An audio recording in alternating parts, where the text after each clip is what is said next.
I gotta get up pretty early.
fortified their structures against attack.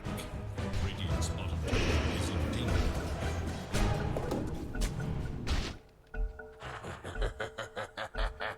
The battle seeks resolution.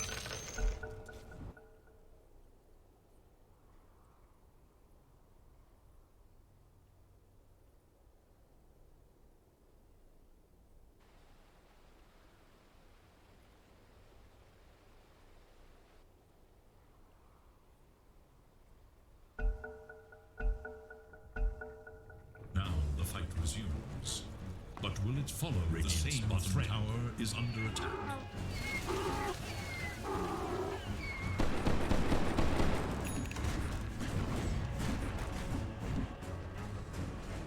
Illusion.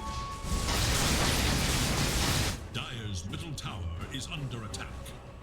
Dire's structures are fortified. Radiant's bottom tower.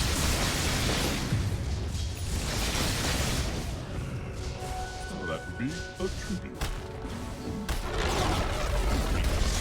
Tower has fallen. There is little for Dire's middle tower.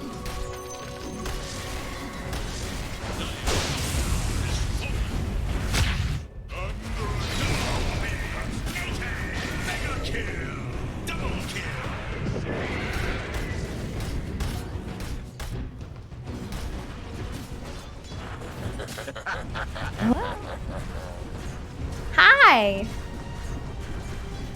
Oh goodness, alright, let me get online and find the Dota. I gotta warn you, I have been playing like utter shit. So I don't know if it's like haven't been sleeping as well this week, so maybe it's just like I'm just finding other things to blame other than my own deficiencies. Oh yeah, that's totally gotta be it, right? It can't be anything else.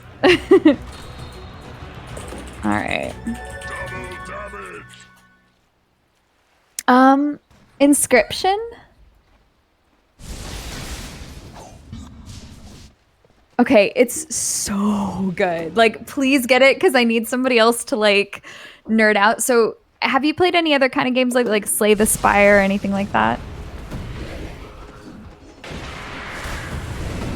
Okay, so this game is like Slay the Spire, but if there was more story to it. Yeah. Yeah.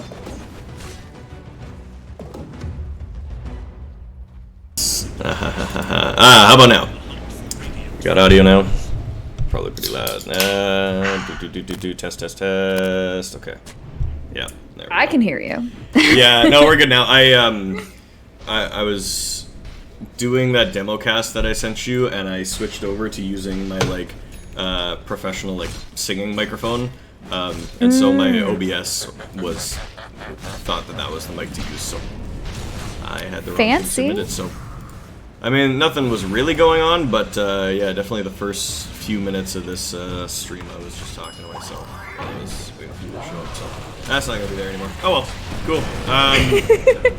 Yeah, no, so there's this really awesome YouTube channel that I follow.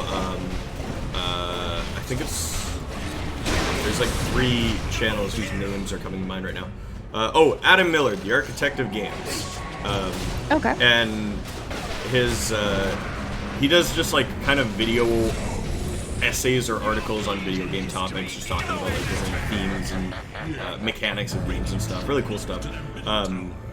And he did this video called "How Video Games Make the Ultimate Sacrifice," and it was talking about how games use sacrifice as a mechanic, and talking about like different games where you have to choose to sacrifice characters, or where you have to like choose to give up your own life for the story or something like that, and how it's kind of weird because it's an interactive medium and you tend to get your choice, and players don't like being forced to be uncomfortable, so they like protest the developers. He was talking about how in like Fable you have to sacrifice a bunch of people to get your dog back at the end of it and whatever. And so But yeah, Inscription came up, and he was talking about how like that game was so cool because it just uses sacrifice as kind of the core mechanic, and so yeah, no, I'll have to check that out. It looks really rad. His video kind of got me tuned into it, and I was like, "Fuck, that's rad. That sounds really fun." So. Yes, yeah, and I like that kind of, like you mentioned, the sacrifice mechanic, as well as every time I think I've understood, and I don't want to give spoilers because there's some cool stuff that happens that is just best experienced, kind of, you know. But I'll say that like every time I think I understand the boundaries of the game kind of throws something else at you. Yeah. So like I don't know if you've played like Baba Is You. I have. That game fucked my brain. Yes. Right? But you know how like that first time you realize you can like just change the rules and walk through a wall and you're like, what the hell is this game? Not that like you can change the rules, but Inscription has those moments where you're like, wait, I'm sorry, what? What's happening now? See, yeah, you gotta get it. Tonight, Yay, okay. Sweet. Good. Awesome. So I noticed your tweet where you're like, oh, I can't wait to see how Jess is doing at Doom. So I have still never won a game on Doom. All right. My losses are I am 0-6. Oof. I maybe got a little bit sad, and so I decided to go back and play some Venomancer. Some Veno and Tree and stuff. Because I literally lost so many in a row. Yeah, do you see this? It's been a rough week, okay? For sure. And then there's like this stubbornness where I play like an ass ton of games in one day because I'm like, I will fix this, and then 90% of them are losses, and I should just walk away. But whatever. Some of them were entirely on me, and I recognize after the fact that I was just playing like shit. Some of them I really do feel like I played my heart out. But this was a weird one, the one that you're looking at right now, because normally one of the things I'll be honest, if I pride myself on, well, if I pride myself at the level I'm at on certain things, one of the things is that I'm usually pretty good at not dying a lot. Yeah. But this game, like, it felt like to make any kind of plays happen, I was just dying. So I think my positioning must have been bad, maybe. Yeah, I'm not sure. I would say, that might be the case, but you're also just into a lineup that is abysmal for Benno to play into. If you ever get dueled, you're just stuck getting dueled. Yep. And I've told you before, PA is incredibly good against Benno because if she gets scaled, she blinks away. If she wants to fight you, she blinks onto you. Like I said, any hero that has kind of that, non-cancelable blink is a nightmare for Venomancer. And you can't control those heroes, right? If you can't chase them, you can't get away from them. And Tinker is kind of the same, even though he does have a cancelable blink, and you should be able to theoretically get onto him with wards and guard trees and stuff. I fucking hate Tinker. He can always refresh I just and blink, hate him. and then it's just you're kind also, of... Also, 21, 1, and 26, buddy, sit the fuck down. Yeah. Ugh. Yeah, that was a very frustrating game with that Tinker. Might be a smurf too, honestly, looking at this profile. This guy's level 29, he's got an over 80% win rate on a bunch of heroes that he only has 8 games on. That's yep. That's Smurf City. A little bit sus. Yeah. Yeah. Nevertheless, if I want to get better, I should learn to play against people who are much better than me. Yeah. But I had to take. I kept telling myself I'm just gonna take a day or two off of Dota because I was getting really, really frustrated. And I'm incapable of taking time off of Dota. I'm like, okay, well, somebody will message me or be like, oh, will you play with me or something? Part of the Veno and Treant is that I was playing with folks where a couple of friends here and there, and they really wanted me to play 4, and so that Viper game, please don't ever look at that. I hadn't played Viper in freaking forever. Actually, I'm kind of curious the last Viper game I played. And I panicked because all of the 3 positions that I knew were banned. Oh, shit, yeah. Yep, so it had been okay, well, it had been 4 or 5 months since I played Viper, so. Love fun calling it out in chat. Congratulations on your 1000th game. Oh, fuck. Did I really get... No! And it was the no! I was hoping it would be the win! Oh, man. Come on. Damn. All right. Well, thank you for the congrats. But I guess that wasn't the worst game. But yeah, lots of losses. Just lots of ugh. This Treant game looked killer. That's like the dream Treant score there. 1-3 and 33. Ooh. Look at the healing, and Yeah, 10K. it doesn't count building healing, but Holy yeah. Locket too, yeah. Oh, Holy Locket on Tree is one of my favorite things. Yeah, that's cool as shit, actually. I mean, I don't play a lot of Tree, but I've never, like... I think every time I play Tree, I try to go for, like, a super meme build where I go, like, with fucking Meteor Hammer Dagon or whatever, but... Yeah. You're one of those? Okay. Yeah. So I've gone, like, the Meteor Hammer, and, like, sometimes even something like Radiance or something build just to, like, be silly. But Meteor Hammer for kind of increasing the stun on the ult, as well as split pushing is really fun. Yeah. But I found that in my bracket especially, what makes a bigger difference in the game is my ability to not necessarily push as a 4, but to make up for the mistakes of my team, aka heal. Yep. So I usually go more of like a heal and protection, like armor items or aura items. Yeah. But well, and I mean, in this game specifically, you've got like a lot of heroes that just do kind of sustain damage the longer they're alive, right? So every 100 healing you do probably correlates to a certain amount of damage going out to the other team, right? So like, in a game like this where you're not kind of limited by, oh hey, your mid is a Skywrath and he spent all of his spells and now he's kind of out of the fight. It's kind of the other way around where it's like, okay, LC, Lifestealer, and Pudge, the longer they stand there and survive, the scarier that fight is for the other team, right? So that makes sense. exactly. Yep. Yeah. Sweet. So. Okay, cool. So I guess what I'll ask is like, where do you want to start kind of the conversation? Like, if we're talking about, you had a rough time on Doom, you went back to Veno. Do you want to focus a little bit on your Veno play? Do you want to look at some of these replays and just kind of figure out what you were doing wrong this week, or do you want to kind of just write it all off and get back on track? Like, where's your kind of head at? What did you? So actually, can you go? Well, I know it's a little bit far down, but can you go back to the games I was playing on Doom? Yeah. Because there were a couple where I did actually feel like I was getting lost. They're all losses. But maybe the most recent one. Let me see. What can you show me? What build I had that game? Because I remember it was a game where am I? I have the Blink Dagger. Okay, and was that against the Necro? Yeah. Okay. Oh, yeah. So I feel we like were talking about this one this week. Yeah. Yeah, and like so this is one where I felt like I was really trying to like make the plays I needed to make. And again, I think obviously after we talked about it, I was doing too much of like the team fight focus versus kind of what you mentioned about like picking people off and running them down. But so I think going over a game where I feel like I don't understand what I did wrong would probably be helpful on Doom, because most of the Veno games, I'm pretty aware of how I screwed up, or it was just such bad team coordination that I'm not sure I could have made up for it. Yeah.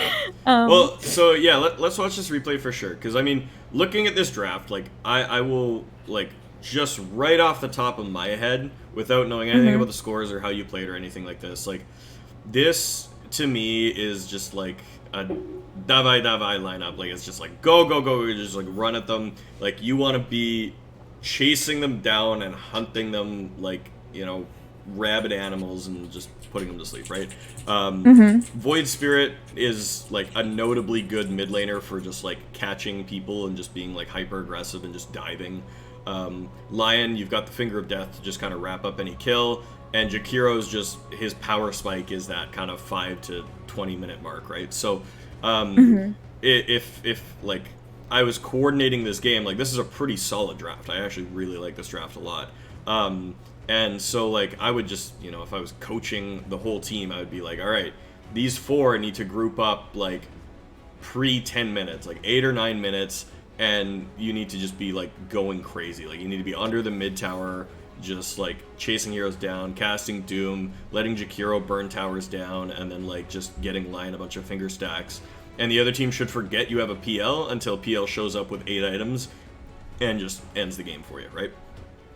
So I remember get into the having game a and see if that conversation. kinda matches up that way. Yeah, well, let's see. I remember mentioning to my team that I thought their draft was incredibly greedy and that we needed to push and like try to be kind of aggressive and deny them farm because I was worried that if we let an anti-mage Faceless Void and whoever the hell their third core was, Juggernaut, they're like if we let all three of them get huge, then like we're screwed. Yeah, exactly. But let me grab and make this stream bigger. Yeah. So I mean, you're totally right. Like their lineup is greedy as all shit. Getting them chasing them down is going to be super important. And I think a lot of it will come down to like we'll see how how you drive that, because honestly sometimes your team is going to come. Well, yeah, and sometimes your team is going to come, right? The Lion's just going to be like, oh, I'm going to sit next to PL and just whatever, right? But Doom is thankfully one of those heroes that can find those solo kills himself, right? Just because of what you have with Doom and like Scorched Earth and stuff, if you cast Doom on any one of these three cores and there's not an immediate 4-man rotation to defend them, you're usually going to get that kill. So we'll okay, then I think that's where I'm screwing up, is I don't feel at all like I could get those pickoffs, so I'm not, there's something I'm clearly not grasping. Yeah, and it'll be I think it'll be a little bit of that Veno type thing where just giving out shared tag. Does he not realize that doesn't work anymore? Okay. It was very sweet, but I didn't really understand why he gave it to me, and I was more like, oh god, what do I do with this? I think I just forget about it maybe, or maybe I try to eat something, I don't remember. You could just eat it right now and then start oh, you did use it. Yeah, there you go. Eating. Alright. What's some use? Alright, okay, so yeah, they're... Ow! Oh yeah, I think I die oh no, the Jakira saves me. Nope, maybe he doesn't. Yeah, the Dazzle Poison Touch is brutal level 1, so rough start, but no problem.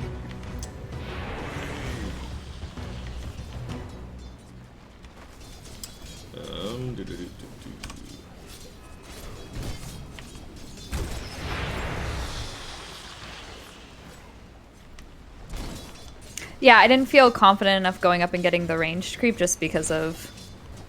Yeah. So I was using his Q on the whatever creep was closest. Yep, that's usually good. It is really nice to check that small camp as well, because if you were able to just take a moment and run over and grab that kobold, that's going to set you up really nice for the rest of the lane.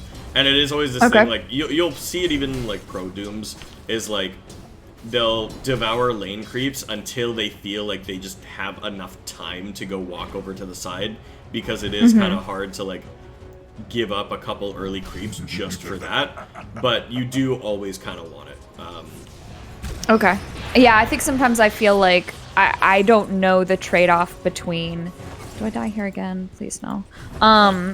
Between leaving lane to get one of those and...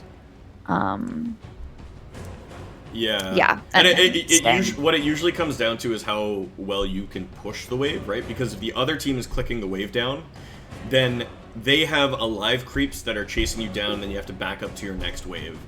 And in that scenario, you don't want to lose that XP, because if you walk away, you're going to. But if you have the aggression, if you're able to kill their wave and force your wave under their tower or something, then you have the bandwidth to go, right?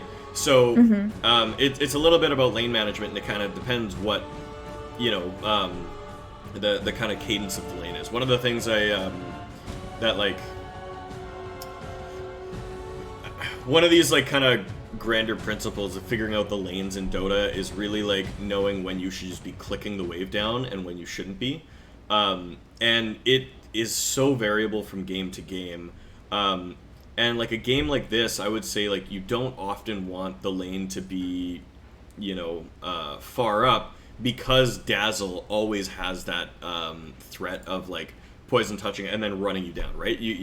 At First Blood, you were able to walk a decent range away from him, but he was just able to keep chasing because there's so much ground between you and the tower, right? If you can get the lane back to your tower, that's a lot more comfortable for you. So in this lane, you probably want to be pulling the wave back. But there's a lot of other lanes where you're even as Doom, you're going to want to devour the range creep and then click down the melee creeps and just get the the creep wave under the enemy's tower so that you have the bandwidth to go walk away, devour, and kill range creeps and stuff. And that's going to change even with levels too. You're going to get a couple more levels. You're going to get stronger, and with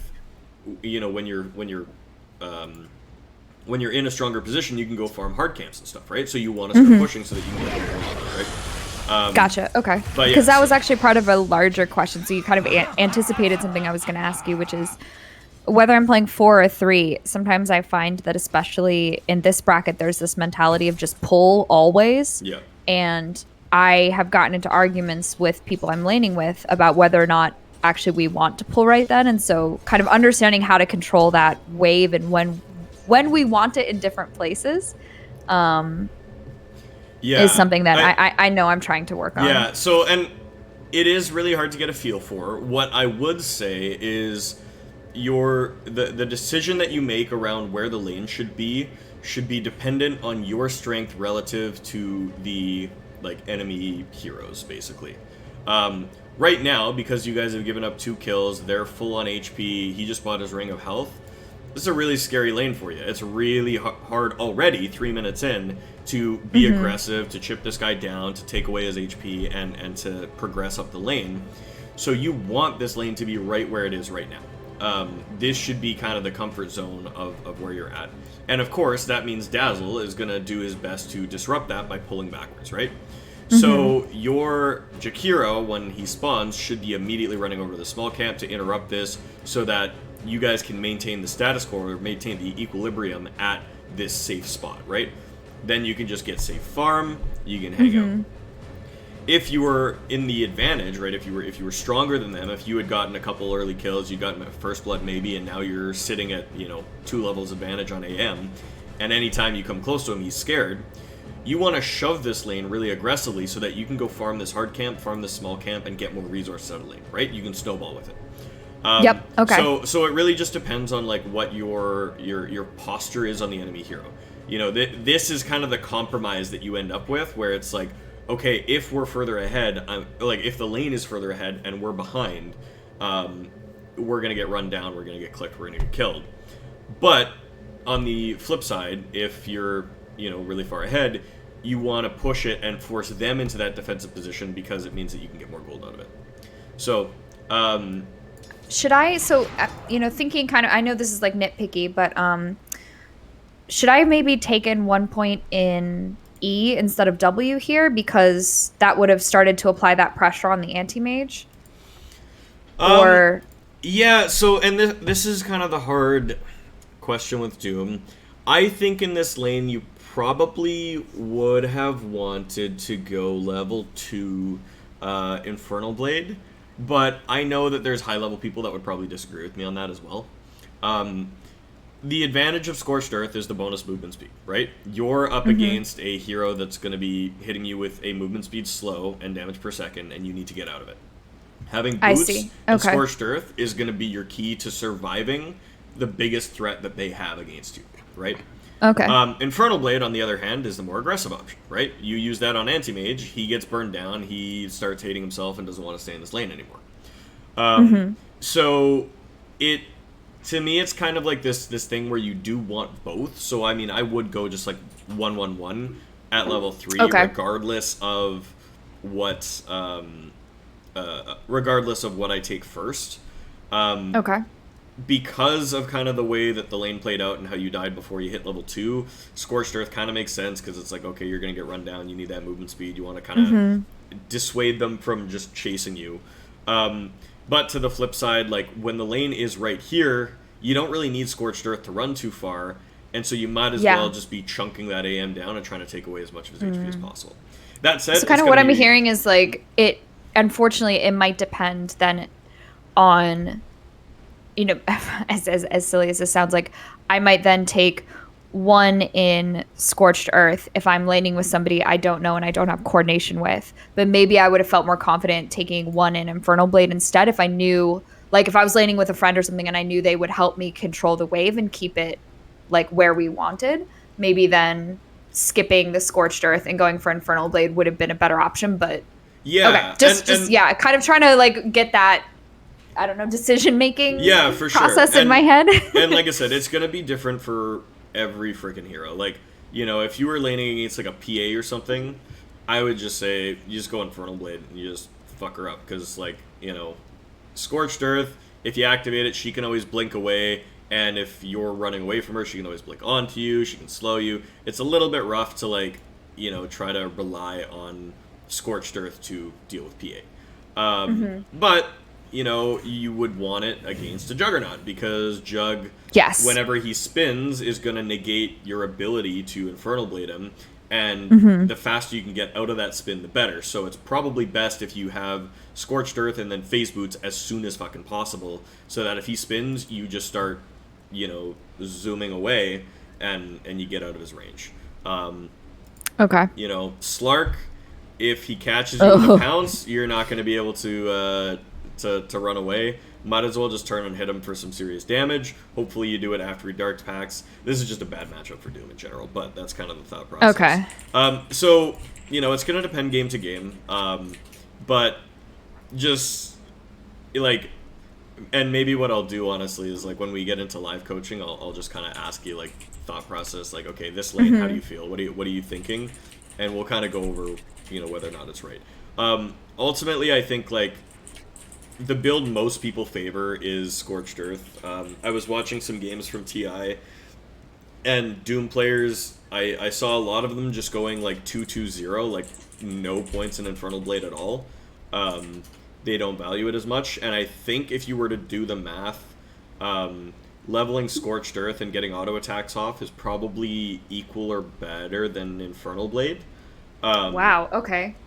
I think the reason that Infernal Blade is, like... because Infernal Blade is base HP damage, or it's like max HP damage. So at low levels, when people are low max HP... That makes sense. It's not as good. Okay. That said, like I said, there are some lanes where you want it. Like that game that you were playing against, that Marcy... yes, that came in like, handy so much yeah, against her. Absolutely. Like, it, you know, especially like a strength hero, and especially a strength hero that wants to kind of brawl with you and like trade auto attacks. Like, I kind of like taking Scorched Earth against heroes that like stack up damage on you, like Slark or Ursa or something, because, you know, if an Ursa's running at you and you Infernal Blade him, he kind of is stunned for that half second, and that lets you walk away and then trade favorably, right? He wants to hit you 2 or 3 times to get Fury Swipe stacks up, and in order for him to do that, he has to stay on you, right? So if you Infernal Blade him and then turn and run, he's burning while you're getting away from him and not taking those damage, that damage, right? So I tend to kind of think about it that way, where like, yeah, I'll use it in scenarios where like I want to avoid standing toe-to-toe with somebody. Monkey King or Abaddon or Slardar are other good examples of that as well, where like, yeah, if you're going to get chased down, if you're going to get in trouble by standing there and going, you know, hit for hit, then a point in Infernal Blade is really valuable.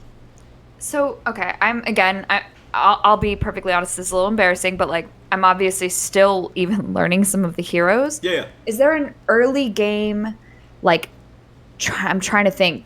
I guess maybe Lion would be possibly a good example of this, like an early game channeled spell that you would also maybe want that mini stun for to interrupt.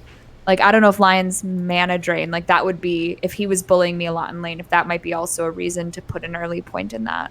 I'm trying to think of other early channeled spells. Yeah, like, well, with Lion specifically, it's funny because like whenever you get mana drain, I just say like run at him. Because yeah, as soon as you get close, since you told me that, it, right?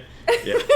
It's hysterical because ever since you told me that, anytime Lion is like mana draining me, my instinct is to run away, and I'm like, nope. Kieran said run at him, and I just run at them, and then the Lions are like, oh god, and they start running away. It's so funny. They, as soon as they realize that like they're not as safe as they think they are, it's just, yeah, it all crumbles. I wouldn't say there's too many like early game channel spells that you have to worry about. And the one thing is that a value point in Infernal Blade is really nice for canceling TPs. Yes, okay, like during a gank or something. Yeah, because if you don't have a point in it and somebody just decides to teleport away in front of your face, you could be really sad. But again, like, you know, not the biggest deal. I would say, like, you know, in the case of channeled spells like that, by the time there's anything scary, you're gonna have Doom as an option for that as well. Like, you know, I'm thinking like Witch Doctors or Banes or like something like that. Like those are all ultimates, so by the time you hit 6, you're gonna be fine.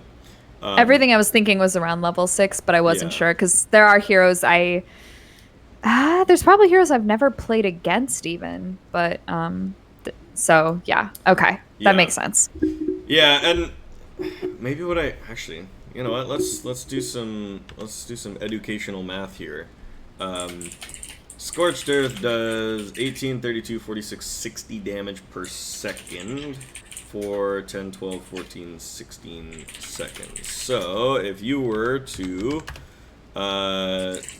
be standing on top of somebody for the entire duration, you are either doing 180 damage or 384 damage, or 46 times 14, or 644 damage, or 60 times 16, or 960 damage. Okay, so scales up from about 200 damage to about 1,000 damage at max rank of Scorched Earth. And that's assuming that you're on top of them the whole time. You're not going to against most heroes. Infernal Blade DPS is... oh god. 16 plus 1.5 times their HP... or 1.5% of their HP over 4 seconds. That's math I don't want to do. Yeah, you're giving me some amazing like Purge vibes right now. Yeah. Just whipping out the Yeah, I okay, actually no, I wanna know. Level 1, 800 HP on this AM. 800 times. Wait, did I do that wrong? 1.25, that's 10 HP per second, plus the base damage of 16, 26 damage per second over 4 seconds. Okay, it's like just over 100 damage. So what you're telling me is I need one of those, like, if I'm playing Dota, I gotta get like one of those like super hip calculator watches. Yeah. No. Okay, so a level 1 Infernal Blade on AM right now would do, like, just over 100 damage. And Scorched Earth, if you stayed on him for at least 5 seconds, would do about the same. Plus the auto attacks in between, because Infernal Blade is just like one auto attack that also adds to your attack damage, but, you know, Scorched Earth, you could assume that because you have a movement speed advantage, you're going to be clicking them as they chase it down. So, yes. But maybe like the trade-off there, so I know the math is complex, but maybe kind of if I'm conceptualizing it during a game where I don't have an opportunity to try to math it out in my head, that perhaps the biggest sort of decision making is that movement speed versus mini stun. Yeah. Or like mini stun plus like the percentage of health. So if I'm like against a real tanky person like Marcy, for example, that worked so well at just keeping her like a melee tanky boy who's coming in for last hits. Yeah. Maybe the Infernal Blade's slightly better. Yeah, but I would say so. And, you know, like, whenever I've played Doom, I really just, like, I kind of just felt it out and was like, do I want to move faster? Do I want to just, like, hit harder in lane? Because what I had thought previously was that Infernal Blade was higher single target damage and Scorched Earth was higher AoE damage. So if I needed to clear waves and I needed to, like, duel 2 heroes at once, like, if it was a duo lane that's, like, really just on me, I would go Scorched Earth. If I just had kind of a carry versus carry matchup and the supports were kind of dueling on the side and I could just kind of abuse them, I would go Infernal Blade. Okay. So that was kind of my thought process, and... no, it helps to kind of, like, hear... Yeah. Even if there's no easy answer, like, as just the fact that I get to listen to you reason through it yeah. really helps, because I see kind of like the things that you're taking into account and like what you're looking for. So yeah, that's helpful. So yeah, and again, like, just this specific game, I'm looking at the AM and I'm going, okay, you kind of have that carry versus carry matchup, because theoretically your Jakiro and Dazzle should just be duking it out on the side, and then you can just kind of abuse them. But you also have that like consideration of It's a pub. yeah, it's a pub, and also like you need to worry about that dazzle from time to time. If they just decide to go on you, that the Jakiro ice path isn't always going to save you and stuff, right? So, so yeah, it's a bit tough. But anyways, we'll move on. We'll see. Like I said, I think game to game it'll depend, but after kind of doing the math there, I'm starting to see why I think a lot of the pro dooms are favoring Scorched Earth, because I think the damage is nearly identical, but you get the added benefit of the movement speed and I should just queue that creep. Sorry, I am listening. I just noticed that I should be. I have no mana because. Yeah. I think you got a Soul Ring coming out. That's Soul Ring's really good against AM because you can just sit at zero mana for a really long time and then just pick up the mana. You do know what Soul Ring requires, though? HP. Pressing the button. Ah, yes, pressing the button. Big No, you're going too highbrow for me. I'm at the level where I still need to you just press the button. Look at this. You're fine. Oh, hey, okay, yeah, there we go. Sorry, the stream for me is like a couple seconds late, so you said that, and I was like, I don't see me using it. But, yeah. Did you see me try to body block to save the Jakiro? I did. That was I tried. The effort was there. Oh.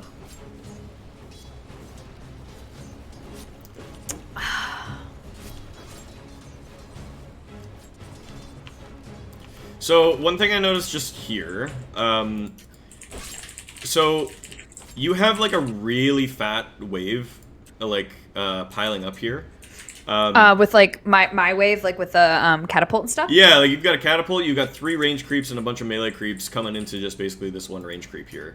And I think because you had like kind of a rough little start to the lane here, and you know that this dazzle's kind of lurking on the side here, you back up and you're like, oh, I don't want to walk too far forward here. But actually, like right now, I would be picking a fight with Anti-Mage. I'd be walking up and like hitting him with Infernal Blade and Scorch Earth, because if he turns back and attacks you once, all of these are attacking him, right?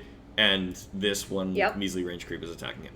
And if Dazzle tries to come in and help out, he's going to aggro from the side as well. So you, like, 2v1 right now, you could make, like, a pretty decent HP trade. I don't think you're going to get a kill here, but, like, you know, if you force them to use the regen. Yeah, exactly. If you pop that Soul Ring, ran up with Scorched Earth, Infernal Bladed this guy, and just chased him down a little bit, he'd be really sad. Because, I mean, you can already see he's, you know, he just took like 60 damage or something just trying to stand against those creeps for a moment. But now that you're backing up here, you've kind of given him the equilibrium. His creep wave is here. You can start clicking these down. And you're kind of heading away here. So, exactly where you're going. Picking up Bounty Rune. Gonna hit hard camp. Ooh. Oh, we were stacking. Oh, yeah. He told me to get it. Yeah, you got the wrong creep, too. You didn't grab the Stormcrafter. Yep. I don't think I could at that level. Can I? I think you can. Yeah, it's just... Okay, alright. Wait, So I must have just level missed 3. Yeah, you totally could have. Actually, and I think you could have even grabbed this... Oh, no, Troll's level 6. I think that's what you see me do, is I go up to try to grab the troll, and then realize I can't, and then come down to the small camp, and then grab the wrong one, so good job. I don't think a lot of people realize that, like, the Harpy camp actually has 2 different creeps in it. They all look the same.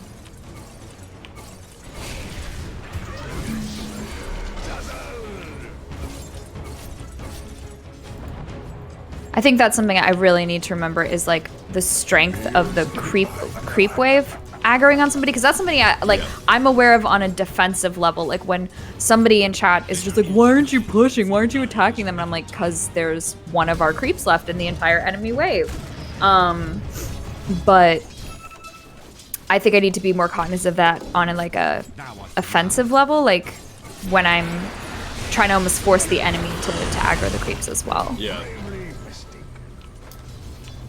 Hey, what are you doing? Okay, hold up. So, like, honestly, farming all of this is pretty good. I think, like, in general, this game, like, going 2 points in Devour is costing you. Having a second point Scorched Earth would help a lot in just being able to, like, threaten this AM at all. But, like, right here, you've got a pretty fat creep wave coming in. You get chased down. But the Lions here, this is decent to just kind of Infernal Blade the AM. I would just be soul ringing and like running at this dazzle right now, though. You know, like AM. So the soul ring kind of was loses. on cooldown. Not anymore. Now it isn't. You're absolutely right. Now it isn't, and you hit him once. But I'm and also with the tanking grave, the you kind wave. of just walked away. But I mean, you had phase boost there, and with movement speed on Scorched Earth again, you could just kind of walk past those creeps, right? I see. You're gonna be way Okay. faster than them. You could have been on this dazzle all the way back to his tower, and this was kind of what we were talking about when he got you, was the fact that the wave was in a position that was so far away from his tower, he had to walk super far, right? And by giving up on this kill, I think you basically let him go. Like, I think he dies if you have Scorched Earth up here and you're just running him down. But you opted to kind of just stay with the creep wave, and he just gets to meander on back to the tower here. Okay. Yep, I So, see that. Yeah. Definitely could have been a little bit more aggressive. And again, 2-point Scorched Earth would have helped that because you would have had more movement speed, more damage, and been able to bring him down. And the second point in Devour really hasn't really benefited you at all because you still haven't gotten a big creep with it yet. You know, the only reason you'd go for that is if you have like a super secure lane and you see like a centaur creep that you want to pick up or something. Which is maybe actually also something to review is like the creep level that you can get with Devour, with level 2 Devour you can get a level 5 creep, which a centaur is, so you can get a centaur conqueror for that little extra stun. I think you can get either of the ogres, yeah, all the ogres, or like the actually ogre frostmage is level 3, hey, so you can get that at level 1. Oh, that's dope. I didn't actually know that. I didn't know that either. You can get a Wildkin, you can get either of these little dudes with the mana burn, and I think you can get tomatoes as well, yeah. You can get the Hellbear Smashers. So, lots of good creeps that you can get with level 2 Devour, so especially if you're going to put that point in there early, go nab one of those. Alright, so this is kind of what I was talking about before the draft, is like, you 4 want to be like aggressively destroying this anti-mage and chasing him down. Void Spirit messes up a little bit there. Yeah, unfortunate that they both get away from this. But like honestly, like 8 minutes, these 4 heroes together, that's exactly what you do want. Like this was, kind of what I was saying. Like I think I said exactly in the pregame screen, like before 10 minutes you want these 4 together. So this is honestly pretty good. Again, your ability build's a little off. Like again, I wouldn't have gone for extra points in Infernal Blade, but this is good. You get the tower. You're pulling the creep wave off so that your team can finish getting the tower. That's fucking great. I think that was one of the things we talked about with Venomancer, was like, doing that constantly. Yeah. Going to get the dazzle there. I think he gets out. No, you guys. I do? Yep. Okay. So honestly, this is all pretty good. Like a couple bad decisions in the laning phase, but like ultimately you did what you're supposed to do, which is group with your team, get the tier 1, and then rotate out. Right? The other team hasn't done that yet. Your tier 1 is still standing bottom. There's a siege creep mid that you probably could have rotated to get, but when the siege creeps are every 5 minutes. So every 5 minutes. And, okay. and they spawn on the minute mark, so it's like 10:30 that they actually get to the lane. Okay. Yeah, because like, and that whole time that you're kind of chasing around Dazzle here, the siege creep is just getting to the lane, right? So like, I would have gone for the Dazzle kill too, but you also had the option there of just like immediately after that tier 1, you could have just TP'd straight to mid and been prepped for this, and with your Void Spirit here, like he's already shoving the wave, right? So you get up there, you kill this siege creep, and then you're both on the tier 1 with the catapult, and this lane starts looking a lot scarier for the other team, right? AM doesn't want to show up to this. He's half health, he's farming. Faceless Void maybe comes with a chrono, but he's got to have somebody to pump damage into it, and like, the rest of his team's not really ready for it. I have quick question. If I have the burning AoE thing going.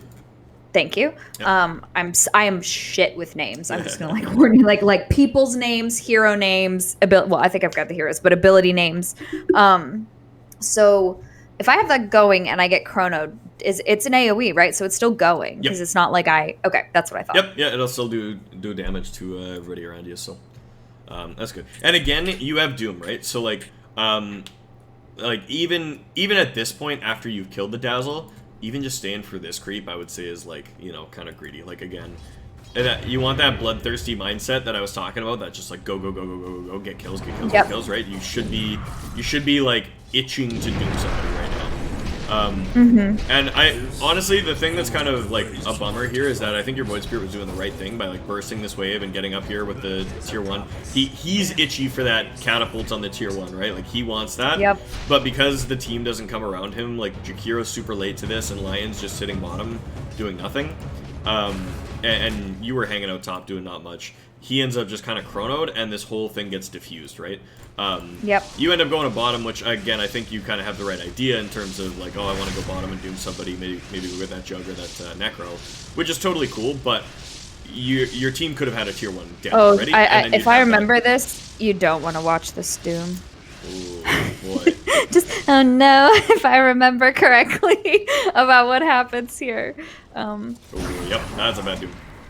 I'm sorry. I knew it too. I was like trying to cancel. I was like, this isn't a good idea, and then it happened anyway. So honestly, like my kind of like mental rule of thumb when I'm playing with when I'm playing Doom is if I can't hit them with Infernal Blade, it's a bad Doom. Okay. Because like what I tend to try to do is I activate Scorched Earth, I phase boots in on them, I hit them with Infernal Blade, and then I'll Doom immediately after the Infernal Blade, because if somebody sees you coming and they know you're going to doom them, they're going to start turning to run. And it takes like a split second, a half, or you know, two-thirds, three-quarters of a second to cast doom. And in that time, they're going to create enough space between them and you, and maybe cast something like Phase Boots, that you won't be able to get that Infernal Blade and follow it up on them. I see. Okay. Yep, that makes sense. So the initiation is the Infernal Blade. Yeah. Okay. So, and if you can get onto them, and if you can hit that first like stun, then they're held in place long enough for you to cast Doom, and then you can proceed to just be on top of them and right click them and shit. Like that actually. I can't demo mode well in a game. But I might like just illustrate that later, because like there really is a difference between casting Doom while they're stunned from Infernal Blade versus dooming first and then having this exact thing happen, right? I think that makes complete sense. Yeah. Because I think exactly like the thought process is like, okay, I'm going to Doom, and then I'm going to Scorched Earth and Chase, and then you realize that like, okay, they're just a little too far, and they're walking the whole time that you're casting it, right? Like you look like you're gaining ground on them, right? And then while you're casting, he takes a couple more steps. Boom. You see the difference in like range just in that one cast animation, right? Yeah. And it, you know, it doesn't seem like much until you realize that like, okay, now this is the difference from like 2 seconds ago, when it seemed reasonable to catch up to him and Scorched Earth and Infernal Blade him, right?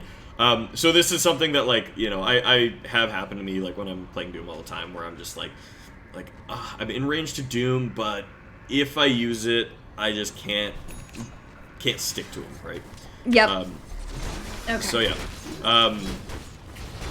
yeah, teachable moment, all good. But yeah, Doom on cooldown now. Definitely, I knew that was bad. Yeah, so so it's stuck in my memory. Yep. All right.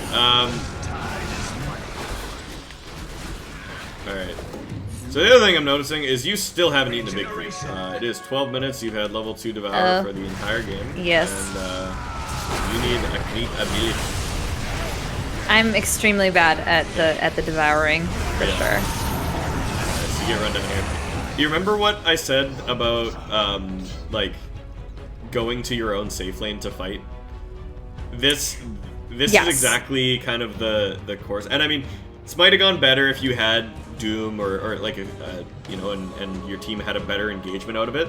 But fundamentally, what you've done here is you've gone to the lane where the enemy's strongest hero is, their Necrophos, and fought into their supports. And I mean, like, this Juggernaut's kind of like a weird fucking offlaner. Actually, the Jug is the offlaner, the Necro is the 4. I gotta remind myself of either way, these are scary heroes to fight into. And what you want to be doing is murdering Anti-Mage so he doesn't get his Battle Fury, or murdering Faceless Void so that he doesn't get his Maelstrom. Yes. But you've gone to the lane where they're applying the most pressure because you're going, ah, shit, there's people to fight here. So you show up, and regardless of how this fight goes, even if you wipe them 3 for nothing, the AM is still farming and about to get a Battle Fury, right? Okay, yep. So again, keeping that in mind, like, you did a great job of killing this tier 1 tower. Mid should have been your next objective, and their enemy jungle should have been your next objective, especially with a greedy lineup like this. But you kind of got pulled into fighting where the action was instead of dictating where the action was should be yourself, right? Okay. No, that makes sense. So Void gets a tower on his own. That's pretty good. He's kind of showing up to de-push the bottom wave. You're down here again, which, like, your team is kind of here, and you've got the other tower, so I think now it's kind of okay. But, like, I would still probably, like, at this point, especially with Doom back up, be, like, asking the team to smoke and go find the Anti-Mage, right? Like, you should be feeling mad urgency to kill AM right now. And again, you're kind of back down where the strong heroes are, right? You know, you're going to get a Dazzle kill here. This is great. You're on top of the Necro. Also looks pretty good. You're going to get Infernal Blade. This is probably a kill. But Anti-Mage still farming. You know, they just traded their 4 and their 5 basically for a Battle Fury, right? And you can see in the net worth charts what's happening here. You know, you spent probably 3 or 4 minutes just, like, paying attention to the wrong hero. Okay. You got a creep now. You're looking good. You're on your way to a Shiva's. I think Shiva's I would typically consider to be, like, a later game item. Like, it's good this game, but I would say that you don't want it until, you know, probably 25 to, like, even 35 minutes most games. This game is definitely one where I would have gone for a Blink Dagger. Okay, yep, I get that. After, yeah, he. I think he went to Mana Drain and he just. So I don't think it's showing. It doesn't show chat in the replays, but I even kind of like clicked it and I was like, "What happened?" And they were like, "Oh no," or something, and I was like, "Oh god, I've been there." Yeah. But yeah, I think, like, this game especially, because there's an Anti-Mage and because there's a Dazzle and there's heroes that you want to get onto on the backline, Blink Dagger is really important in this game. And the game plan I would have gone for is typically when I need to catch a hero like an Anti-Mage or an Ember Spirit or something, I'll buy the Blink Dagger and then I'll go eat, like, a Centaur creep. And then you kind of have that Blink Ground Stomp combo. Especially because, like, with AM, he can, like, spell shield and, you know, like, with, like, a Jug or something, he can spin. So you don't want to, like, commit Doom or Infernal Blade, because if you use those and they've gotten their ability off, you could, you know, you run the risk of them getting away. AM less so than, like, oh, it or happens. But, yep. I think somebody buys a Lincoln's at some point, and I doom them, and I should have noticed what they had. But. Yeah, Halberd is really good for solving that as well. If you just get an early Halberd when you suspect a Lincoln's is on its way, you can just, like, use that to pop it and then doom. Cool. Speed this up a little bit. Game's looking really passive right now. Like, again, you've got Doom back up just now. Like, you just got, okay, you fly us out of smoke, which is really good. That's what I was just going to say. You do want to, like, be smoking right now. You're gathering up with the Lion, and this looks good. I can sense the frustration here. You're like, come on, guys, and they don't want to go. Go to bottom. There's a free kill on the Necro. Cool, no problem, but again, that's their 4 position. You're rotating for nothing. I would just pop this smoke right now. Obviously, they have a ward, so they actually would have seen this, but, like, immediately after getting a kill. And actually, okay, Lion pops it, so you're good. You've got Doom, you're going, and you find the Jug, but he's on the other side of the trees. Oh, no, okay.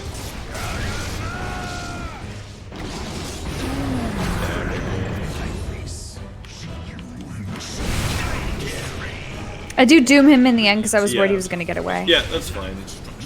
And I think he had Omni Slash, but I might be misremembering. Because I know that's not normally, like, a good person to doom, but... I think that was fine.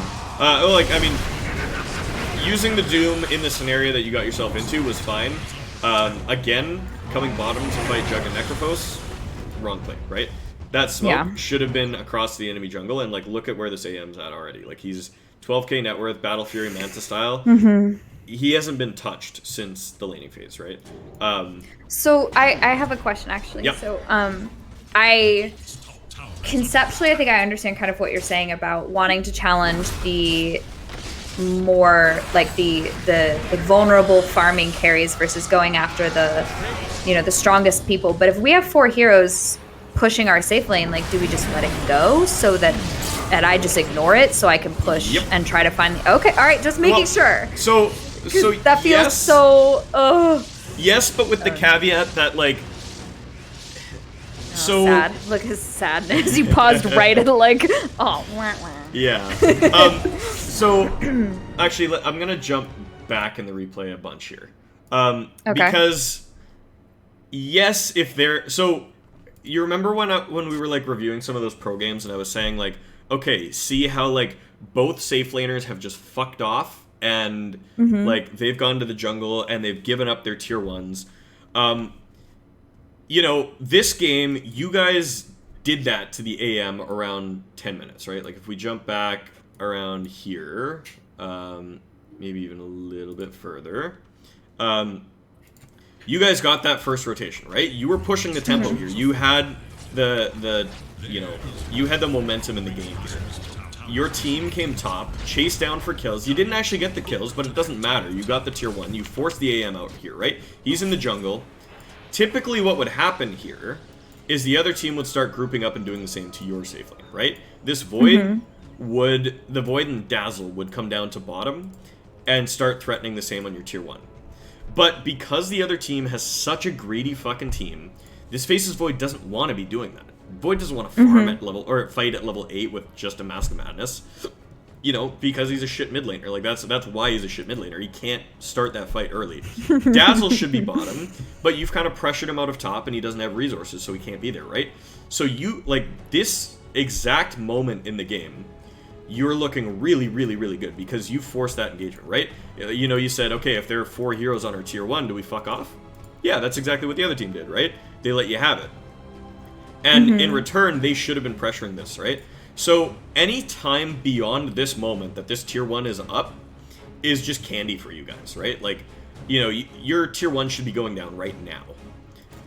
But because it's not, you get the ability to, like, to dictate the pace a little bit, right? You've gotten those resources. You got the first half of that trade way before the other team did. So again, looking at like that play on mid where I was saying you should be on mid right now pushing with the catapult, because you were a little like behind on that and you walked away, this whole thing happens where Void gets chased down and chronoed in the mid lane here, and a lot of your momentum gets diffused in this exact moment here, right? And when you come to bottom, instead of like still going to mid to kind of reinforce this, or even just hunting through the jungle, because again, the ideal kind of path for that tier 1 attack is you finish off the tier 1 and then you walk through the jungle and you get wards up in this whole area, right? You ward up just like over in here and like maybe even in the deep jungle for anti-mage, and then you move in onto that tier 1, right? You want to kind of cut that line across their jungle over to the tier 1. And because that doesn't happen, AM now has a full kind of safe jungle to farm, and you can see that. He goes immediately up to the safe jungle while you're farming. And, there wasn't even a lot of pressure here. There was kind of just 2 heroes plus 2 heroes. They weren't really doing a lot. But you kind of came down here and brought the attention to your carry's lane, right? Now that you're here and now that you've blown Doom, they're going, okay, shit, we can fight this. And the objective that they want to get, this tier 1, now is just even juicier for them, right? They're feeling like they want to, like, they're turning their attention on this. They're going, okay, shit, this is where we want to be. Jug's getting ready to come fight. Necro's here as well. Dazzle's here. Like, as soon as Dazzle respawned, he came. And again, you're kind of just stirring up all this attention. Your entire team, literally 5 heroes here, are on a lane while Anti-Mage and Juggernaut are and Faceless Void are farming, right? and the mid tower is completely untouched. So when you were talking about like, okay, do we just let this go? Like, it's not even about letting it go. Like, you know, this tower could be held by just Jakiro. Like, if Jakiro just sat here and like dual breath the wave, what's a Jug and Necrophos gonna do about it, right? Like you know, it doesn't take a lot to keep this tower up, and if it falls, it's not the worst thing in the world. Like, it really doesn't matter.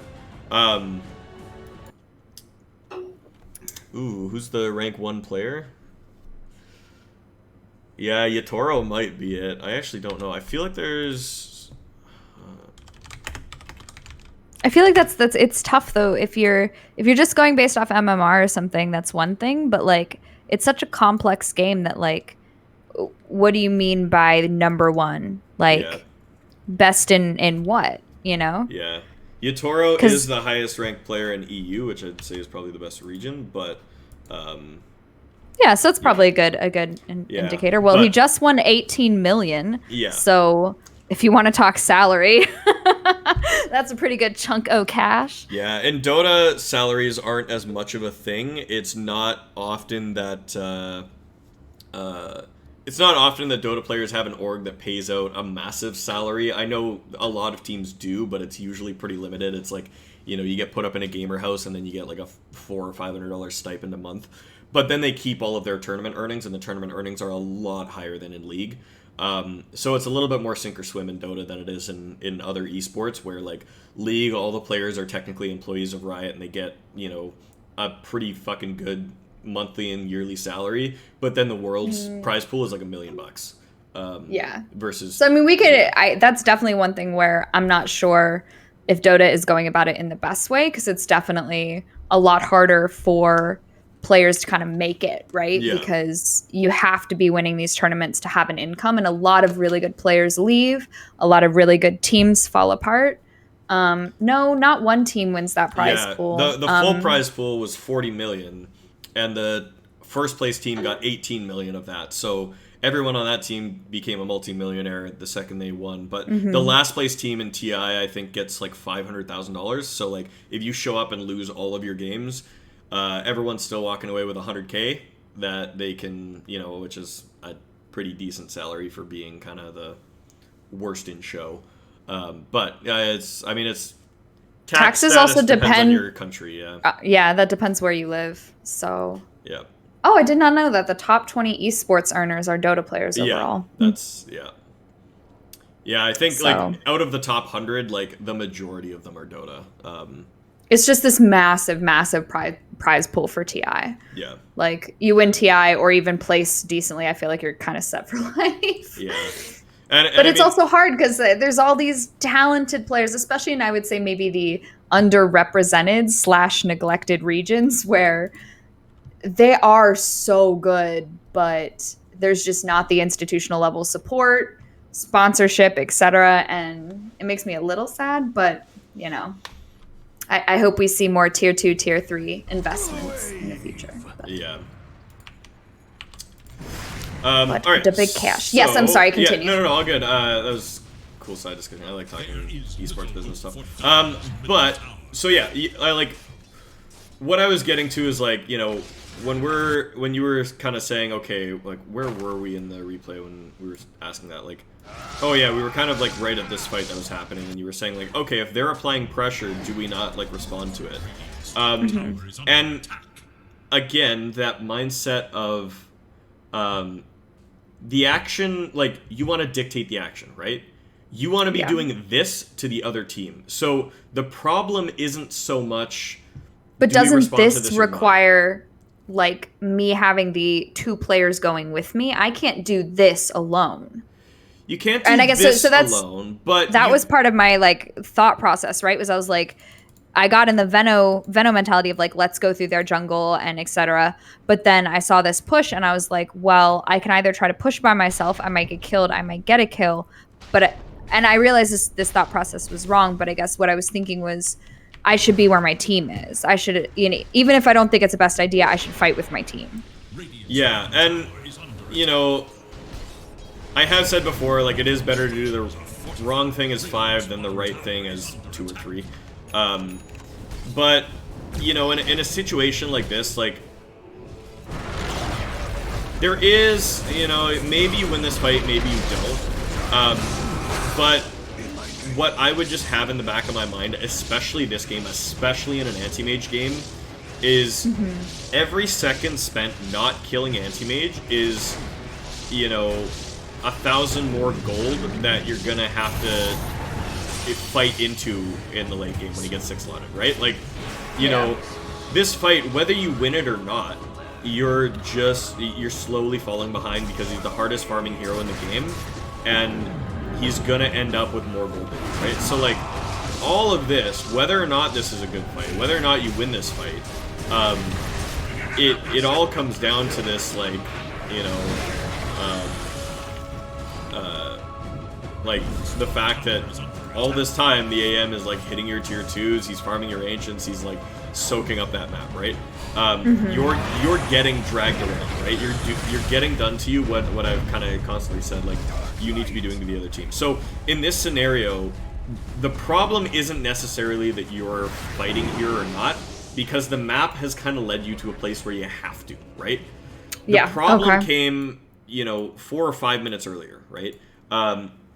The problem is that, you know, at a point like this, where the game's a little bit stable, your PL is farming top, you're kind of just picking up some runes and stuff, the mid tower's gone, like, right now, you should be eyeing up your next Doom and thinking, like, okay, as soon as this is up, we're murdering anti-mage. Like, you should have a smoke on your way out to you right now. You and the Lion should be ready to go into the enemy jungle and just chase him down. Like, and, you know, you're kind of clearing out this mid wave. Okay, that's fine. You're, like, getting rid of Faceless Void. As soon as this Doom is up, like, I would be telling you, like, go find anti-mage. Go find anti-mage, right? And you're kind of hanging around here, you know, oh yeah, I think actually, I was saying this to you, I was like, oh yeah, wait, no, this wasn't it.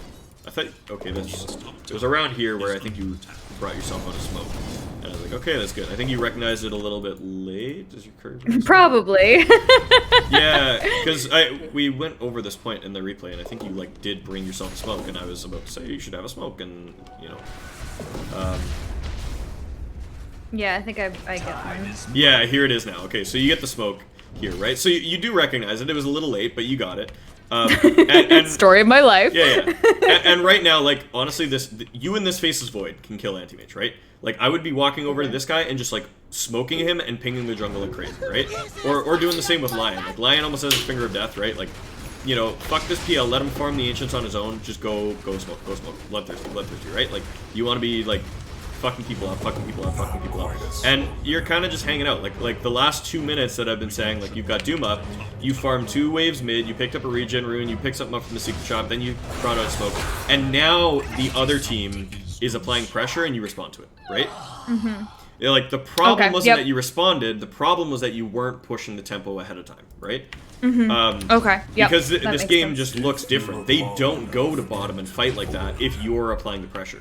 And now that your Lion smokes, you kind of have the idea of, like, okay, we're gonna go do something, but because you're leaving from the side of the map where you were just fighting, you end up getting your smoke broken, you turn around, you get distracted by the wrong hero, you see this Juggernaut who is a frog permanently. That's the coolest fucking thing I've ever seen in my life. What?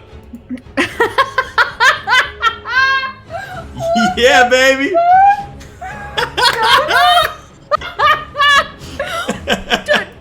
Dota? Are you good? Oh, wait, where'd it go? Wait, what the fuck? Why is he a frog? Replay bug. Because he got hexed, but he's still wearing his armor and it looks cool as shit. Oh my god. Oh, that is wicked. I need like 1 million screenshots of this. Oh my gosh, I love this so much.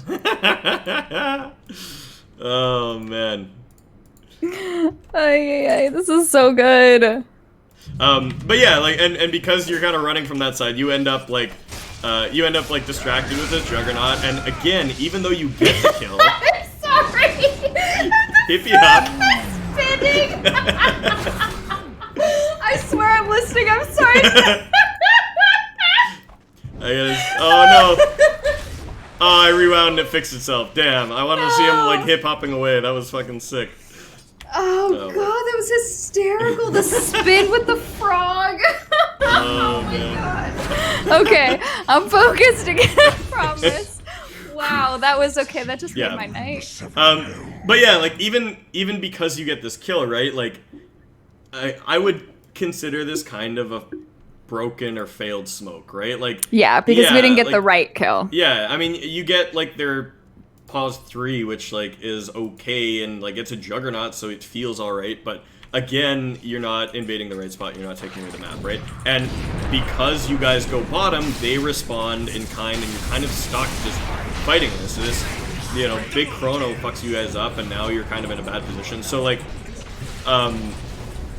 so again, kind of going back to that like 2 minutes from now, where you're saying, okay, like, should I be responding to this or not? It's like, it's kind of too late. You kind of gave the other team the tempo move, right? Now they're forcing your hand. You have to either give them buildings or give them kills, and neither option is good, right? So at this point in the game, this is kind of where I would say like you've kind of given the game up. You've kind of lost the momentum. You've given it to the other team. It's now the other team's game to win, right? Versus like your game to right? Like it's and you know these fights don't go great. You guys get pushed off. They're chipping away at your tower. Blah blah. You're still showing up back here to another fight because you know it's starting to look ugly. And AM feels confident enough to fight now because he's strong as hell. You get a couple cleanup kills. Again, the fight goes okay, but you guys are so much on the back foot that all you've gained back is a little bit of your own ground, not necessarily any of theirs, right? Okay. So yeah, that makes sense. And again, like just continuing these fights on bottom, you're just continuing to run into their strongest heroes, right? Jug and Faceless Void and Necro are just all over you guys, and it's just this bloody bottom lane with their entire map. Like, I don't think a single... Actually, literally, I don't think any one of your heroes this game has gone deeper than this, like, ramp here. Like, during the laning phase, you hit the small hard camp. I don't think anybody has stepped foot in the other team's jungle this entire game, right? Yeah. And against an AM, you just can't do that. He's just going to run away with the game. And yeah, I mean, you can kind of see how far along he is. Like, he's almost got his full Scotty. In terms of net worth, he's like far and away the highest hero. He's 4K above your carry. Again, because PL has been stuck fighting these crappy fights bottom, while AM just has an entire map to farm. And so yeah, like, you're coming bottom again. You guys get a couple kills. You're gonna chase down this Necrophos. Still, like, decent catches, but again, it's just the 3 and 4. And again, look at like all of this space. It's just free. Yeah. It's like I'm trying to think of it also in terms of like the little paint pictures that you were making. And when you talk about like where I should be rotating, kind of thinking about like pushing that diagonal bar in a certain way. Yeah. I'm so glad we have a stream clip now of the frog. Excellent. Okay. Well, when I'm losing in Dota, I know what I will be coming back to. That's great. Yeah. Yeah, and like, you know, if we oh yeah. So if we like go back to my oh no, I don't want paint.net. That's way too high tech right now. Yes. Yeah, like if we go back to the map, right? I love these paint pictures so much. You should have a charge a fee for like making these like paint pictures of people's games. Just be like, oh, like, you know, for $5 I'll give you like a a high-tech diagram of your map control. Yeah, exactly, right? So and what basically happens here is like you started out the game really solid. You took over their safe lane. And so you kind of had this, you kind of had this segment of the map, right? Yeah. And instead of kind of pushing the mid there, you opted to go for bottom, and because you lost that fight on bottom, you end up with the other team kind of taking away your safe lane, which is still kind of fine, because like I said, what tends to happen in games is that both teams will kind of give up their safe lane, and then the map will kind of be split straight down the middle instead. But but when we stay there, we let them take over their safe lane again. Exactly, right? So they while start still moving in on seeding your Grot, tier yep. 2, and the map starts to look like this, right? And honestly, because you're not maintaining your pressure top, you also kind of just let the creep equilibrium come back on the top lane, and like even though you still have that tower and you can still access it, you're starting to get pinched out a little bit here, right? And as soon as the void comes and takes away your tier 1, then the map starts to look like this a little bit, and you end up with, you know, getting choked out a bit. And Anti-Mage starts occupying the top half of the map, and he starts kind of cutting across your top jungle. He's farming your triangle, he's getting in your tier 2 and stuff. And, you know, your map starts to look a little bit more like this. And so, you know, instead, like, if we back up to, like, kind of here, again, if you had, like, used that moment where you were kind of lollygagging around mid and, like, before you pulled out that smoke, if you had taken that Doom and just gone into the triangle, you could have kind of either taken that mid tower, which, again, like, you know, if you take mid, you kind of turn the map into something like this, which is really good for you, or you can just, you know, move into the enemy jungle and you start kind of taking away their whole space like this. And even if they're advancing on, you know, in the opposite way, you're at least keeping the game even. You're keeping the tempo up, right? But by falling back and letting the kind of like line of battle come to you, Anti-Mage is able to just basically like take all of this for himself, and the game kind of like you can see immediately what it does to you, right?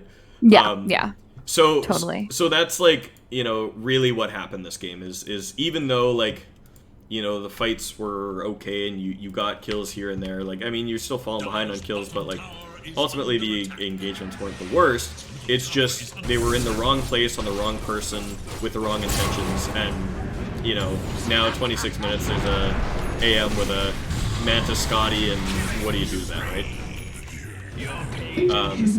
So yeah, I think the big thing to take out of that game is let's focus on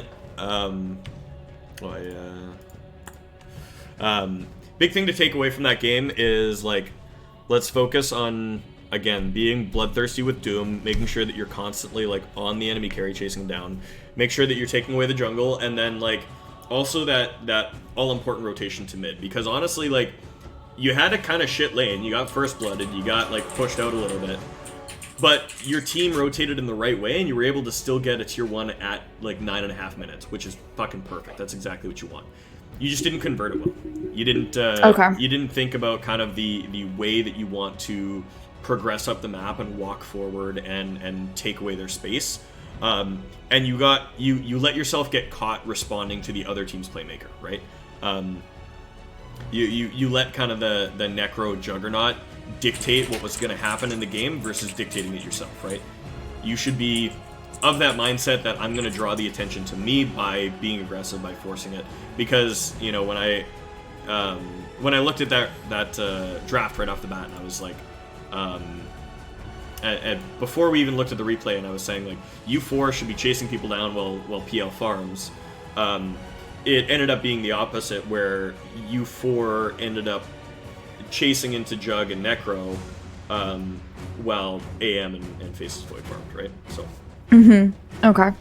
No, yeah. I mean, it's really interesting though, because I in that game I was like, I'm trying, like I'm pressuring, I'm rotating stuff, but now that you explain it, like it's obvious, which it wasn't before, but also it's kind of clear that distinction that you're making. So not just about getting pickoffs and putting pressure, but like where you put pressure and which heroes you decide to focus on. Yeah, so absolutely. So yeah, and you know, when we talk about pressure, it's pressuring, like, you know, in a general sense, it's pressuring the enemy jungle, but it's also just like pressuring the space where the enemy carry wants to be, right? Most games, that is their jungle, because that's the first place that their carry is going to fall back from, right? If they retreat out of safe lane, they're going to farm through the jungle, and that's where the most gold is for them, right? The triangle is slightly safer, but it has less gold than their full jungle, right? And if they can go back and forth between a lane and a jungle, they're going to be farming like crazy. They're going to be like gaining that gold, right? So the reason a lot of carries fall back to the enemy safe lane or to the triangle is because they know that that offlaner is going to pressure them in their own jungle, right? They're anticipating the pressure, so they move further away. And that's just kind of like at a high level how players like are consistently one-upping each other, is that you have this you know, as an offlaner, you say, okay, I know the carry is going to go to the jungle, so I'm going to chase him into the jungle. And then the carry goes, okay, I know the offlaner is going to know that I'm going to be in the jungle, so I'm going to move away from the jungle and go to the triangle. And then the offlaner goes into the jungle, and then he starts kind of farming it up there because there's a lot of gold there. And then eventually, like, you know, the carry is like, okay, there's not enough gold in the triangle, I've got to push out somewhere else, I'm going to go down to the enemy safe lane. And your carry does the same thing, and it's, you know, it's this big, like, convoluted, I know that they know that I know that they know thing that just keeps going on. But you know, you can see in that game that like as soon as you didn't pressure their jungle, their AM went back there immediately, started farming up like a storm, because he saw you on the map, he knew that there wasn't a Doom chasing him down, and just, you know, goes crazy on farming because he knows he's safe, right? So yeah, how you feeling? You want to get into a game, do a live coach? Yes, I'm going to use the bathroom briefly, and then I am totally set. Right on, no worries. I will be right back. Sick. I wanna watch this. Watch this. This is. Hell yeah. Little froggy jug.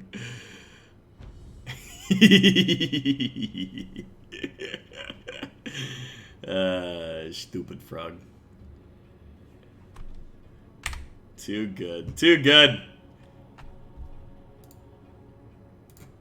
Oh, that's so funny.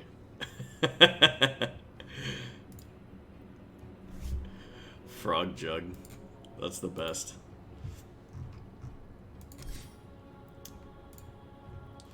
Doom Branger. Yeah, I hear if you put a frog in a vat of like room temperature Doom and then you turn it up, he won't jump out. He won't run away.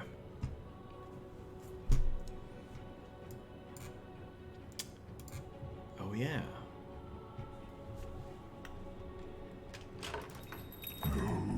Yes.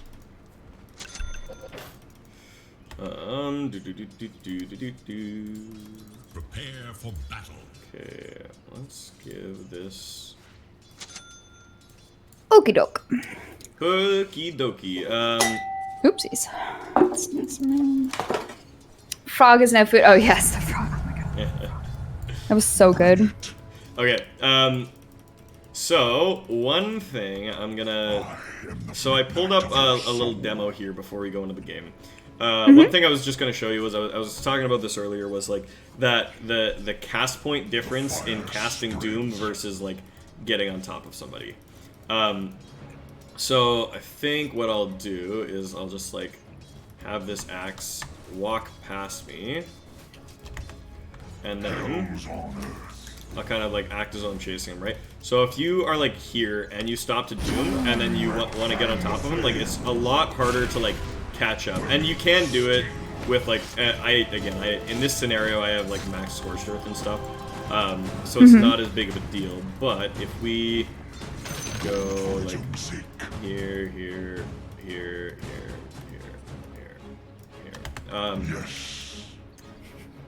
Ring around the rosy, yeah, with exactly. Doom. But if we start this off by like, okay, he's there, and we kind of phase boost up to him, we get scorched earth on top. We do this, and then we Doom. Then we're kind of like right on top of him, right? And all this scorched earth damage is like happening to him, and you can like chase him down a lot more effectively. Whereas like when you cast it first, you're wasting some of the Scorched Earth damage because it's not on top of him. You're using it just for the speed instead of the speed and the damage. Exactly. Okay. So that tends to be how I like, you know, and I mean, it's not like always a hard and fast rule. I mean, if you have your team around and maybe there's like somebody that can catch them and you got a Void Spirit or something, like you can just Doom for the sake of not letting them cast spells and stuff. Like, especially if it's like an AM that's gonna blink or some shit. But for the most part, like if you're like kind of at this distance and you're like busting out of a tree to like to chase somebody down, dooming at max range is almost always gonna end up with like you falling behind, because that whole time that you're casting this, they're gonna like phase boots and start running, right? So if you're like, so if you can like chase them down and get on top of them, and then use that like stun duration to get the doom off, you're gonna like, it's so much easier to make sure that they get held in place and you get that damage down. And again, gotcha. like, Okay. Yep. Yeah, well, and what I had said in the game, like, it never really came into, it never really came up during that course of that game, but, like, you really genuinely can, just kill a hero on your own. Like, Anti-Mage, if you get a Doom on him, you'll kill him from full to nothing most of the time. So, you know, even that game, if your team wasn't willing to come with you, which, I mean, it seemed like they were, but even if they weren't, like, just having a ward up in the enemy jungle and then like smoking yourself and Scorched Earth running in, dooming the anti-mage and then burning him down, you could probably find solo picks. So I'll point those situations out when you get into them, and we can and we can kind of work through getting that mindset of what you can and can't get away with. Because I know with Venomancer you were talking about how like starting to get that mindset of like, okay, it does this amount of damage, this is how long I have to stay in before I can just walk away and let them die. Doom is also kind of the same, where he does a ton of overtime damage, and knowing how much you have to like put in before you can walk away and just let the person burn to death is pretty important. So yeah, that I think will come with practice for sure. All right, let me see. So I need to find not that. I need to queue what, US East? Or no, does it matter for you? No, you queue Europe and I just watch, Okay, yep. Oh boy, here we go. I'm almost back to Herald. Yeah. Nah, don't worry about it. I know that's not updated. For some reason, I love it. It's like super delayed, which I appreciate. Thank you, Valve. Well, so what it does is it actually doesn't demote your medal until you're 2 medals down from, like, in terms of MMR. From where you are. Thank you. Yeah, it makes it so that like as soon as you get promoted, you're not like toggling back and forth on every game. Well, yeah, it really fear sucks not. To, like, it really sucks to like gain a rank and then lose your next game, the next and game. then lose it the next one, and then like back and forth, you know. So yeah, and actually, it's funny. I saw like a thing on Reddit that was the world's like rank distribution, and apparently Herald 1, there's only like 900 players that are Herald 1, because as soon as you hit Herald 2, you can't drop back down to Herald 1. You can only get to Herald 1 through calibration. I was wondering, so that was, I was talking to Loafbone about this the other day, and I was like, guess what? You know, Tier something has like the lowest amount of heroes, and you know, he had a good guess and everything, but that really surprised me, because I was like, there's a lot of shitty people in Dota, myself included, so. But that makes a lot more sense. Herald 2 is where all the cool kids hang out, yeah. Yeah, well, actually, I think it's 1 or 2 stars above it. It's like low, the next one up from me. What is that? Guardian? Crusader? Yeah. It's low that is actually, I think, has the most. Oh, yeah. So, I can see that.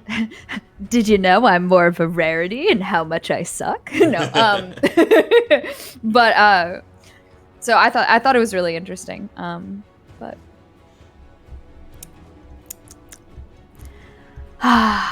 Yes. I think, you know, I usually, I feel like I have been, except when I was playing extremely competitively in other games, been more resilient to things like ranking, but I think, and I don't know if this is a Dota player thing, a MOBA thing, or just like maybe the humans I come into contact with, that a lot of people really do equate MMR with like whether or not they should listen to you, or whether or not you have like anything worth adding. And so a lot of people misjudge, which is interesting because I play with some Guardian people who have like almost encyclopedic knowledge of, I don't know, of like how much damage certain things do. And maybe their mechanics aren't great and that's why they're in the bracket they're in.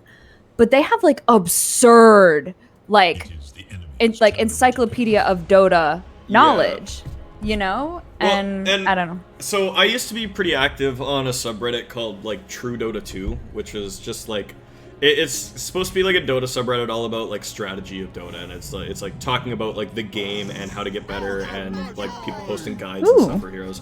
And I honestly fucking hate it as a resource. It's really bad. Like, and I tried to be active in it to make it better, because I observed that there was a shit ton of bad information being given out there.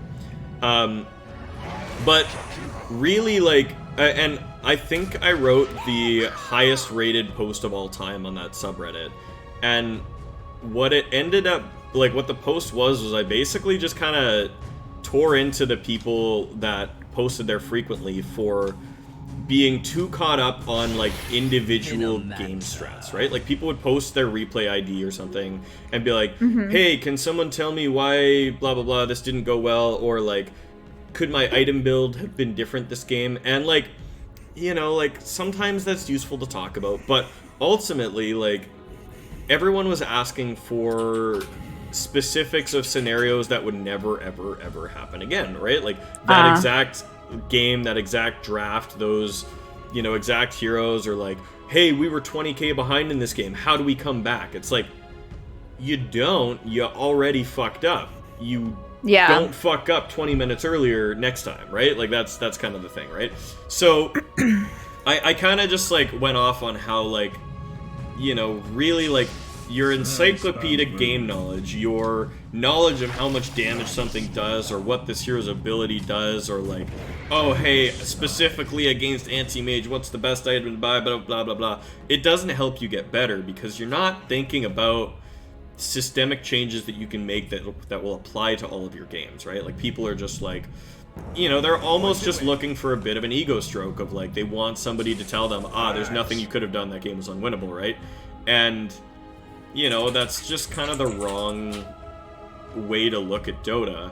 And so like I you know, I've gotten frustrated with that subreddit. I don't really participate there as much, but like what I really like, what I wanted to see more of out of discussions was like, you know, hey, how do I just like learn how to play the map better? Hey, how do I learn to, you know, to take away space, or how do I learn to farm more efficiently, or, you know, how do I take Roshan more reliably, or whatever, right?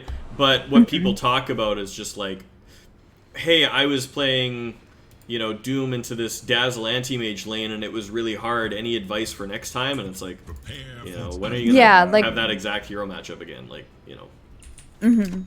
So. Versus like, you know, here's what happened in this lane. What could I have done better? Maybe understanding like broader patterns or broader strokes. Yeah.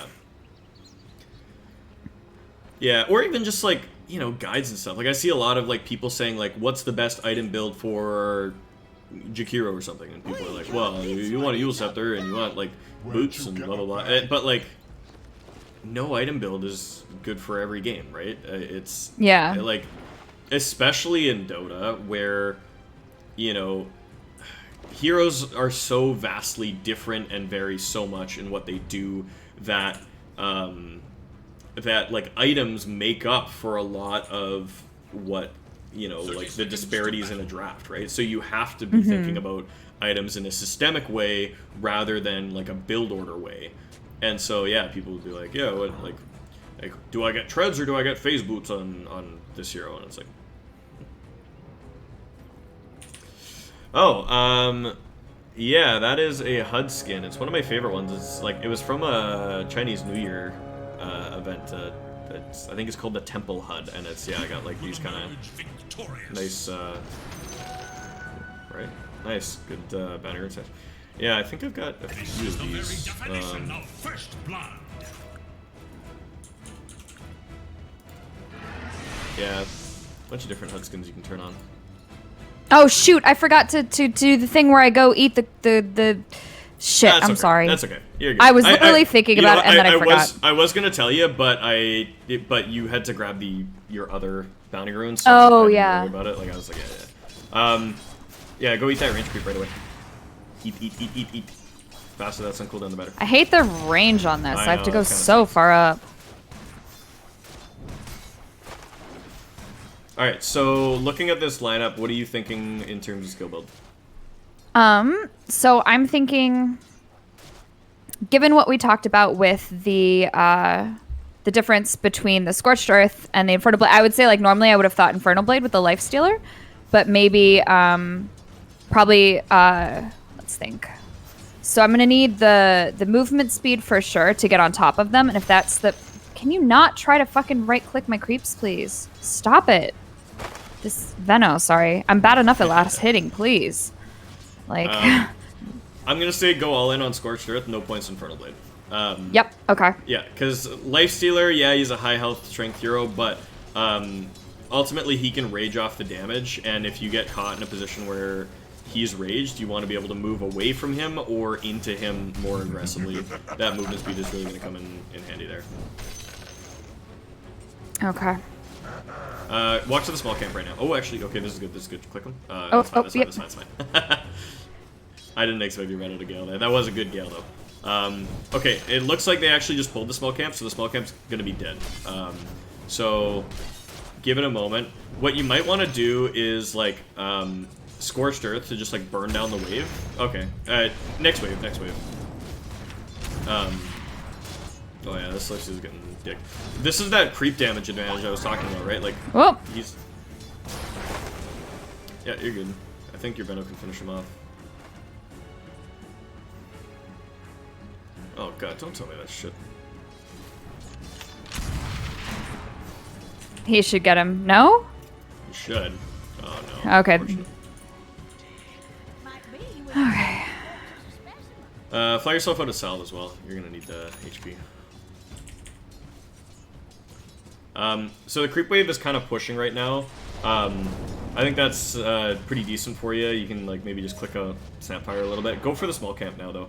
As soon as you get over there, it should be back up, and Devour should be back up, and you can grab it. Make sure you grab the Stormcrafter. Yeah.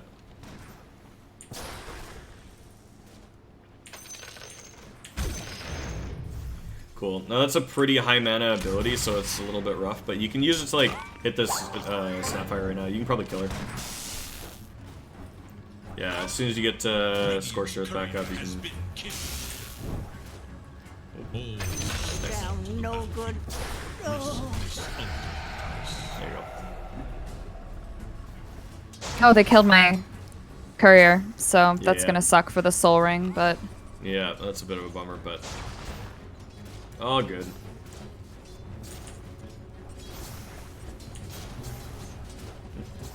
could I ask, please? No? Okay. That's fine. You don't really need the mana.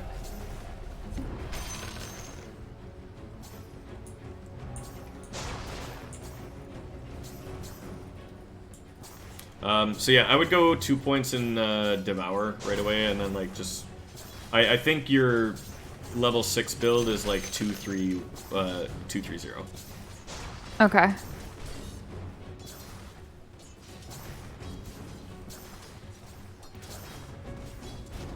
just Devour the range creep, I think. Oh shit, I don't have it turned off the thing, so hold on. That's fine. If you eat a creep that doesn't have an ability, it doesn't overwrite what you have. I see. So if you eat lane creeps or whatever, it's not gonna matter. If that Hellbear survives, you can eat that with level 2 Devour. I don't think it will, but yeah, just keep an eye on the hard camp there. Yep. Honestly, your lane's looking pretty good right now. Yeah, Scorched Earth run on this. Yeah. This is a sad Snapfire. Gleek.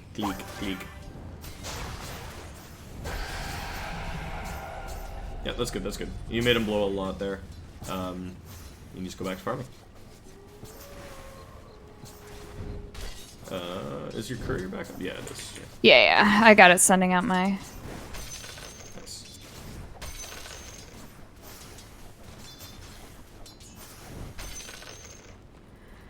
Okay. Just peek at the hard camp there. Might want to grab one of those creeps. Make sure to turn Devour back on. Okay, you can grab a Centaur. Not the greatest creep, but it's better than the Harpy, so might as well. You got the Stomp for a stun if Snapfire's ever like running away from you or whatever, so. Precious bounty.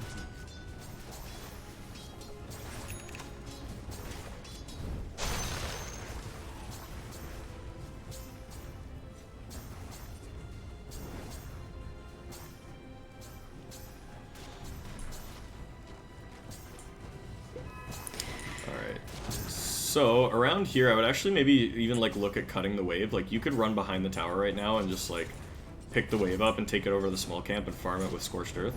Oh, okay, they actually pulled it already, but yeah, just grab it, bring it over to the hard camp. Like might as well get a little bit of extra gold for it. Like they're not really a threat to you right now, so. Okay. Someone in the chat says if Centaur isn't the greatest creep, what is? I would say I really like, ooh, this is Stomp Around. Yeah. Ooh, oh, Venom, body block. Unfortunate. Yep.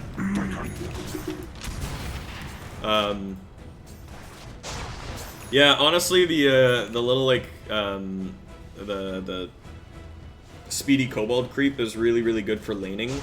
Also, once you get level 3 Devour, I really like having the Satyr, the Hadouken, because it gives you HP regen as well. It gives you 3 HP. You're saying 2-3-2-3-0? Yeah.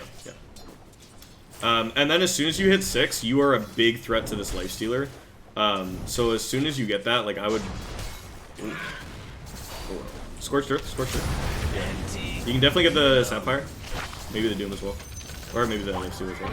Yeah, keep chasing. You are scary. A lot of ya. Yeah, keep hitting. Yeah. Okay, he's... Ooh! You just got Doom. Oh, damn. Yeah, you could've... I know, I tried. Yeah, it's all good. You got fogged. That just happens, but... all good.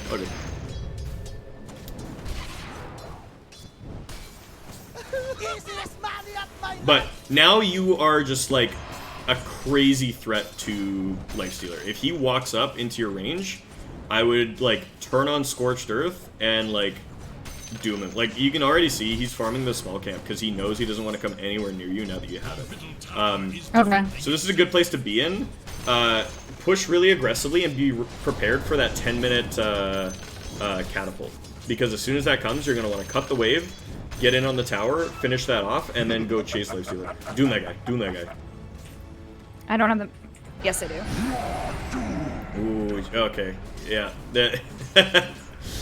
Yeah, no, that was my fault for getting a couple seconds late, but it's okay. He might honestly still die or get denied. Like, I don't think he will, but maybe. Yeah. Oh, you got him. Okay. Yeah. Yeah, he was low enough that I thought it might be fine, but yeah, you're good now. Go cut the wave with Scorched Earth and just like farm like a mad woman. Yeah. Okay. Yeah. There you go. You got it. Do I want to put 1 point in Infernal Blade now, or what are we thinking? Yeah, I would just for the sake of having a TP cancel. Like, it's not the biggest deal that you do. I probably, But, yeah, you can see, like, already this lane's starting to crumble for them, right? Lifestealer's not going to want to come back here. Veno's, like, hitting this tower. Oh, yeah, go help. Uh-oh. Oop. I was looking at a different lane. Sorry, that's my bad. Whoa, my god, I forgot that's not freaking targeted. Oh, yay, self. Nice. Easy kill. So, I want maybe 1 more point in Devour? Do I want to max out? I would max out Scorched Earth. You're okay with the creep that you have right now. But yeah, like Soul Ring and then Scorched Earth and just clear this next wave and this tower will kind of crumble. You take it over to the hard camp, like might as well just get a little bit more farm out of the Scorched Earth cast. I would actually eat that a tomato creep. I like those better than the centaur for sure. Oh, and dig yourself up a mango, because you deserve it. Salve. Alright. Well, you still deserve that, but, you know. Alright, so Catapult Wave is coming right now, so, yeah, make sure you're cutting again. Soul Ring, Scorched Earth, just clear all these creeps out. It looks like you might not get the tower here because they've rotated, but this is fine, right? You've dragged their offlaner here. Go hit him, You're way stronger than that guy. Fuck that guy. What's he doing in your lane? Alright, you're good, you can just chill. They cleared out the catapult, so you're not, like, getting the tower right away, but, like, again, oh, they haven't killed it yet, but, like, again, this is, you've drawn their playmaker up to your lane, right? You're doing to them what, you know, got done to you last game, and now the Veno's just gonna go deal with the Lifestealer bottom. He's, like, infesting a creep, he's sad as fuck. You're just farming. You're so cool with this, it's not even funny. Okay, this is a little scary. Oh. Oh. Escape! Oh, no. No escape. Should I have doomed one of them before I left? Since the Pango was coming in, I wasn't sure about that. Oh, go on her! Yeah, you didn't quite have the mana, but I think if you had just thrown it, that would have been fine. But also, I have a lot of gold. Yes, you do. I was just about to mention that. I think Vanguard sounds real good this game, especially because they have like a CK and a Lifestealer. And I would honestly maybe...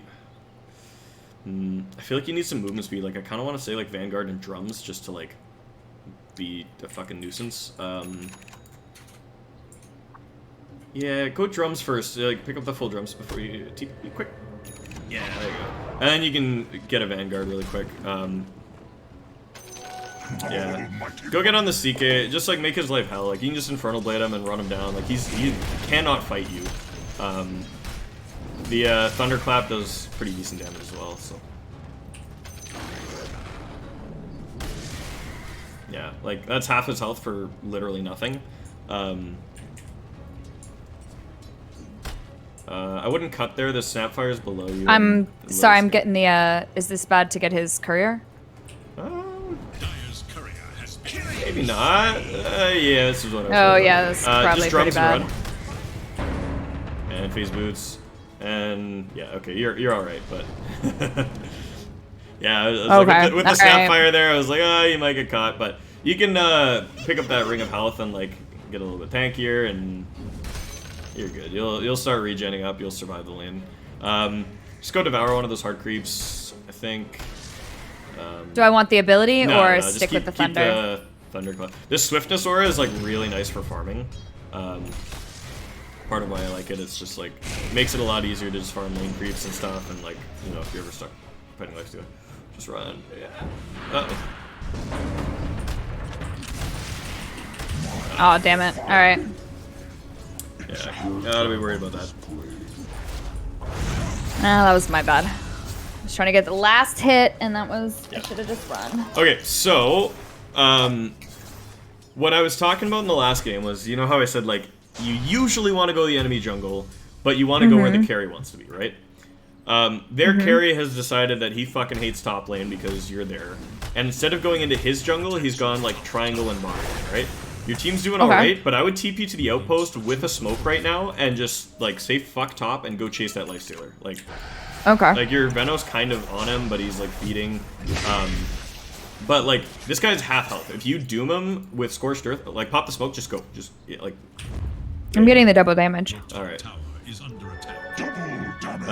But yeah, if you run up that hill, activate Drums, and, like, find that... Oh, double kill, double kill. Scorched Earth, Scorched Earth! No! Come on! Just doom him, just doom him. Let's keep chasing, fuck it, you don't give a shit. Yeah. Infernal Blade him out of the tier 3, like, no fucks given. Or he's done, I think, yeah, right? He's dead. Alright. Axe is gonna die. Oh, you still got the kill. Okay, cool. Woo! Boy. Mama, alright. Alright. Well. So... Scorched Earth first, Jess! Scorched Earth! I know! I'm Scorched Earth! You activated that Sometimes he Scorched feels Earth? so like Straight up double he damage. feels like I'm fucking driving a tank. For You all are! that you tell me about him like being speedy and shit, he's not very agile. He's driving a tank. All of your movement speed comes from Scorched Earth. You didn't activate it. Oh, okay, well. User error driving the tank, okay? Yeah, no, like, and the Scorched Earth damage would have canceled the Axe Blink too, is the other thing. By walking up there and not activating it, he had about 2.5 seconds to see you and blink away at, like, 1 HP. I mean, where do I want to go now? Like, mid looks like that's where the carry is. I just saw lifesteal Yeah, here. I'd go mid because there's a siege creep there. You definitely want to be pushing that down. Axe has a blink blade mail, so be very careful of that. But okay, you guys are on him. You guys are on him. Go, go, go, go, go, guys.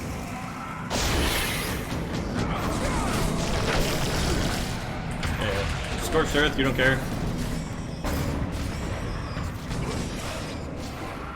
Woo, I care now. Yeah, just kind of out, just kind of out. Damage over time. No problem. Yeah, chase the lifestealer. Like, yeah, he's a sad boy.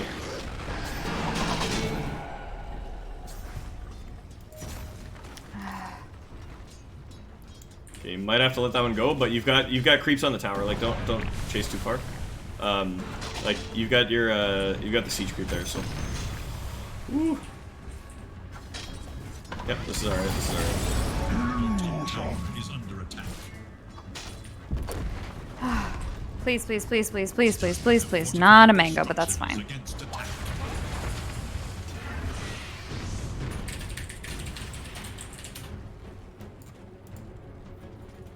Alright, so you've got Doom back up. You're a little bit low health, but like, I would still hang around anyways, because I mean, if like Axe blinks in and try to catch your Pango or something, like, it's still good to be around.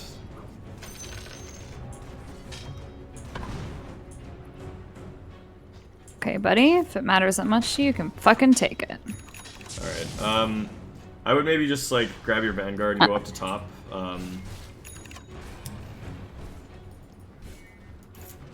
Yeah, your kind of mid-push got a little bit diffused there because you weren't able to kind of capitalize on the catapult there.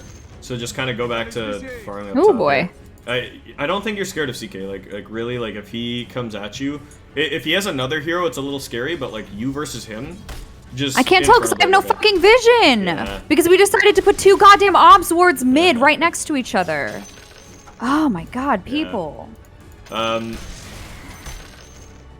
I think it's actually okay to just show and duke it out a little bit there. Like, your team is applying pressure, so the team's gonna have to respond to one of these things, right? They're gonna have to respond to you, or they're gonna have to respond to mid. So, yeah, just, okay. Scorched Earth. Oh god, they're all fucking here. Yeah, you're fine, you're fine, you're fine. Am I though? We don't, I'm not, okay. We don't have a tower here and we have no vision.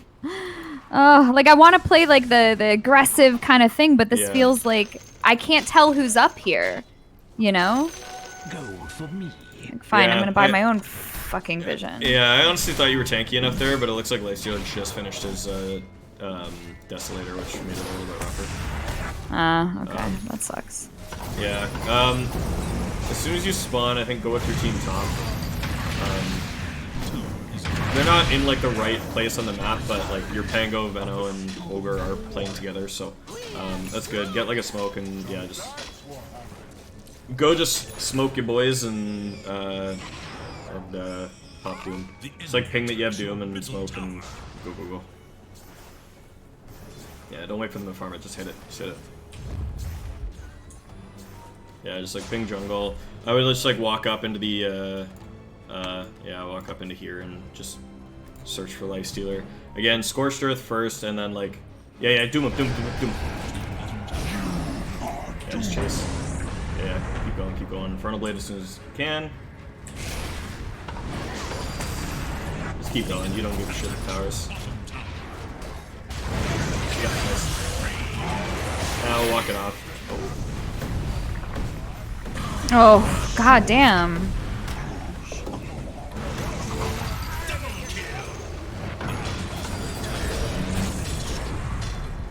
I guess the Sven is still farming, which is nice. Yeah, like, Buddy. Yeah, okay, there's a lot of things, little things that could have gone differently there, but ultimately I still think that's okay because you get the carry, your spend is farming, right? And not the best trade, but it could have been better with different executions, so like that play in general is still fine. Yeah. I guess we get the tower too, so. Yeah. But that's what you want to be doing. I know it sucks to die, but Okay. ultimately, like, the right play there. And in 60 seconds, you're going to do it again. So use this downtime to just, like, farm, devour up some creeps. Maybe, if you see one, maybe grab the Dark Troll Summoner. I can't remember if that... I don't think that pierces magic immunity anymore. Okay, that's not one of these. Okay. Yeah, I don't know. The like, big camp trolls.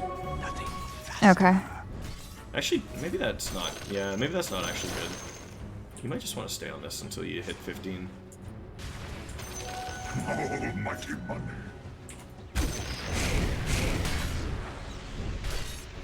Yeah, I think you just get the Devour Target's Ancient talent at level 20 and you pick up a... or go to mid.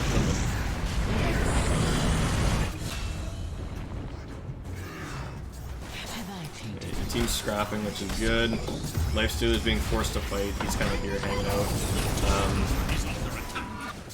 Don't like force it, but yeah, they're getting chipped out right now. This is actually probably pretty good.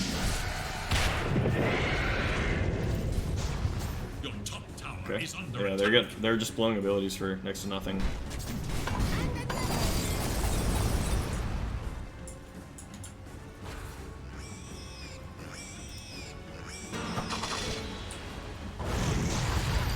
Oh. Yeah, just keep letting your team poke. Like the Pango and the Veno and shit are really good at this, and you guys can kind of just occupy their space on the map here. It's gonna force them to like come over and try to deal with you, and then when they do, you can just doom probably Lifestealer right away. Okay.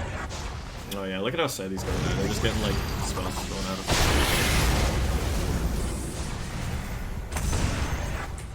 Watch out for the X-Blink. Oh.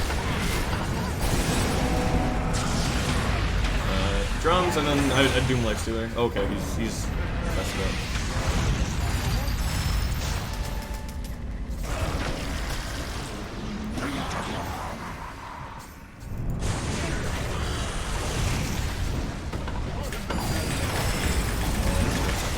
Oh. I mean, he's Okay, almost dead. He's gonna die, yeah. Yeah. This fight's just kind of okay. I mean, this game is just like, this is... just Chaos? Scrappy, yeah, this is chaotic. Get that. Just deny it. Or something. Okay, alright. God. Okay, yeah, such a... this is, your team is so obnoxious, I love it, actually. Okay, you got the CK. That's something.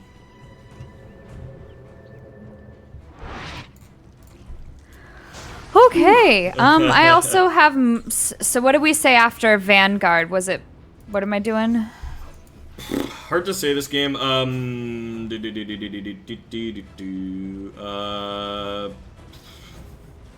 middle tower is under attack. Fuck, honestly, like... I kind of like the idea of just going into, like... an... Oh, go Halberd. Go Halberd. Halberd's the play. Yeah, I was gonna say, like, I kind of like AC, I kind of like Crimson Guard, I kind of like Sanjin Yasha. Ultimately, like, the biggest threats to you this game are Lifestealer... Really quick, sorry. So since my Sven is in our triangle, but everybody wants to group and go fight the Axe, should I push bottom and ignore them or go with them? I would just walk out, farm a little bit. You've got 45 seconds until Doom. Maybe just farm your Sanj just on whatever farm's available. Fly a smoke out to yourself and just be ready for that 30 seconds, and then get your team to just go with you and look for more fights. Like, again, this game is chaos, but Doom thrives in chaos. Like, you really should be trying to stir that shit up. This game has looked better the more fights you guys have taken. Okay. So, you know, just like, yeah, be like a little, you know, chilly. Like, you can just like farm up this wave with Scorched Earth, and like you'll have the Sange coming out, and that'll time up with you having Doom available. Then you can start pinging that smoke, and you and Ogre and Venno can go meet up with this Pango, whatever he's doing. You know, he just blew his ulti, but I don't think it matters. You can start making your way to top. It looks like something's kind of coming there. Okay. Make an inventory slot for the smoke. Cool. Just pop it. Just go. Do I want to doom him? Oh, okay. Oh, yeah. Get anybody, honestly. Yeah, that's totally fine.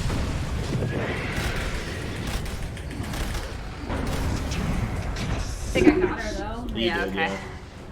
Oh, she got denied. Damn. I mean, they're all together, so like, this is where I don't know. Should we?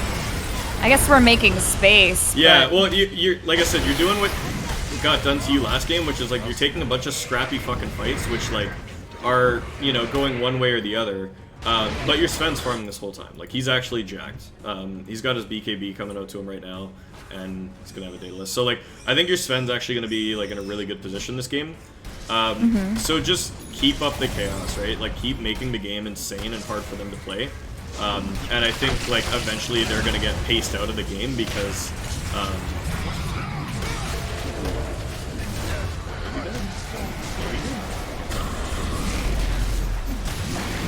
bad decision for your Sven to fight there, but ultimately okay. You guys get a couple kills for it. Alright. Oh my god. All right. Yeah, and just keep farming.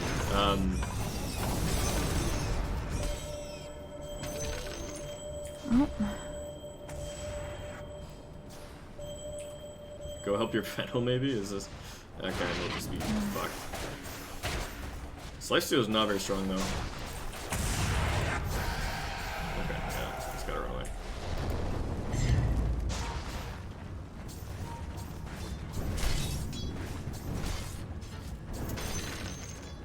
I know this game feels frustrating as hell, but what I want you to like pay attention to is how much Lifestealer has had to show up, right?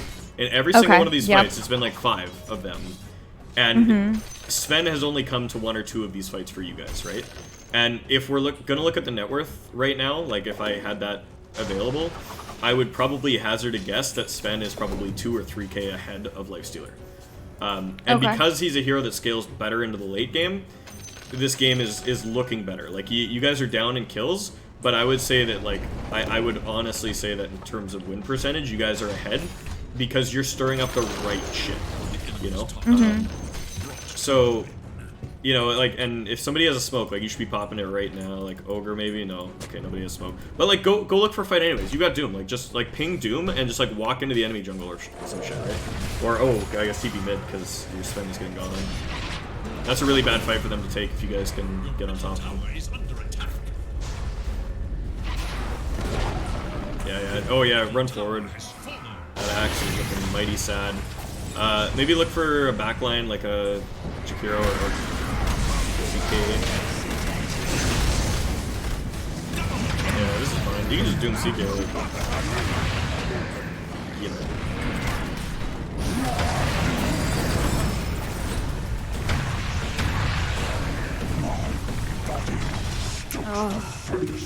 That's unfortunate.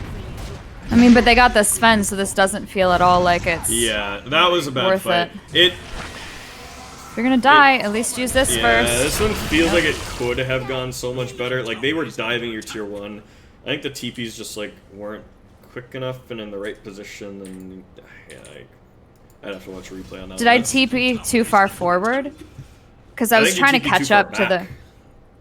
We didn't have a tier 1, did we? Oh, I guess we did. Yeah, you TP'd to the backside of the tier 1. Okay. I should, yeah, alright. That was my fault. I think I assumed we didn't have it for some reason. Yeah, I think you TP'd to where the axe was at the start of the fight, but he immediately just started running, and you had a long TP because of it. You were the second TP in. Oh, no, Sven. What is he doing? Okay. It's unfortunate. Alright, so... All right. Well, I still have a tier 1 neutral item. Let's see what's available. Get the Devour Target's Ancient's talent, and try to eat a Ancient Black Dragon. That's your big thing right now. Okay. Neutrals. Oh yeah, I haven't even looked at those. Maybe. Yeah, like Essence Ring or Vanguard are both really good for you. Vambrace. Honestly, Quicksilver Amulet's really good as well. Yeah, Vambrace. Or did I say Vanguard? Yeah, Vambrace. Let's get those two mixed up. You can eat the Thunderhide. It's still decent. It's better than the Hellbear, but... Which one? Oh, that. Which one's the Thunder? Oh, sorry, you I don't know their talent names. Yet. Sorry, no, that, it was the I Ancient, misclicked during the fight. Okay, yeah. all good. Yeah, next level get, yeah, next level you can get Devour and, or the talent and go get yourself a nice creep. Alright. So since they are pushing bottom, should we be pushing top? I think you're gonna have to let the tier 1 and tier 2 go there, so apply pressure anywhere. Like, actually, mid lane's okay looking right now. Oh, Axe is there. You guys might just be able to pick off Axe. They all just kind of came off the map here. Yeah, go on Axe, go on Axe.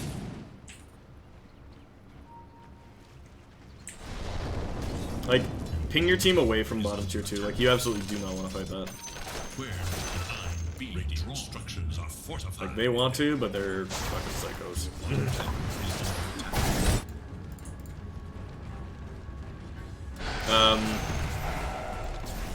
Okay.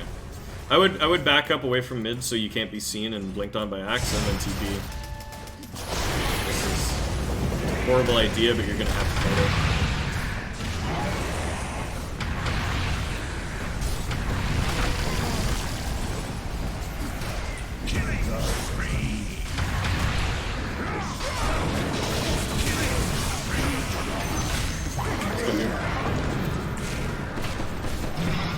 You can,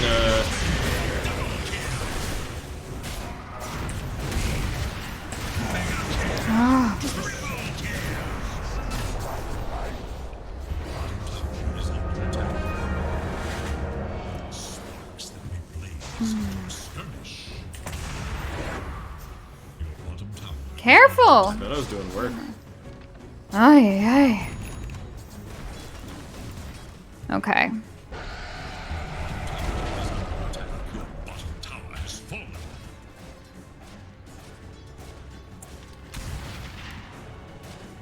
Yeah, that's the weird thing is, like, with this game so far, like, what your team has been doing a really good job of is just, like, chipping out the other team to a point where, like, a fight actually looks okay. Like, this Ogre and Venno are just, like, throwing so much damage over time spells that, like, these guys just end up at half health, and then the fight doesn't actually look all that bad because it's like, okay, you can actually just finish these guys off. So, you know, in general, like, I would just kind of keep an eye on these fights, because, like, fighting tier 2 is a horrible idea. But then Venno and Ogre just, like, kind of got their Lifestealer to just half health, and then he, like, was about to lose Aegis just at the start of the fight, so it didn't end up being too bad. But, yeah, like, I would just keep an eye on that, because, you know, if that's kind of the game plan that I think you have to roll with at this point, is, like, the other team is going to be forcing the aggression, so, like, let them, and then go, and then just, like, go in when they're softened up enough. Head towards your Ancients and try to pick up that Ancient creep. It's going to be really big for your game here, if you can find. Let me push this wave briefly, just because it's pushing into the tower, and then I will go there. Yeah. So, am I thinking to build, since I have, like, my lockdown item, am I thinking to build more tankiness now, or? AC is definitely your item here now, yeah. It's a really big benefit for Sven, and it's going to help keep you alive against a lot of their bullshit, yeah. Okay. And actually, ooh, AC or BD? Thunderhide. Eat the big dinosaur there.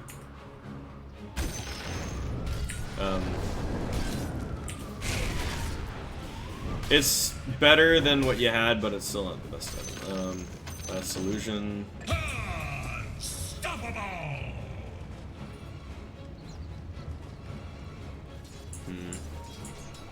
I mean, we don't want to fight there, right? No. Do I need to go back? No, Ogre's just dead. Everybody's retreating. You're okay.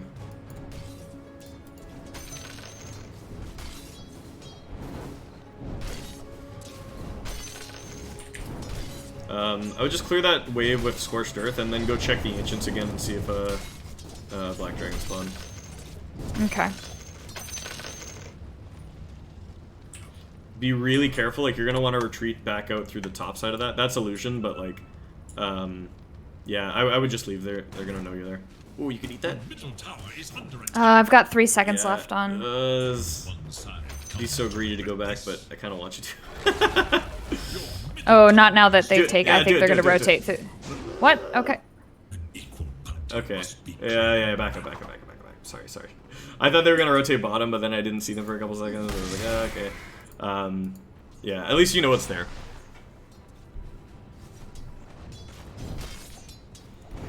You see Axe top, so you're mostly okay, I think.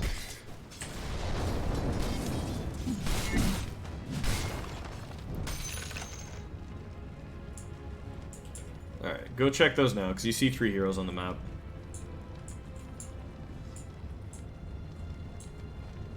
Oh my god. It's the Thunderheads again. Okay. Just eat it again, just for the sake of having it. Or like the Devour Gold, but just leave. I wouldn't farm the rest of it. Yeah.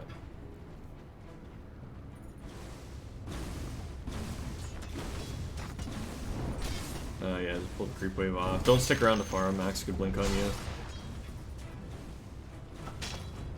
Your top tower is under attack.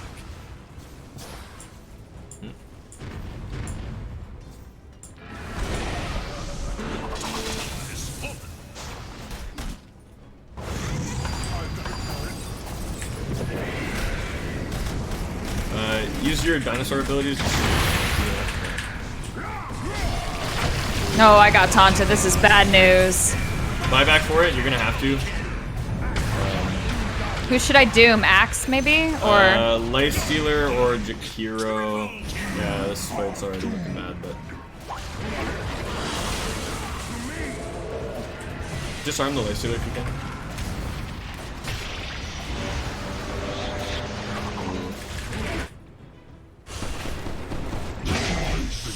Yeah, that's probably game. Yep. We will get you a Doom win tonight.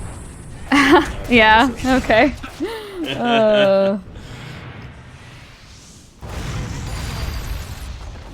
Radiant structures are fortified. Your top tower is under attack.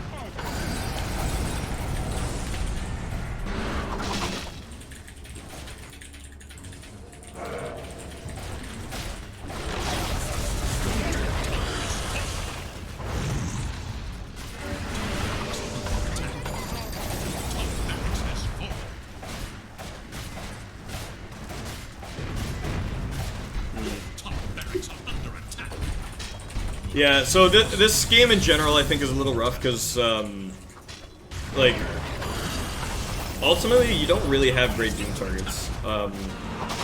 Almost every hero on their team has shit that they just use right at the beginning of the fight. I think I was telling you again, like, you know. Maybe the snap? Yeah, like I was gonna say, the Snapfire might Because her have been your better alts are target, like, but yeah. you also don't want to walk through the fight to Snapfire, right? Because there's gonna be an Axe blinking on you, there's gonna be a Macro Pyre down, there's gonna be a Chaos Knight just chipping you away, right? Oh god. Sven, what are you doing, right?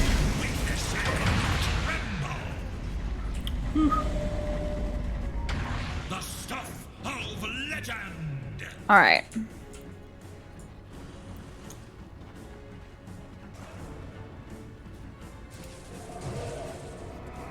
Uh-oh. All right. Overall, though, I would say, like, this was honestly a pretty tight game that came down to just a handful of small things that, like, really tipped it. So why did you have me, like, with the ulting Lifestealer? Yeah. What was our initial kind of, like, mindset there? Primarily just keeping him from raging and infesting. Because, especially at high levels, Lifestealer has a... oh, it's at level 25. I thought it was level 20 talent. But either way, like, he has 6 seconds of rage duration on an 18-second cooldown. So by dooming him, even when he's got rage up, you keep him from reactivating, which is super important. And then infest is the other thing, right? Because what Lifestealer wants to do in a fight is fight until he gets low and then infest out, and then re-engage after he's, you know, sat inside somebody for a couple seconds, right?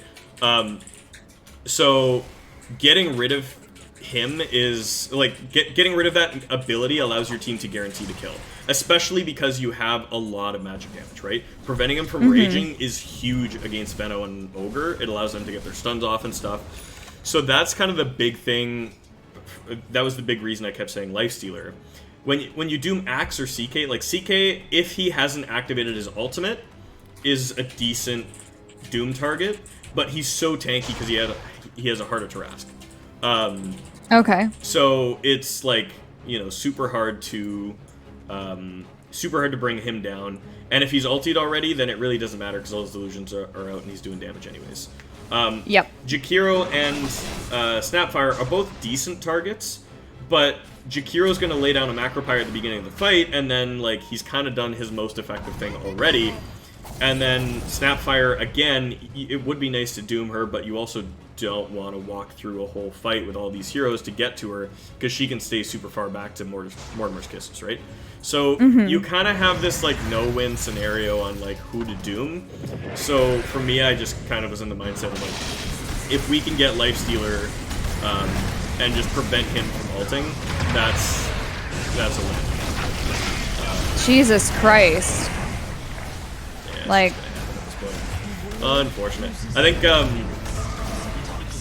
I feel like we made enough space for the Sven to farm, but he feels like he's so squishy. He did. He came to 2 fights that he shouldn't have, when he should have just been farming and pushing.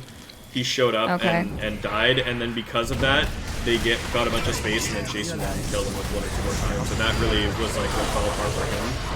He did have the space. You know, there's like we could talk about a few things. Like, there's things that we could have done to make more space for him, so that even with the mistakes it was fine. But without that space, he still had enough to win, to be higher than Lifestealer. Like, I think I said at one point, like, right now I would suspect that he's 2 to 3k ahead of Lifestealer, which is a significant advantage when you're a Sven. Yeah. But he just kind of, you know, didn't capitalize. He chose to take a couple shit fights, and that really crumbled it. Like I said, I think this game comes down to just a handful of pretty small things that, you know, fundamentally, like, you were doing good. I think your lane this game was fucking awesome. You did really well on the lane. You know, you made the Lifestealer's life feel like shit. You got an early kill on him. You got his tier 1 tower. You started farming across the map. You made your way to mid. It actually went okay, even though they deflected the pressure mid. They got rid of that siege creep. You know, it ended up being a pretty good rotation. And when I got you to smoke on your own bottom into the triangle there, honestly, you press your buttons in a different, like, order, and you get 2 kills for literally nothing. Instead, you got 1 and traded for yourself at a tier 3. Super unfortunate. That should have been, like, the play that broke the game open. You know, like imagine what a double kill for you at that stage of the game means. Like, that's huge, right? Yeah. So that would have been absolutely massive. It was the right move, just went a little bit awkward. A couple more fights just like that where you, like, when it, again, I think that one where you, like, smoked into the enemy jungle and doomed the Lifestealer was kind of the, you know, it was the right move. Your team was with you, and I think, like, you just took, like, a half second to doom the Lifestealer, and he got rage off and phase boots and ran, whereas if you had just pressed the button the second you saw him, you might have gotten the kill earlier. Like, just tiny little things ended up with fights going the other way. And, you know, like, wait, where are the graphs? I think Why can't I see graphs? Stuff like that. I mean, obviously I just need to work on being quicker and things like that, but it can feel kind of like Doom's strengths and ability to then take those fights is extremely fragile. If everything feels down to like the slightest split second, right? And if I don't get the perfect combination or like exactly like Doom right at the, you know, right moment, then it feels like it's like I've got nothing left, you know? Whereas like I feel like at least with Venno, if I miss a Gale, I've got lots of backup stuff. If I, you know, don't have enough wards down, I've got other things I can do. I've got Spirit Vessel. There's all kinds of like maybe ways to like help when I make a mistake. Whereas I feel like Doom feels like maybe there's less room for error. I don't know if that's true or if it's just maybe I'm still really kind of learning him, but yeah. What I would like, you know, when we were talking about Doom on Discord a couple days ago, I think one of the things I said was like, Doom is a very opportunistic hero, right? To be successful with him, you really have to know exactly how to read a fight, and know exactly what your opening is, right? And so that's something it's a game sense thing that you're really gonna have to like train. But you know, fundamentally, like when somebody steps just a little bit too far out of line and you get the Doom, it feels really good, and you kill and you mess it up. And when you end up a little bit too far behind a fight and you end up like kind of throwing out a weak Doom, it you know, it doesn't go as well. So you're right in that it's very you know, it's very specific the way that you have to play, and again, it's very opportunistic. You do have to like, you know, just read the play just right. But that's not to say that I think you're like, you know, useless if something doesn't go quite the right way that you want it to, right? There's ways that we can like force those engagements to happen the way that we want. Okay. And a lot of it comes down a little bit to posturing and aggression and setting up well for this stuff. Okay. Like, you know, we're trying to have you like catch people by surprise a lot of the time. And again, this game, the margins are razor thin because it's a lifestealer, because he has that rage. He can negate some of that Doom damage if he's quick on his Q button, that sort of thing. Like it is a little bit hard in that particular game. But like I will be honest, like I feel like, and maybe this is something that there's strategies where I can work around this. If I have no vision on the map, no matter who I am playing, unless I am like obnoxiously ahead, I feel really uncomfortable trying to have that sort of aggressive posturing, because, you know, if we don't see anybody on the map and we have zero vision on the map, I get worried that like, you know, there's they could all five be there and I don't know. So it's hard for me to feel like I can like be kind of aggressive or assertive and be, you know, ganking and smoking and running into places if there's no sense of where the enemy is. And maybe that's like, you know, you mentioned that game sense. I also feel like when I think about logically where I would imagine people to go, especially I feel like maybe with this, this skill bracket, that they're never there.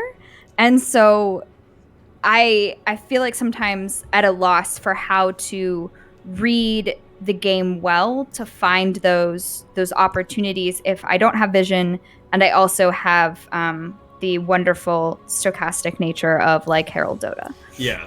Well, so let's watch the replay on that, because okay, honestly, to me, that was a super easy game to read. And, okay, you know, like we talked about it a little bit. Like, again, that gank into the Ancients where you found the Lifestealer and the Axe. You know, that was like you forced the Lifestealer out of top lane. He went to bottom lane. Your Sven and Ogre chunked him down to like a third of his HP, and he got super sad, and then he ran back into the triangle. And we had vision of that whole thing, which is why I kind of like egged you on. I was like, go to the triangle, because we could see that he was like gonna be in there and that he was gonna be low health, right? And so like, again, process of elimination, he's gonna go where he has the options. So I'll kind of speed through the laning phase, because honestly I think your laning phase was really good this game. You know, the one critique I would have is that I think you didn't feel confident enough to, like, kind of be on the creep wave and manipulate it. I found there was a good handful of times where you were kind of just walking away from the creeps a little bit. I think because you were scared of the lifestealer. So talk about that in a moment here. A lot of it is going to come down to like creep aggro and stuff. All of this is really good, getting the wave pulled back here while you're kind of vulnerable to the lifestealer. He beats you. I feel like I feel uncomfortable here because I don't have vision and my Veno is playing in the lane with me, right-clicking the creeps. So I'm feeling stressed about trying to, like, you know, last hit because I'm not amazing at it, and I have no vision of where the snap is, and she's the one who gets like the kind of critical spells that kind of kill me and are able to chip me down and stun me and stuff. And so it just kind of feels like a really uncomfortable place to be. I can't be confident if I don't. It's almost like lane space. Like I can't. It feels almost like a solo lane at the start. So, and honestly, like up until this moment right here, I'd say like you played this fucking perfectly. You're doing great. Like this is honestly just fine. And the first 2 minutes. Well, no. Like I mean, like I'm teasing. There's good and bad here, but like so the Veno, honestly, I thought he did just fine. Like I don't. Like, honestly, I would have preferred that he be standing, like, over in these trees doing exactly what he's doing. But, like, clicking the lifestealer down and, like, helping on denies and stuff, not too bad, right? If he's over here, he can kind of deal with the Snapfire better, but, like, honestly, it's not so bad what he's doing.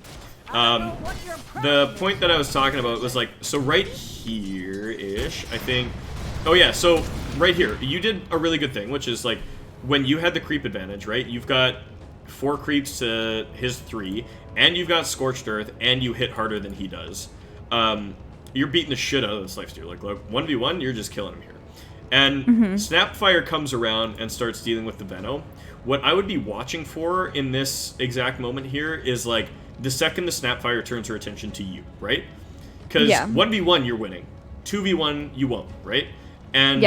she's either going to kill Veno, or Veno's going to get away, or something's going to happen down here that's, you know, like, this equation is going to change in just a moment, right? So you see this, Veno starts walking away, she changes attention onto you. If you start walking away right now, you've won that trade 100%, right? You know, you're taking a little bit of damage, but you've dropped Lifestealer to basically nothing. You duck into these trees, you walk away, Snapfire kind of has to chase you, but she's getting hit by Scorched Earth damage, she doesn't really want to, she lets you go, right? But you stay just a little bit long, you get stunned, you get clicked down a little bit, and now you're like down to like almost no health. And it's actually still kind of fine, because the Veno starts going for this kill, Snap wants you, Veno should get this kill, and I think he does. Oh yeah, no, he gets baited by the stick. So, unfortunate, he goes down there. But, honestly, like, the way you played it, again, the time it took you to turn around, a little bit slow, but for the most part, that was still just fine. You know, you kind of come out of that pretty evenly. And, again, I think you recognized it here, was, like, you had creep power, so you threw on the Scorched Earth, and you almost looked like you wanted to man up a little bit there. I was popping his salve with the... Scorched Earth. I see. Okay. Yeah. I don't know if that was he was salving, and I wanted to not give him the full salve. Yeah, that's actually like that's cool. But honestly, like I would have gone on the Snapfire here, right? These 2 range creeps turn around and aggro onto her. She attacks you, and like you're at even health, right? You've got Tango you can pop. Like you got the creep advantage. You'd kill this Snapfire, I think. But you back up there. It's okay to play that safe. Like honestly, not the end of the world. Okay, yeah, and this was like that cool fight. You get the kill here.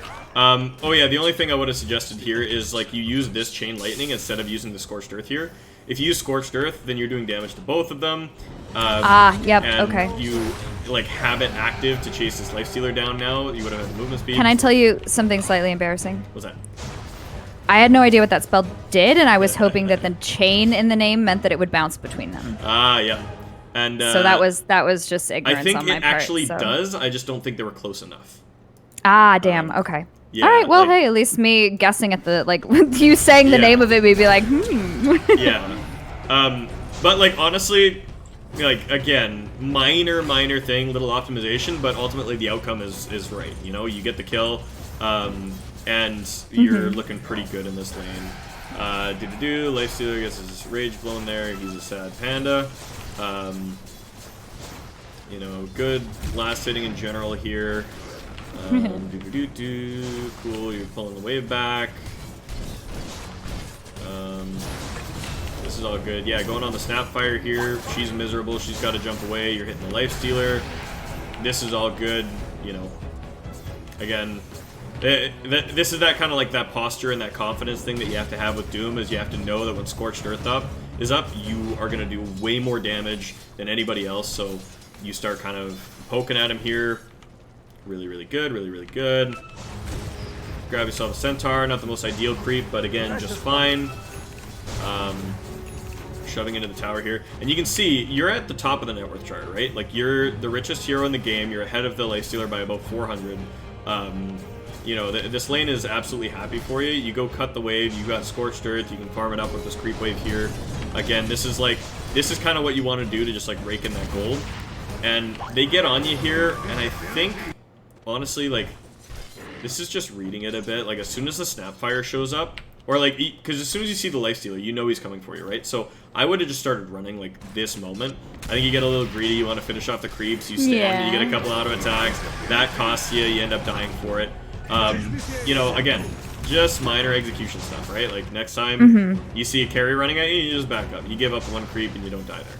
Still, you're at the top of the net. You know, still not a big deal.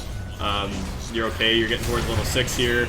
This one, you get the kill on the Snapfire, and oh yeah, we were talking about this one being another like little execution thing where the creeps die here.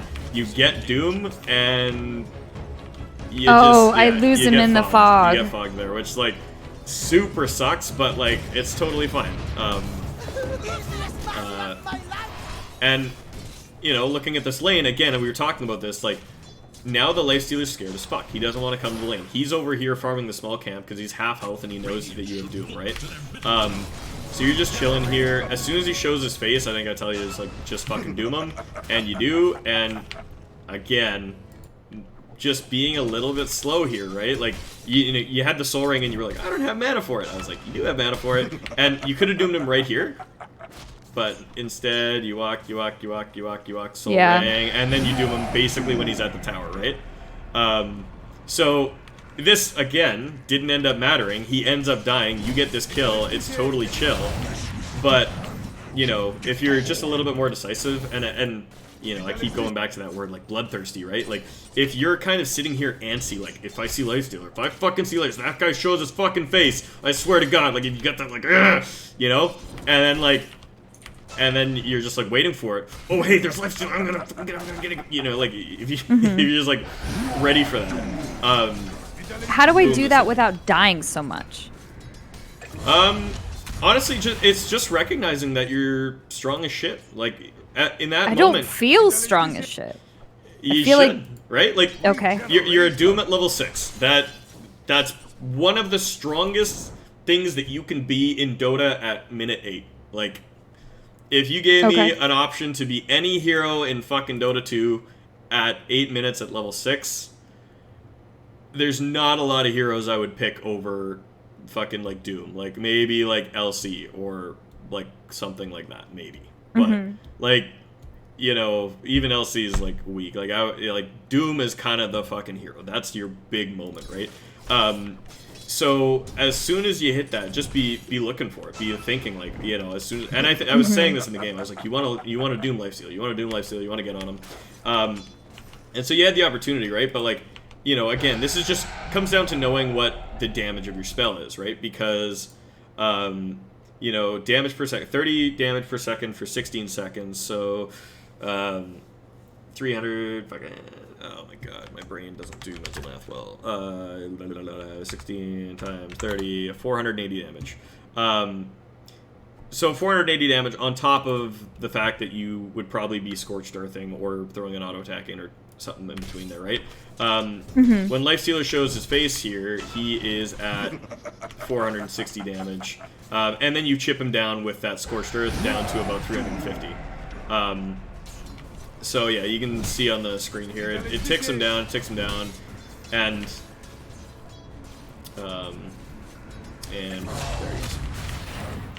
960. Wait, did I calculate it wrong? I think I calculated it wrong. I was gonna say that seems fucking low. What did I put in? 16 times 30. Why did I put? What? Yeah. Wait, what? Oh, level 1. Okay, someone in chat was like correcting my numbers, and I was like, Oh. I didn't think I did. Yeah, I didn't think I did the math wrong. I didn't. Yeah, 487, 20, 960. So yeah, either way, like you get the kill. Again, it's just like it's that minor like hesitance, not quite knowing the damage, not feeling strong, like you said. But like, you know, when you've got me there to kind of kick you in the pants and say like, you've got the damage, do it. Like instantly, this lane changes on a dime, right? Lifestealer got a little bit ahead on net worth, but now you're 1,000 ahead of him, right? And you were like checking the shop here, but I was like, go get the Snapfire, and you walk over. Oh no, I was checking. There was some kind of skirmish or something going on. I think like bottom or something. I was looking at a different. I started to look at a different lane, and then you called me back, and I was like, oh no.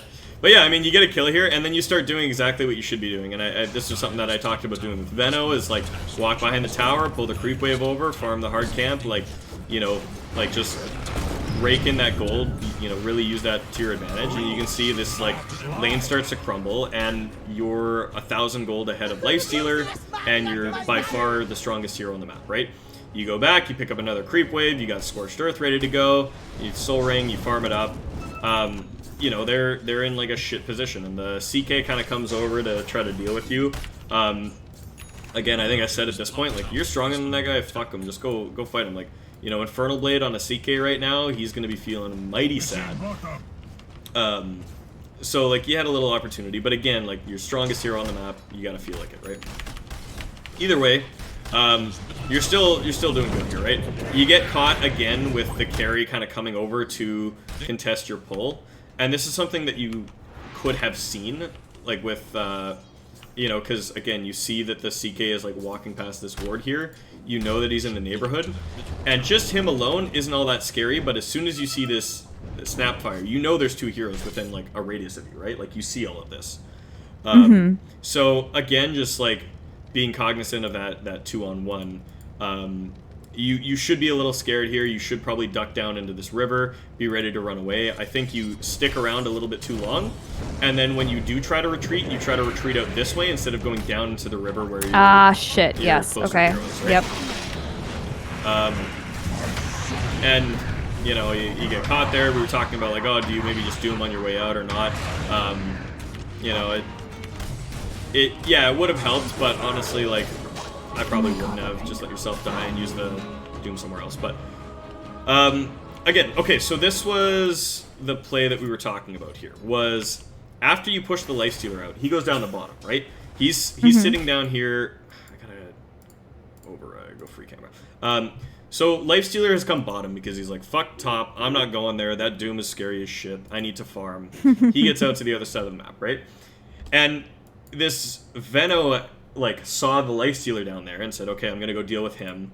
Sven, Veno, and Ogre start chipping this guy out, and I think actually if we back up like 10 or 20 seconds or something, I was also watching this, right? Like, he gets chased down, he's got to jump into a creep, he like pops back out, they're chasing him, he gets hit with like with a bunch of spells, and now he's just like low health, scared as hell, right? So I saw all of this play out. I don't know if you kind of had, if you were looking across the map here, but Lifestealer half dying. Health, yeah.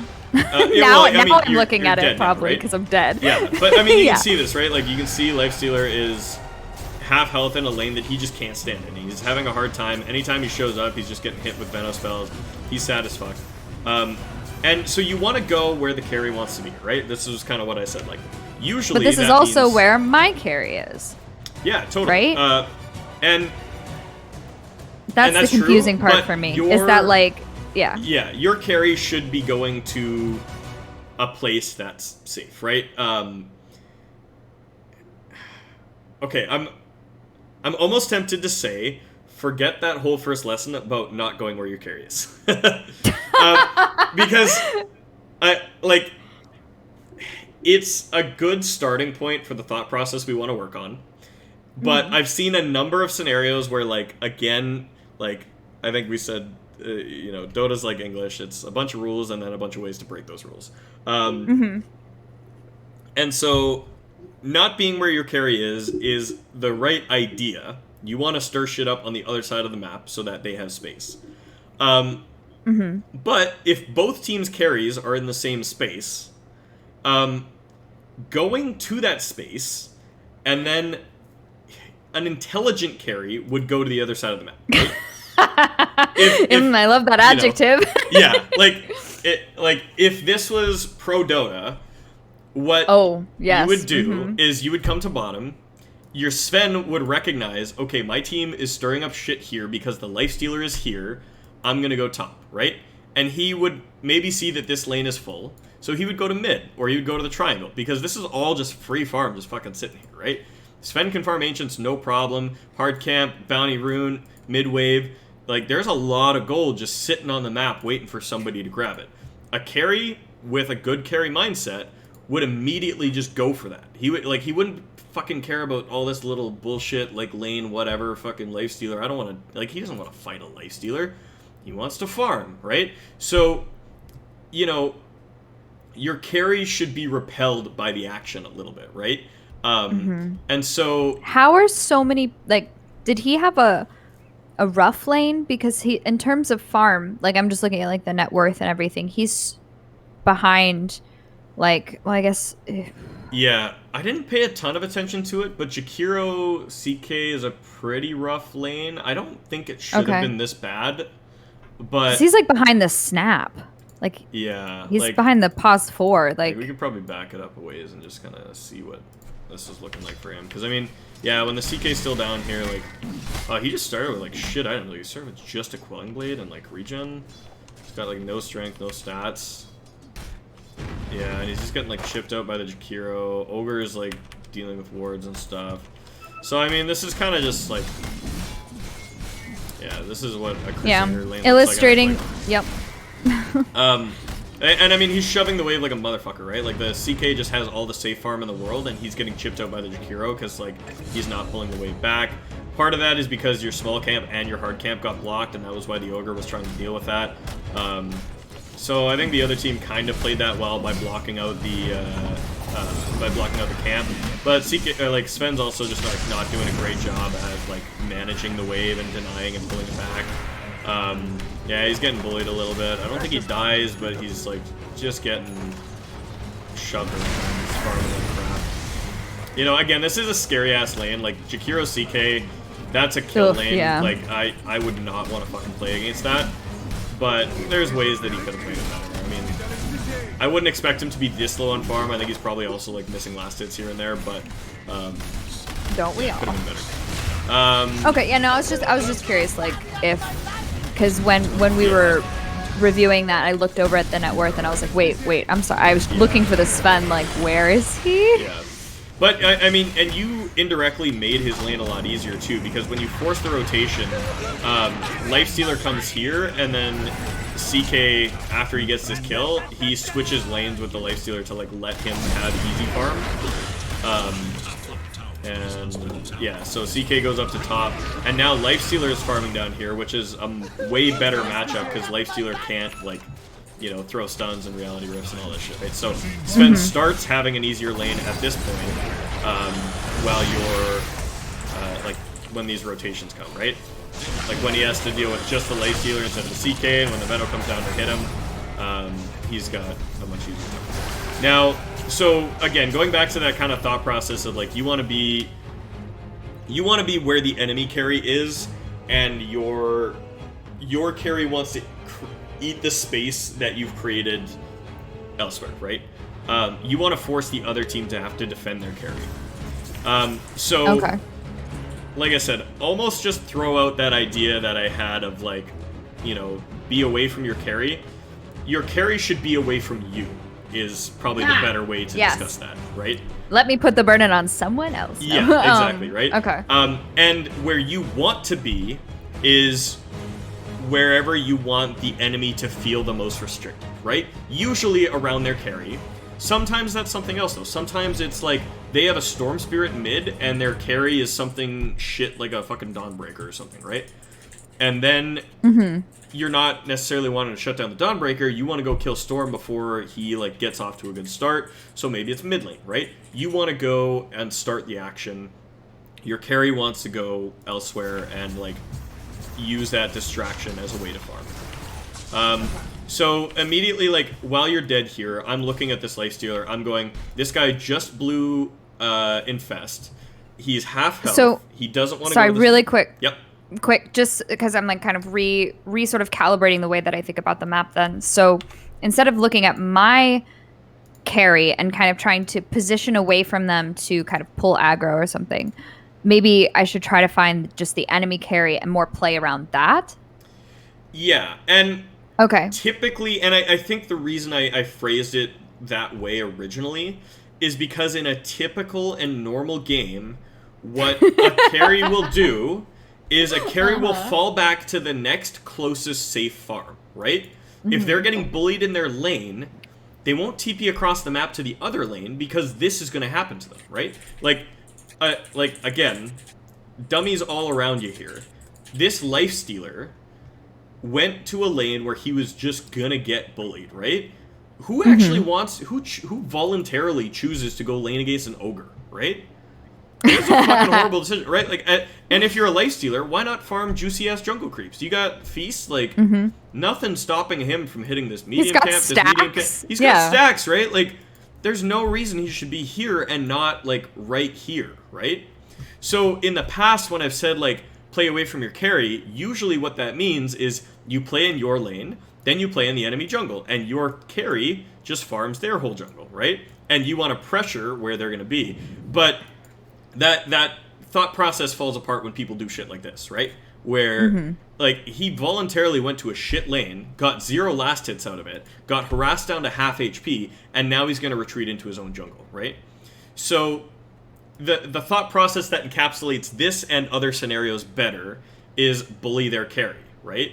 Not necessarily be away from your carry, because by bullying their carry, if say you walked into this triangle, you found the Lifestealer, you doom him, their entire team shows up. They all TP, they all say, oh fuck, our carry's getting run over, we want to be here, right? I die.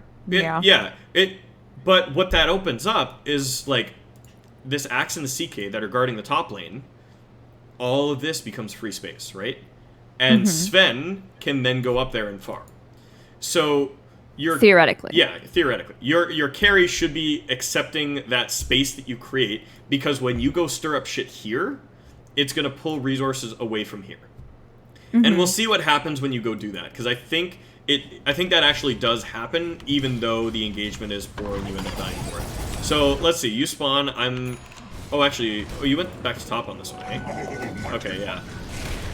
So, at this point, okay, it was actually like a couple minutes later. So, again, when we're talking about pushing the tempo, this is, I think, another one of those scenarios where you could have pushed it a bit. Oh, yeah, this one, I was like, I don't know if you want to do that, and you're like, I want the courier, and then, yeah, you got chased down. You end up being okay here, but, like, could have gone better. I just love killing couriers. I know, me too.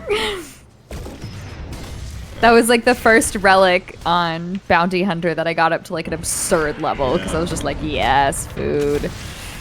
Okay, so this was unfortunate. Again, I think this is just like being wary of like the dangers of this lane, right? Because like, you know, right here, this creep wave is almost dead, so you know CK is going to start pushing forward, and you know that the snap fire is over. Oh, this isn't your ward, but you know that she's like this ward spots her in about a second here, I think. Oh, maybe not. Okay.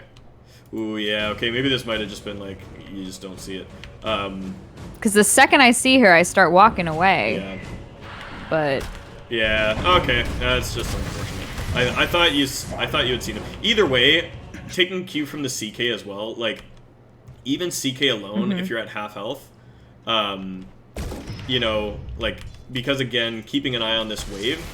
As this wave gets done, like, the natural thing is for him to walk straight down, right? Which means that retreating out this way is going to run you into a CK, and when you're at half health, that kind of sucks.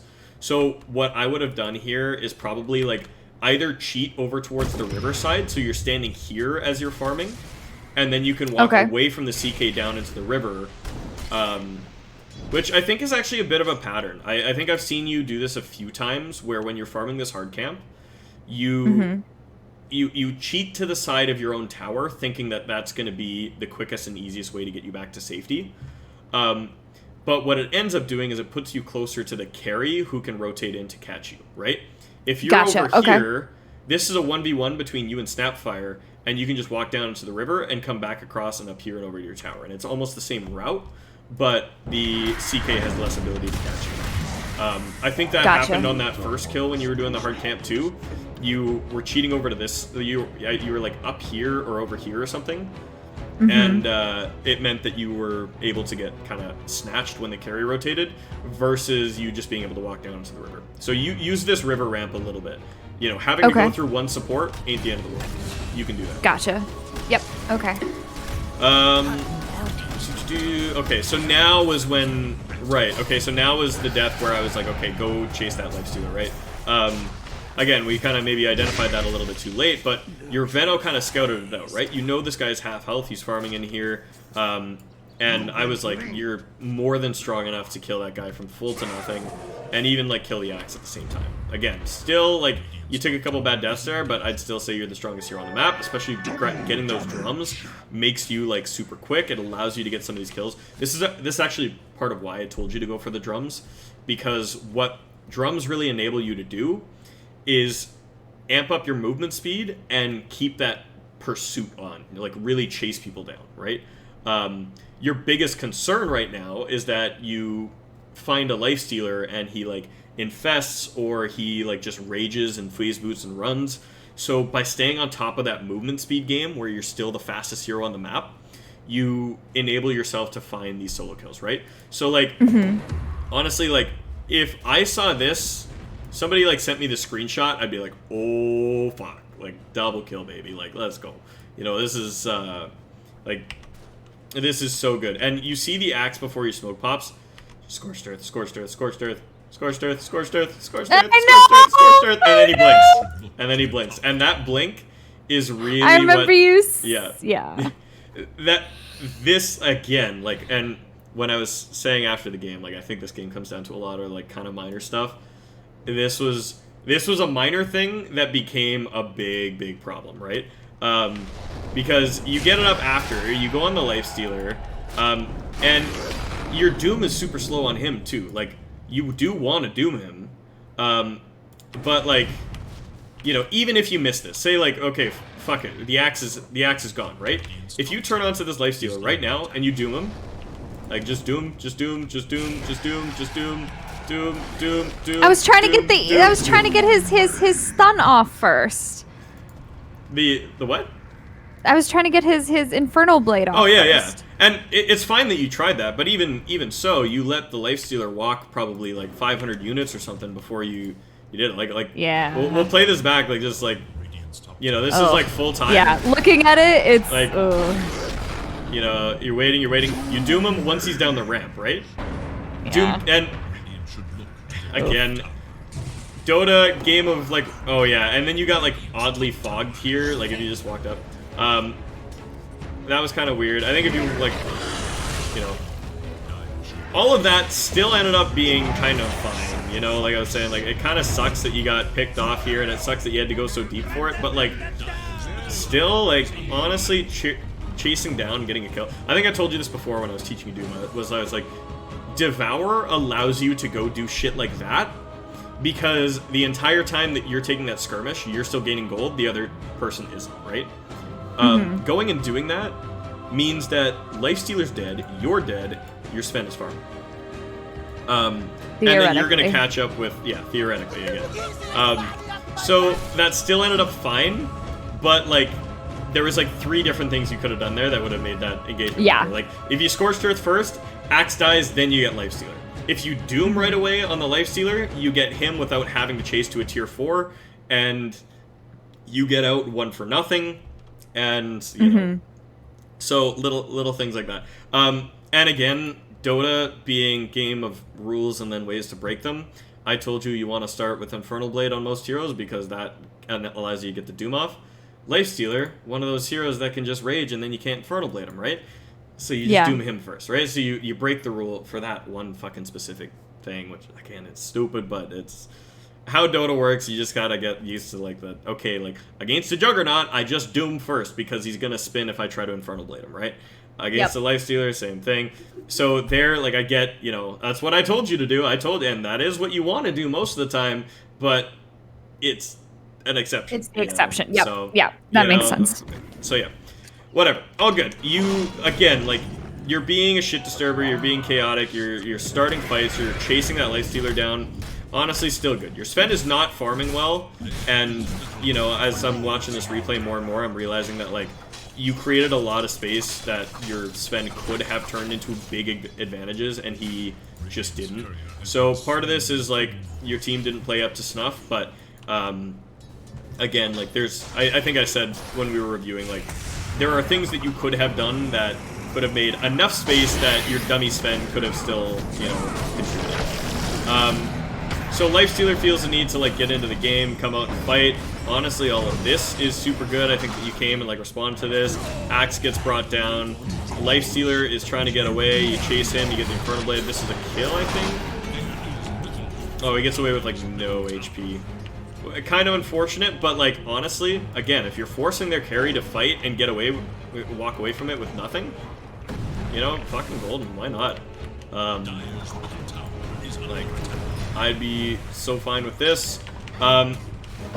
This was kind of a weird one where, like, I think what I said to you as this was going on in the game was, like, as the Lifestealer was escaping, I think I said, like, don't worry, just go get the tower because you've got the catapult, right? And, you know, at this point, I would have expected, like, I would have just broken off here and just, like, gone farm this creep wave, just devoured it, and then started working on the tower. Okay. But because you kind of get that little bit of a greedy mindset, you're like, maybe I can still find the Lifestealer. You kind of walk back here, and the Snapfire starts ulting and looking for you. Again, I think you got a little greedy going for the small camp here. I would have just walked up the ramp so you were further away from the Snapfire. Because of that, you take a couple globs to the face, and you end up dropping a little bit of HP, and you're just not healthy enough to come back and help with this tower now, right? Creep Wave's starting to die, but your Pango is tanking it. They're, you know, doing what, like, Ogre and Pango are kind of doing what they should be doing here, which is keeping that Creep Wave alive. But ultimately the Siege Creep gets destroyed, and their tower is still living with 500 HP. Had you just kind of cut your losses on the Lifestealer and farm this wave, I think you could probably get this tier 1 tower, and then the game actually looks really good for you guys, because you've got that kind of mid-control, you can start invading through the mid lane, but I think this tier 1 ends up standing for, like, another 8 minutes or something after this, because now that they deflected the Siege Creep wave, it's super easy for them to just kind of burst down the waves, and then the game ends up a little awkward. Okay. So about here, I think I started kind of saying, like, okay, you want to be looking for your next Doom, you want to get that smoke coming out. I think you do have a smoke coming out at some point.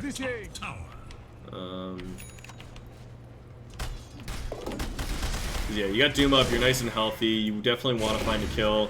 Just farming for now. Oh, right, and then you get gone on by the CK Lifestealer here. Yeah, actually. I wonder what's going on here. I actually...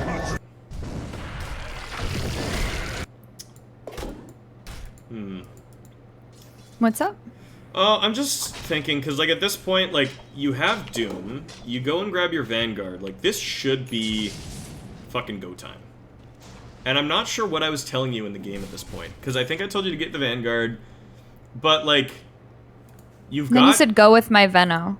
Yeah. Because I think what you did is you thought we both were going to push together, which would have been... And, like, we have Pango and Sven coming in, so maybe the Pango comes up, and I think you were saying to group up with the Pango and the Veno, but then the Veno leaves and Pango leaves. And... Yeah, so I think that's where we got caught there, because like I said, right now you want to be casting Doom on somebody, right? It's off cooldown, you're strong as shit, you got a Vanguard, you got drums, you got phase boots, you got max Scorched Earth, like that is a recipe for a kill almost anywhere. And I think we just ended up a little aimless here, and you ended up kind of just farming the wave here, and that just, again, it gave the enemy team the opportunity to push the pace, right? You get gone on because they see you being idle, and they chase you down and you get killed.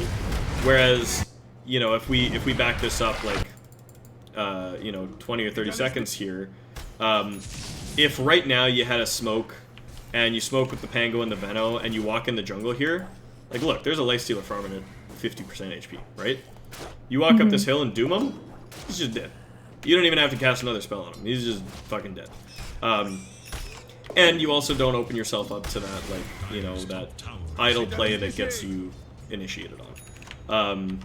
So, you know, again, just that tempo setting, pace pushing mindset of, like, you know, if Doom's off cooldown, you're, you know, you're not gonna get it. But so I think I'm struggling with that because, like, now that we of course see where all the enemy heroes are on the map, yes, going into the jungle and like finding a pickoff makes sense. But when 4 of them are missing, it doesn't seem like a good idea, you know. And so how do I find?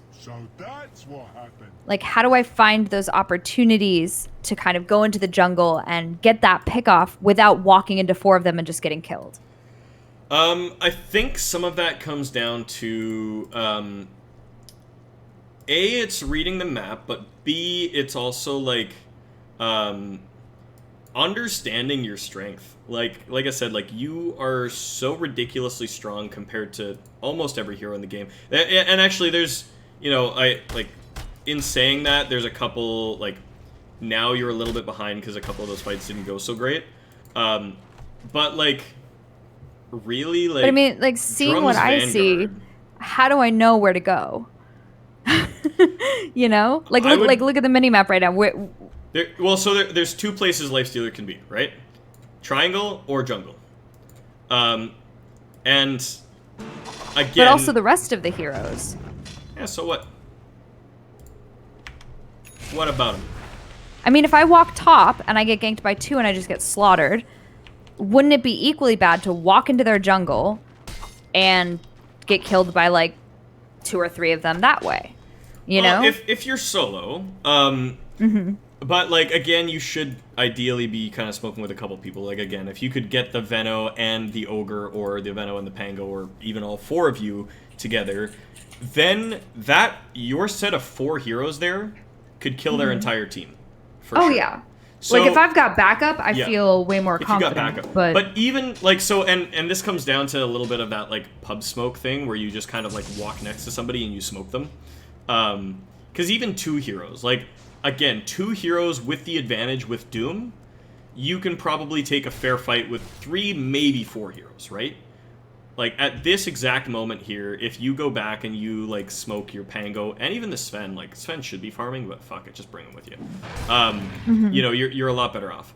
But also, that said, like, I think in these moments around here, and maybe this was actually what tripped us both up, because we saw, I think, the, we see the Snapfire holding mid, basically, right? So we know she's not there. You've got this illusion in their triangle. That actually, you could have probably... I didn't even know you picked that up. If you used that to scout, you might have even been able to see what's going on in here. And then, like, yeah, the map is pretty black here. That's, yeah. I remember you being frustrated, like, oh yeah, we just got 2 wards mid, which, like, yeah, it sucks. Especially with Veno, like, you've taught me. I should have wards fucking everywhere. Like, I shouldn't be able to get ganked if I have a Veno. Yeah, even this, like, you see CK top, you see, like... but I remember I started to go back and you said, like, you know, don't worry about him, you're really, really strong. It feels like you tell me how strong I am, and I want to believe you, and I want to get that confidence, but it feels like all I do in these games is feel not strong, you know? Yeah. So, like, it's posturing, but also I feel like... And I don't know. I think part of the problem in what you're feeling here is that Doom is incredibly strong when he's going on somebody. He's incredibly weak when he's being gone on. He doesn't have really, like, hard disable or a good way to escape, right? Doom doesn't have a way to like a dash or a gap closer or anything like that, and he doesn't have a like hard stun. So if like a fucking Axe or a CK or somebody gets on top of him and starts clicking on him, oftentimes your only tool to get away from it is like Scorched Earth, Phase Boots, and just like movement speed and try to get away from it, right? Yeah. Which doesn't help if you're hard disabled and stuff. Like, Doom is not, by all accounts, a super tanky hero. He gets tanky because he gets gold faster than other heroes, so he can buy his items up quicker.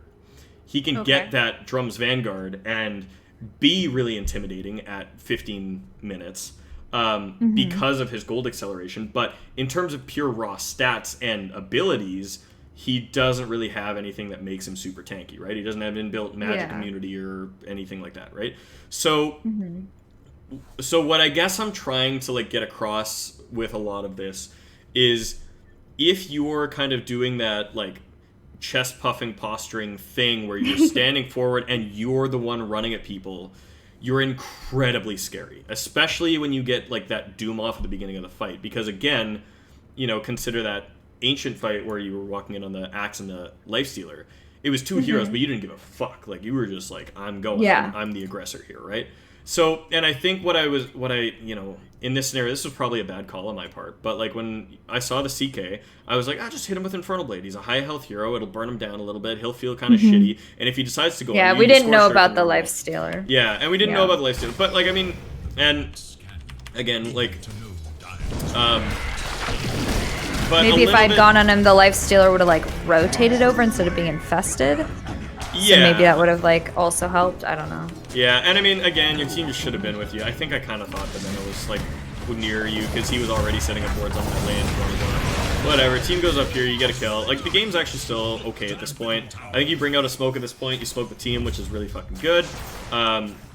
You've got Doom up. You walk in the jungle here. Oh yeah. Okay. So this again was actually like super good. This was the like thing you should have done a couple minutes ago, but again, you're doing it here. But like, smoke pops. I smoke 4 of us, right?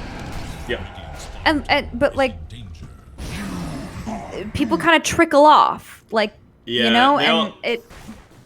I think this might have just been like a might have honestly just been like a matter of movement speed too. Okay, yeah, he's coming with you, but like Ogre is slow. You've got like Phase Boots and drums, and you're kind of running ahead here. Veno, like, takes a second to clue in. Like, when this sort of stuff happens, like, you do sometimes just like have to recognize if you're the fastest hero to just like hit S for like a second and just let people like, walk up with you. Like, you did get a little bit ahead of your team here. You know, and like it takes a second for people to clue in. Pango's off doing whatever the fuck, but your Veno and your Ogre are intently following you. They're just, you know, they're just okay. And so you end up walking into the Lifestealer head, and honestly, this is still fine. But what I would keep an eye on is, especially when you're smoking, watch your hero more than you're watching kind of like ahead on the map, right? Because especially when you're like coming around corners, when you're going up ramps, when you're going around trees and stuff, if your smoke pops, you know somebody's here, right? So have your button. I should hit the ready. Yeah. Like I would even just have Scorched Earth on the bottom of that hill. And you do kind of do it all right, but you like let a couple auto attacks go before that Doom goes off, and then he runs, right? You know. Okay. And again, this is just like execution, speed of fingers thing, but like right here, as soon as that pops, I'd like have my R button like targeted on the ground over here and just be ready to slam it, right? And honestly, again, I kind of told you to go for this because I still think it's okay if you just like trade and find this kill, right? Because what this is doing, and like if we go back to the fog on both teams, like what this is doing, you can see the chaos that this is causing, right? CK is TPing from base up to here, Jakiro's already here, Snapfire's here, Axe is TPing here. You have literally forced the entire team to come for a kill that you've already gotten, right? If you die here, not bad, honestly. It's okay. Sven is farm, right? And, you know, Sven isn't that great. He's not farming as well as he should be, but like, again, what you've done is you've forced the reaction. Your team now knows exactly where every single member of the enemy team is. All 5 of them. Sven should be up on this fucking tower just wailing on this thing, because he knows that nobody's going to TP for it, right? Or like he can be up in their fucking triangle hitting their ancients, right? Again, he's a bad fucking carry, so he's not doing that. And it takes him a little while. But, you know, again, like this fight wasn't the fucking worst. Like, Pango shouldn't have died. He died because he did a dumb thing at the end of it. It should have just been you and Menno that died for that. Should have been 2-0. Ogre also shouldn't have died there. Ends up being 4-1 when it should have been 2-1, and you're spent farming, right? He does get the tower, which eventually is good. Should have been there a little bit quicker, but honestly, he ends up okay. Lifestealer comes down to deal with that pressure, blah, blah, blah. You are closing the gap here, right? Sven's net worth earlier, compared to Lifestealer's, was fucking like 1,000 or 2,000 below. Now it's like within 1,000. It's like 800 or 900, right? Okay. So, again, like that fight felt like shit, but yeah, if it really executed did. slightly better, it's the right decision. It's the right play to go for, you know? It ends up a little bit messy, but that's the thing you want to do. So don't, like, be dissuaded from, like, oh, I'm gonna go and, like, chase into a dark jungle because it's a bad idea. Because it's not. Stirring that shit up is really good. It's just a matter, like, it just played out a little bit awkward. You got a little bit ahead of your support. The Lifestealer got to run a little bit too far back. Again, it's the exact same thing as what happened when you went for him on the Ancients, right? You know, like, that one, it was solo. It wasn't, like, as much your teammates. But, like, if you just doomed a little sooner, then you don't chase to the tier 3, then you don't get picked off by the Jakiro, then you walk away and you're farming for another minute. Like, you know, you could have been a lot further ahead. Okay. I think at this point, like, you know, the game comes down to a lot of scrappy fights. I think there's other stuff that we can analyze, but I think I'd just kind of rather get you into a new game and just, like, you know, wipe the slate. I think we really figured out at least what the little things were in this game, and honestly, I think for the most part, that game was pretty decent. You gave your team an opportunity to win, and even though you didn't command the win yourself, it was enough that with a dice roll of different teammates, you would have been fine. You had a really good lane. You had like a really good progression into the mid game. You know, it's just being a little bit more confident with pressing Doom on people, a little bit more aggressive with walking forward, and then again that getting into that mindset of you're strong when you're aggressive, you're weak when you're defensive, right? You know, best defense is a good offense on Doom 100% of the time, right? If you can take a fight where you kill somebody immediately, if you delete one of the enemy heroes right off the bat, then the game becomes a lot easier versus like getting gone on and trying to cast Doom after abilities have been cast, right? What you're essentially doing by dooming people is you are removing their entire kit from the equation of the team fight, right? All of the math of like, okay, they could cast this spell, they could do this thing, they could mitigate this amount of damage with the spell, all of that gets removed from the fight when you cast Doom. So doing it at the start of the fight means that you're impacting that equation more than if you cast at the end of the fight. So, being aggressive. Cue it up, I'm going to run to the bathroom, and then we'll get into another one in just a moment. Sounds good.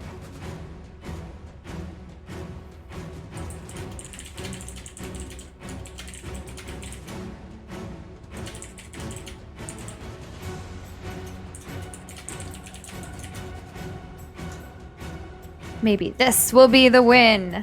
The first ever win on Doom. Poor Doom. I'm sorry, little Doom.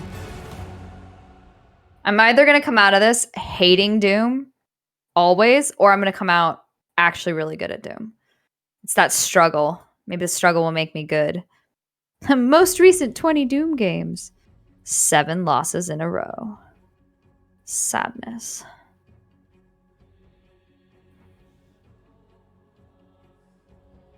Is there another off lane I've been eyeing? No.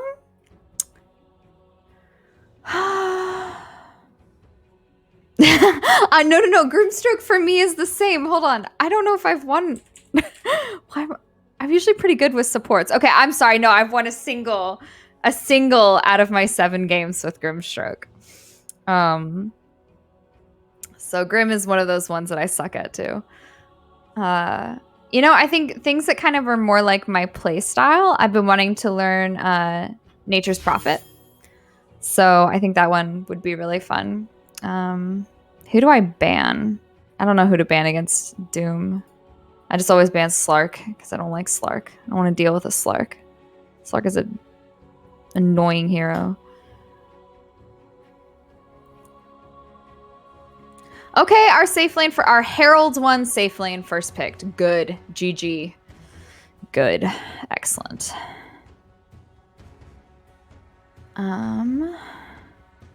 Well, I just don't like Slark, so I'm banning with my heart. It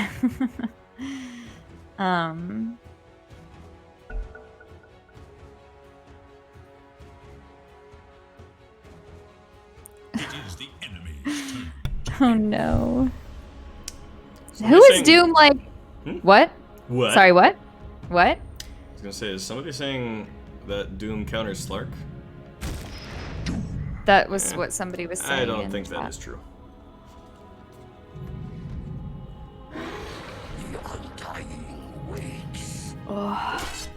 Yeah, the Doom spell is pretty good against Slark, but like in lane, Slark just clicks you so much and gets essence shift stacks really tough.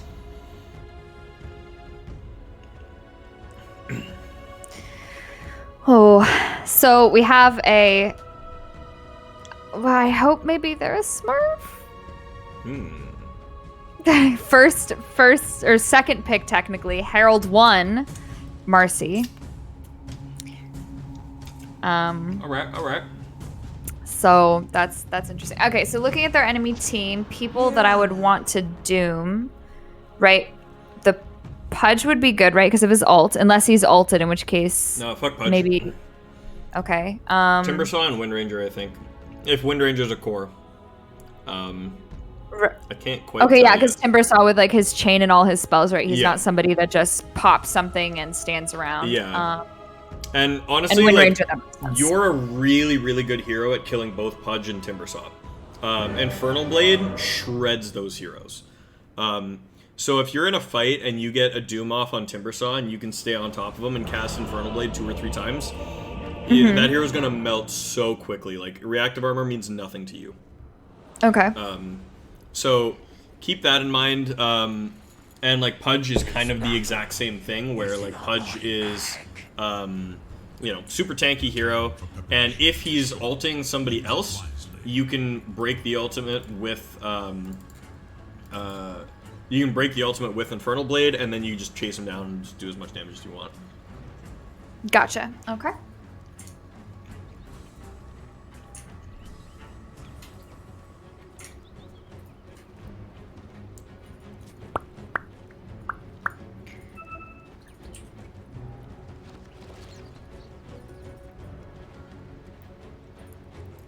I doubt people smoke in this bracket, but just in case. Oh. You're gonna want to watch for that hook on the rune. Yeah, for sure. 30 seconds and counting.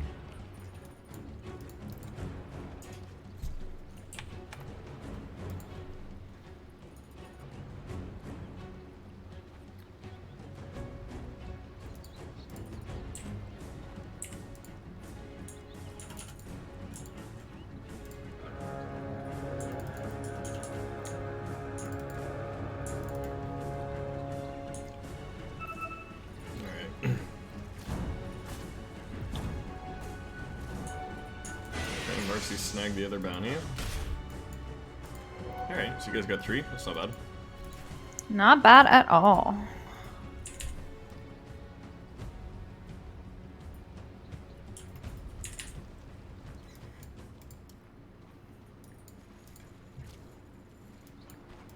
Alrighty.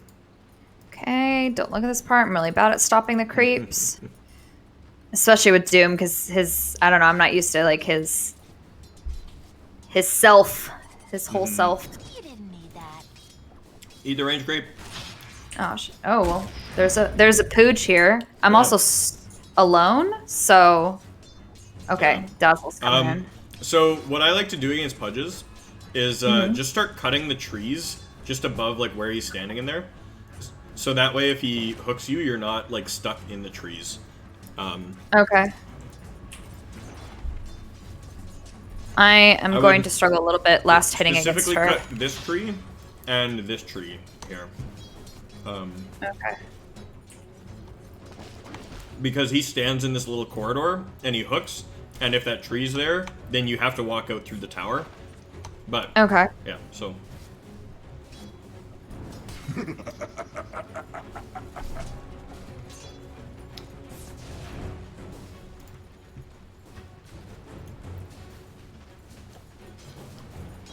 Alright, Dazzle got a really good pull off there, so you're looking good.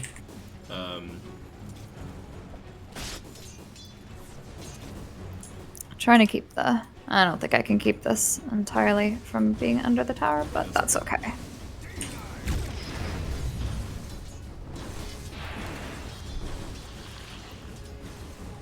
Dazzle looking pretty sad.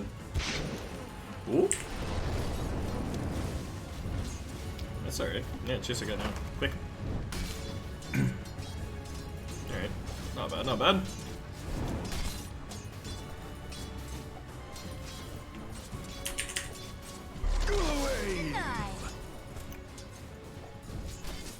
Your bottom tower is under attack. Oh yeah, so because this Wind Ranger is their one position, she and Timbersaw are going to be like your big Doom targets this game. Cheat a little bit over to this side of the creep so that you have like this creep shield from Pudge. If you're standing over here where you're standing, you're very susceptible to a hook. Try to See, cheat. sorry, yes, okay. Yeah. The drawings just came through. Oh yeah, yeah, yeah. Cheat to the left side of the lane so that Yes. so that Pudge doesn't have a clear line.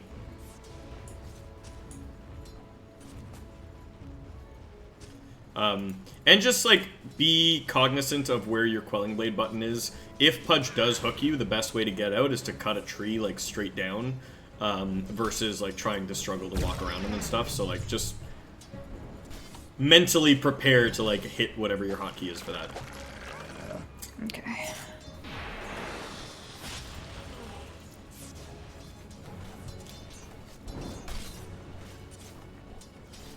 Looking all right now. Honestly, lane looks like really stable for you right now. I'm not like super worried about it. Yeah, just keep like creep aggroing. You're looking good. Yo, fucking Dazzle almost killed Pudge. Might actually finish him off. Oh, nope. Nah, your Dazzle's dead now. Oh well. Unfortunate. You gotta risk it to get the biscuit. He risked it and got nothing.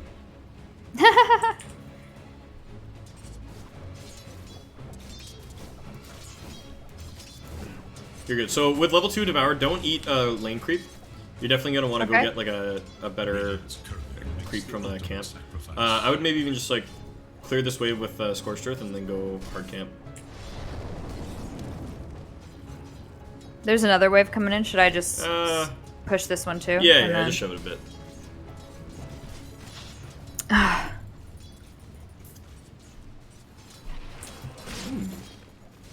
You got Dazzle coming. You might be able to turn on the Pudge. Oh, okay. Never mind. Yeah, just go eat a creep, tango up. You're good.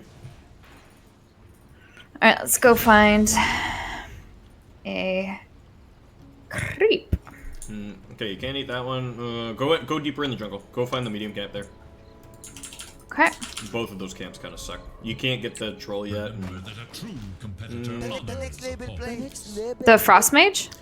Maybe. It's pretty good. Check the camp below it and just see. If you can get like a... the Frost Mage might actually be the best thing. I don't know.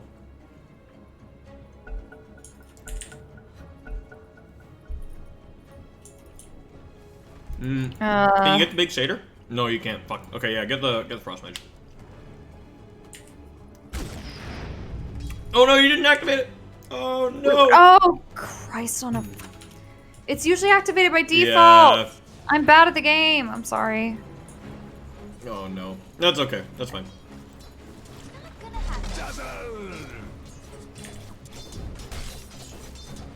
I would just Scorched Earth and just push. Like, you're not really like in too much danger of like getting like gone on and chased down this lane. So like, I would really just like use that to farm and get Wind Ranger into a shitty position where she has to.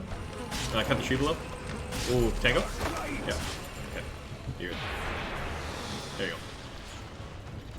That was actually really good. You might be able to turn on Pudge if, oh, okay. The poison touch wore off.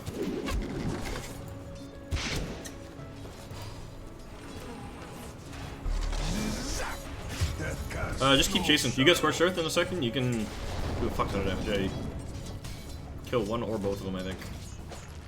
Ooh, nice dodge! Hell yeah! That's sick as shit.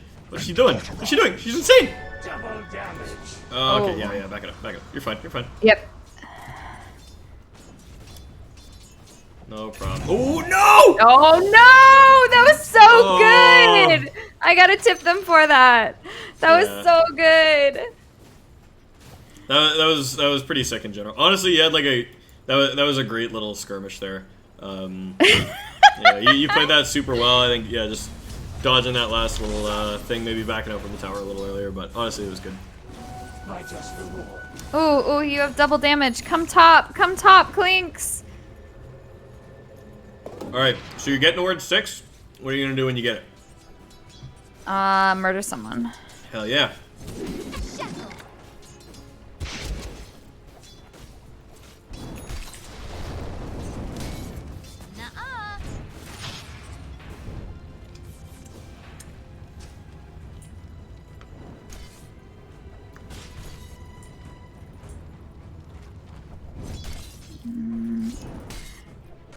You said I don't really want these ones, right?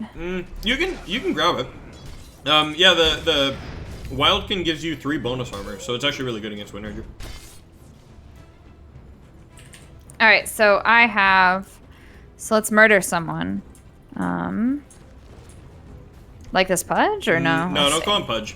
Wait until the wave pulls back a little bit, and then as soon as Wind Ranger's like even like the slightest bit away from her tower, Scorched Earth, Phase Boots, and then ulti. Maybe not when she's this close to the tower, because if she wind runs or something, you're in trouble. But like, you can try to pull the wave back just a little bit. Your middle tower is defending itself.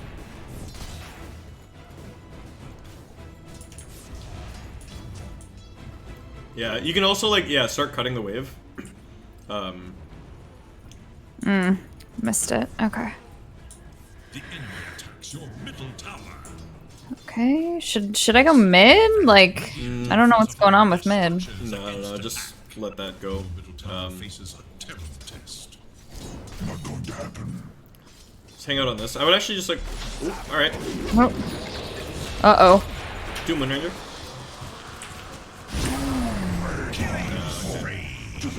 I thought Dazzle had Shallow Rate for you. That's real unfortunate. Okay.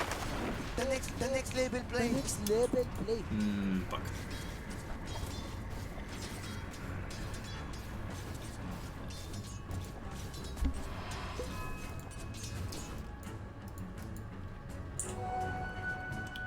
All right. So.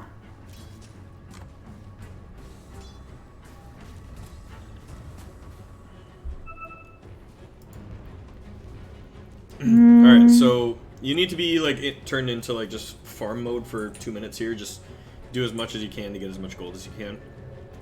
Okay. So I just be kind of constantly looking at that hard camp, trying to clear it out.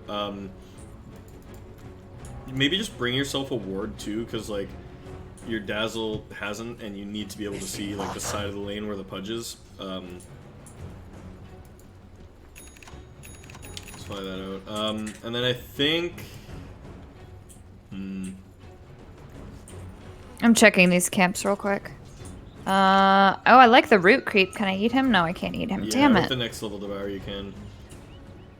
What about a berserker? No, just keep the Welkin. The armor is really good. Like it's not a bad Okay. thing at The all. next label play. The next label play. Yeah, just go back to top and farm that wave that's pushing in. Denied.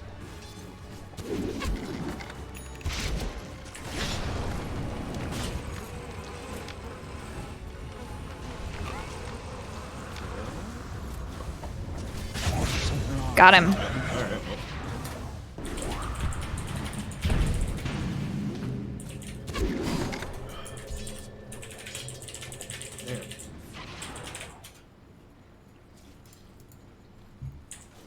next label play. The next label play. Your middle tower I have 1,200 gold. Yeah, I was just looking at what I think made sense for you this game. I honestly kind of like the idea of Blade Mail. With Wind Ranger, if she ever focus fires you, she just like has to eat a fuck ton of Blade Mail damage.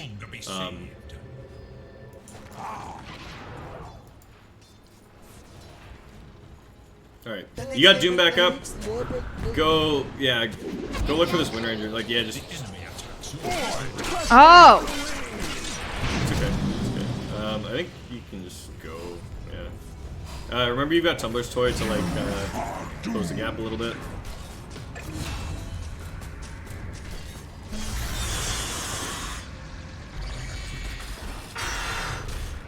I think I'm gonna kill her, Yep, but you're good.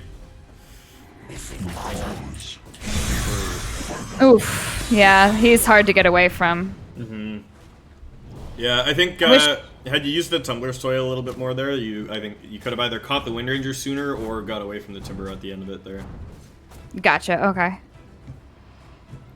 That was still a good fight though. Like again, as soon as you got Doom, you kind of like were, you know, again puffing your chest, walking forward, scaring them. It forced the Timbersaw top. Again, remember this is like what you want to do. It also made our Marcy come top. Yeah, I honestly don't know what the fuck's going on in this game. Like you got a Marcy that's like So building Orb I'm of trying to Corrosion and trying to find fight nonstop. So their carries, so I know where to go. Timbersaw's top, so he's probably not there. Marcy's farming our triangle. Yep. Wind Ranger's bottom. All right, so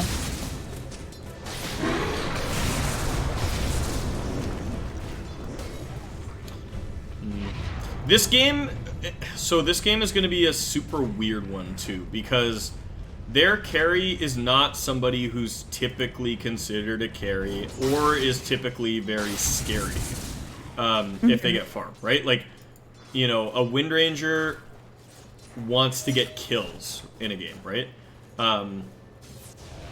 She doesn't necessarily, like... Yeah, go. So, what I would kind of just, like, throw in for your consideration here is that... Oh, God. Dazzle is a hook magnet.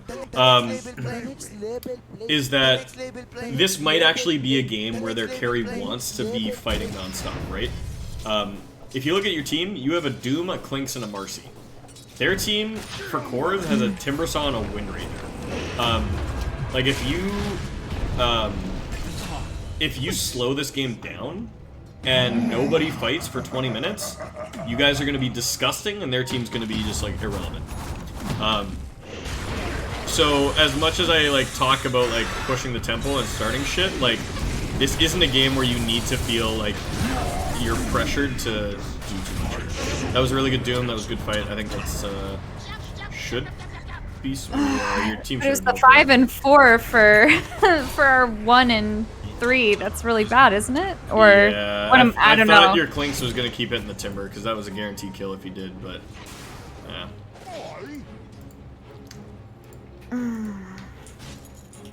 Yeah, honestly, I would play for the long game here. Like really just a lot of what we talked about is relevant to games where there's carries that are going to be farming that you need to like impede the progress on. But if you can just like stall, like I wouldn't start shit. I would just like maybe put a couple extra points in Devour earlier on. Like kind of stick to your own jungle, get some wards up at just like the entrances of the jungle. Don't let the other team walk into you. If they're pressuring towers, I would just kind of dodge them. Because Wind Ranger has like a good kind of start. You know, she's got her Maelstrom up, and she's actively going to places where she wants to fight. Normally, carries don't do this because anti-mages can't be effective at 15 minutes with a fucking Perseverance. But, you know, Wind Ranger is a very different story, and their entire team power spikes around, like, you know, 10 minutes. Or, like 20 minutes. So, by fighting into them, you're kind of giving them the game plan that they want. Okay.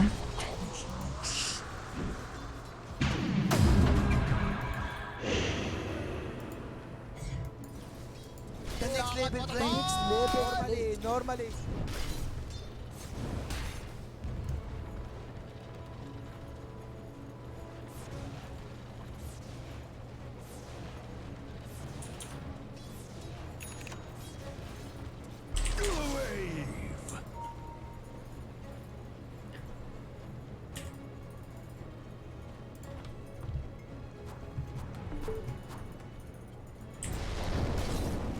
you can definitely get a cooler creep now that you have level 3 Devour, so I would maybe keep an eye out for...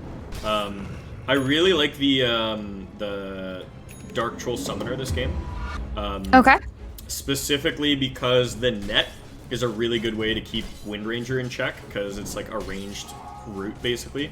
So if she's ever gonna wind run away, you can just like nab her. Good way to initiate as well if you're like trying to catch somebody like on the Mirana even. You could like net her and then doom. Also good against Timbersaw, yeah, because you can't Timber Chain out of it. So, ooh, there is one of those right there. The Pudge is farming. If you can get on him and stop him, activate Devour and nom that. Ooh. No! I didn't activate it because I'm bad at the game. All good. Go doom this fucking Wind Ranger. She needs to die. I don't think that's... it's like phase boots run. It's not real. As that tower stood against the rise. Now it got... Yeah, I was like, I thought we just killed. At least we can push this out, hopefully. Attacks your bottom tower. Yeah. Honestly, I would actually just walk away. Like don't go forward and start like a little skirmish here. Like, oh shit. Wow. Well, I'm dead. Yeah. Yeah, okay. Yeah, and the reason I said that is because, like, again, you don't really want to give them those fights that let the Wind Ranger get off the ground, right? You know, just like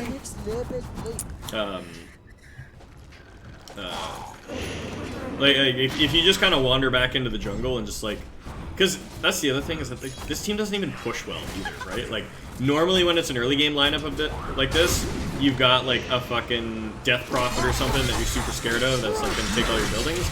But like this game, they literally have no building ability. So the only way you guys lose this game is if you take a ton of fights and die, and then they get really fat off of that. So just play chill. You don't need to do anything.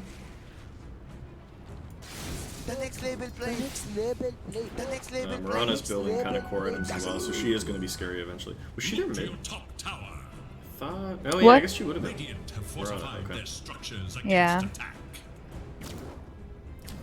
She's also not a bad Doom target. Looks like she might be going Lincolns though.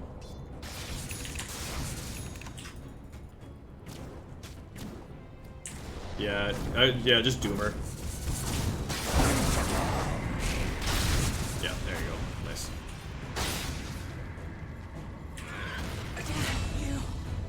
Good stuff. Okay. Oh. This is the creep that you wanted me to get, right? Yeah. Okay, so I will. Just I've go got farm 15. the lane creeps and then come back for it in a sec. Okay. The next label play. Well, that happened.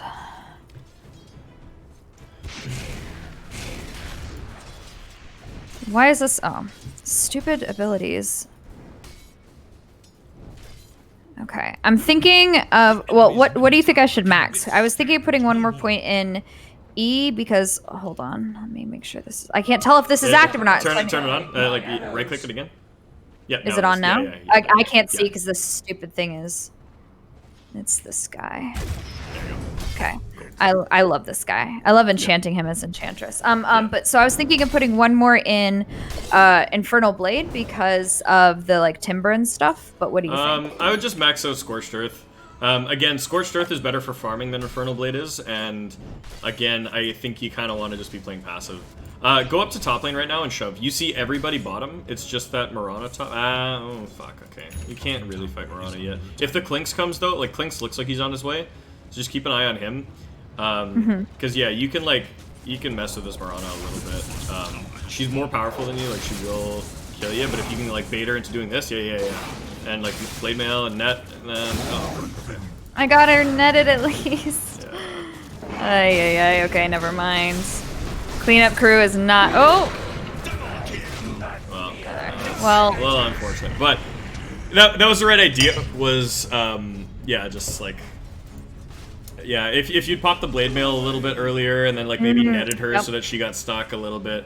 Again, minor little execution stuff, but honestly that wasn't too bad. What item am I thinking of next? Because I have a lot of gold again. I think Blink Dagger honestly looks really good this game. There's a lot of games where, like, yeah, you just want to be that tanky Mama Jama, just like, you know, running at people. This game, I really think you want to be in and out. You want to, like, blink onto the Wind Ranger and doom her before she can Wind Run. And then kind of just, like, let her burn. So, let's kind of play for that mindset. You have Doom up, so let's get a smoke. Like, we should still be looking for pickoffs, so grab that. Go meet up with, like, your Undying and your Dazzle there. Just the three of you can probably go kill Timber. Or maybe somebody else. Yeah, just pop it. Oh. Because the Dazzle's going back. Hello? Okay. They're, like, on your tier 2. They're gonna just be hitting this as a full team, so I don't know if the smoke is gonna work, but maybe you can smoke up to the Mirana, actually. Yeah. Like, ping Mirana. Don't go straight at the Timber Saw. Oh, no, your team is going straight at the Timber Saw. Oh. Okay, this back. Go on, Wind Ranger, just blink and doom her.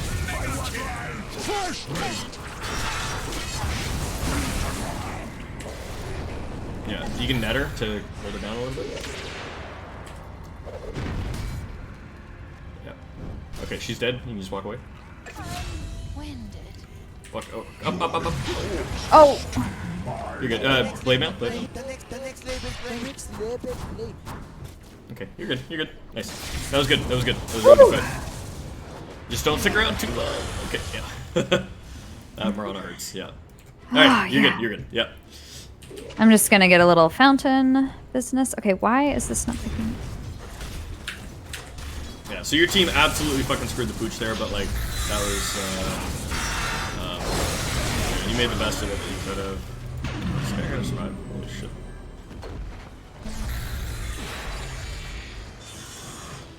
Flee! Okay. I mean, she's just gonna take this alone. Not a lot you can do about that. Okay. That's fine. I would start looking at a Crimson Guard as your next item. All of the damage that's going to come your way this game is going to be Mirana and Wind Ranger right clicks, so if you can block those out, that's even better.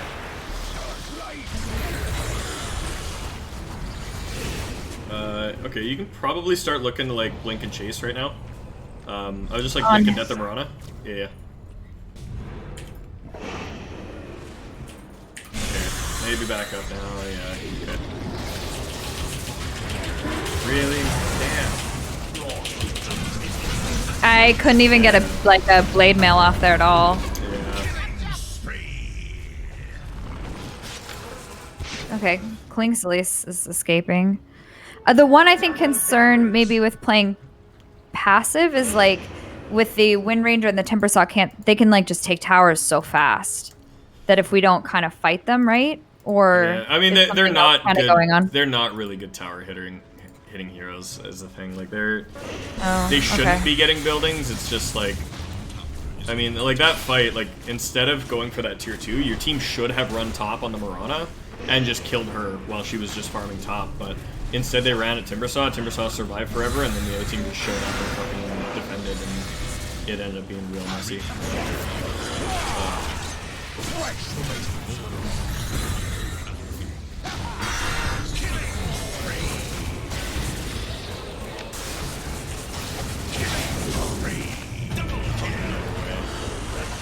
Ay, people. Alright.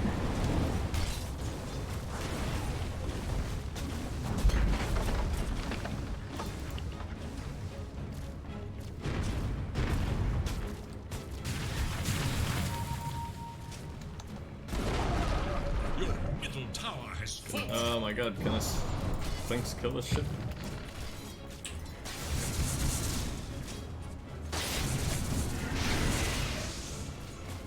Should I blink on the back lines and try to get the Wind Ranger? I just don't feel like I'm gonna have backup. I feel like I'm gonna you need die. to like chip them down a little bit, like let the Clinks like throw some spells and stuff.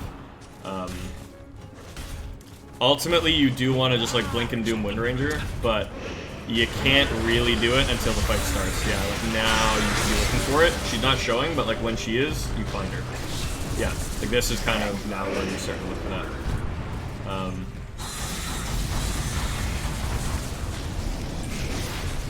back up, back up.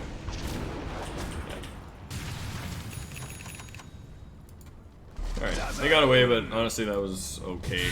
Oh, she's in. Get her, get her. Oh, she gets me faster than I can get that off. The cast speed is like so... Oh, alright. Yeah, they got super greedy there. Baited. Alright. Gotta get some more health. Your top tower is under It's just like, I can blink, but I see your kind of point with the blink and then doing Infernal Blade, because the cast freaking animation for this is so slow. Pick up a dust as well. Like, a lot of this is that, they're getting like that Mirana invis off, and it's, you're getting caught with that. But yeah. Cool. Like, make your way up kind of top lane and just pick up your Vanguard from the side shop there, and you can you can do that. dire structures are fortified.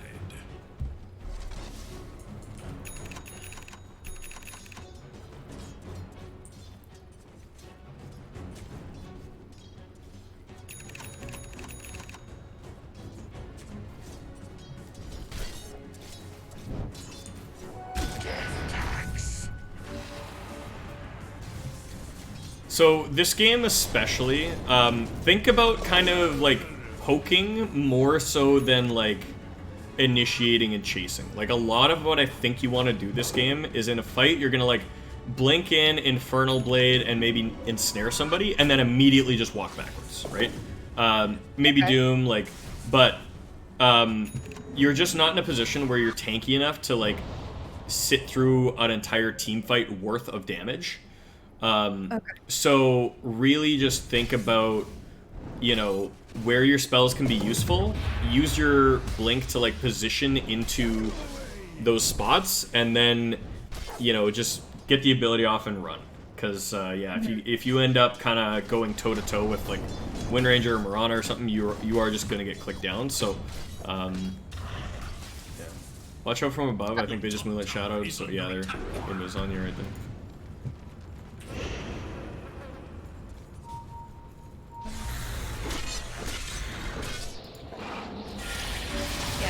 We're not going in on that. Should I go with Devouring Ancients again, or the Scorched Earth cooldown? No, go Scorched Earth cooldown. You wanted you wanted the Devour Ancients last game just because it's better for like dealing with CK. You get the splash attack on the dragon. That's why I wanted the dragon so bad. But, okay. Look for the Wind Ranger here. You might want to just do Mirana. Oh yeah, just do Mirana then. Ugh, I can't get it off. Yeah. I like it. Yeah, I think I get stunned and like interrupted before I can get it off. Trying to run forward there was, I think, the problem. If you'd backed up just away from the damage a little bit and then blinked when it was off cooldown, you would have been able to get that. But yeah, that's rough. Okay. That's the feels bad Doom.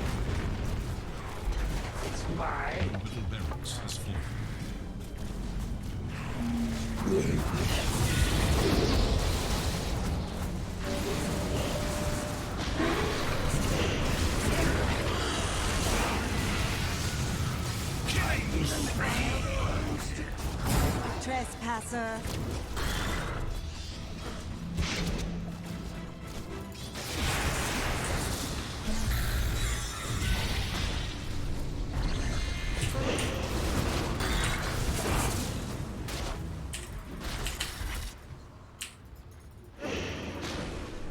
Watch out coming around this corner here. You could just get shackled to a tree and just get caught. Oh. Yep. Well, I tried. They're so low. Ay, ay, ay. All right.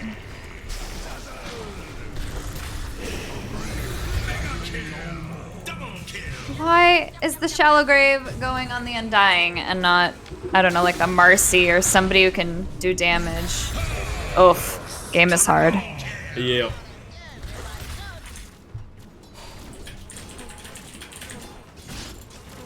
Oh yeah. Yeah, I think this game just like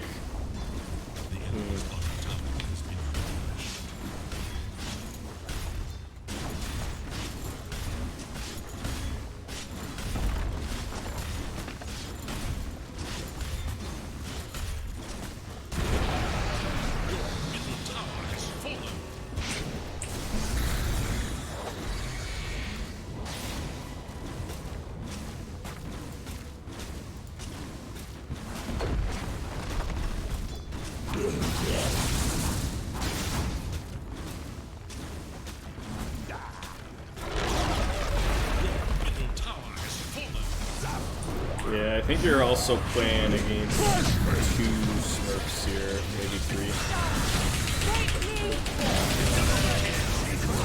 Nice. There we go. Beauty. Okay.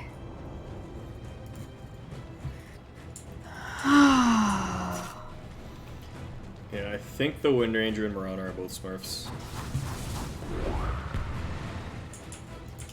Of course.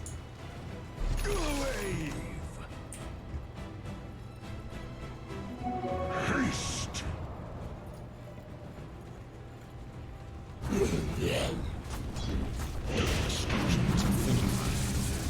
Look for that Shakira, you might be able to just blink on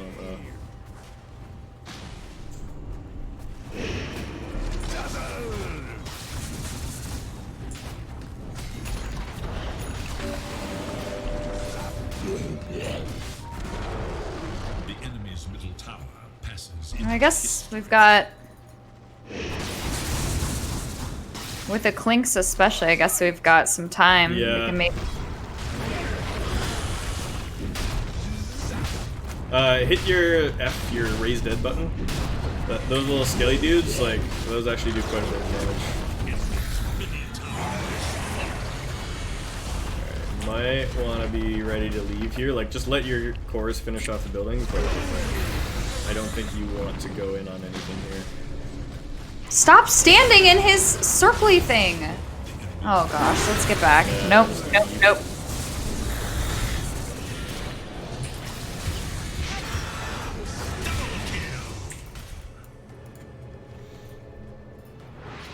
Unfortunate. Ay, ay, ay.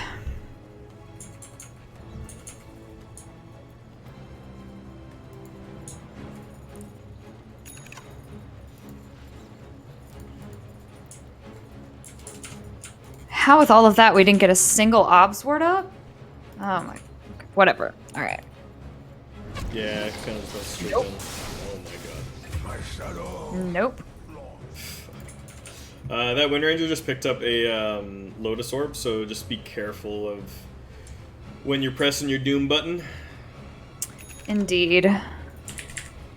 Radiant's courier has been killed. The next label play. The next I- label play.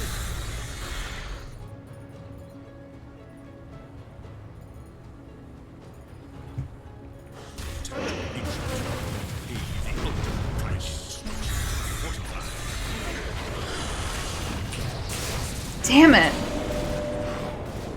You can Crimson Guard for the building. I'm muted. Yeah. I tried to hit the Yeah. Wind what's Ranger his applied face? the Lotus Orb to the timber. Yeah. Okay, damn. Dare intervene. Well, also just some like fucking quick fingers like that. That's definitely a Smurf player there. Oh well. Yep, game is hard. Yeah, a game. Honestly, that game is just like hard to read in general because like they just The next label like play. yeah they just kind of had 3 like 15-minute cores that just like ran at you guys and you know you fucking. Some of the exchanges were okay, but like it was just everything collapsed so quickly because they were just finding pickoffs. Yeah. So I mean, on reflection, that kind of game, is that still where, I don't know, I understand why we couldn't be like kind of doing the scrappy thing, but it also felt like we put ourselves at a disadvantage to play passively as well, but I don't know what the right answer would be. Like, felt like we were kind of damned no matter what we did. Yeah. I think like, you know, I'm gonna say like let's not even watch the replay for that because I think like just with the Smurf factor, like a lot of that was just like we made some of the right decisions and just got fucked because the players were just better. But B, I'm also gonna say like that game was, it was just like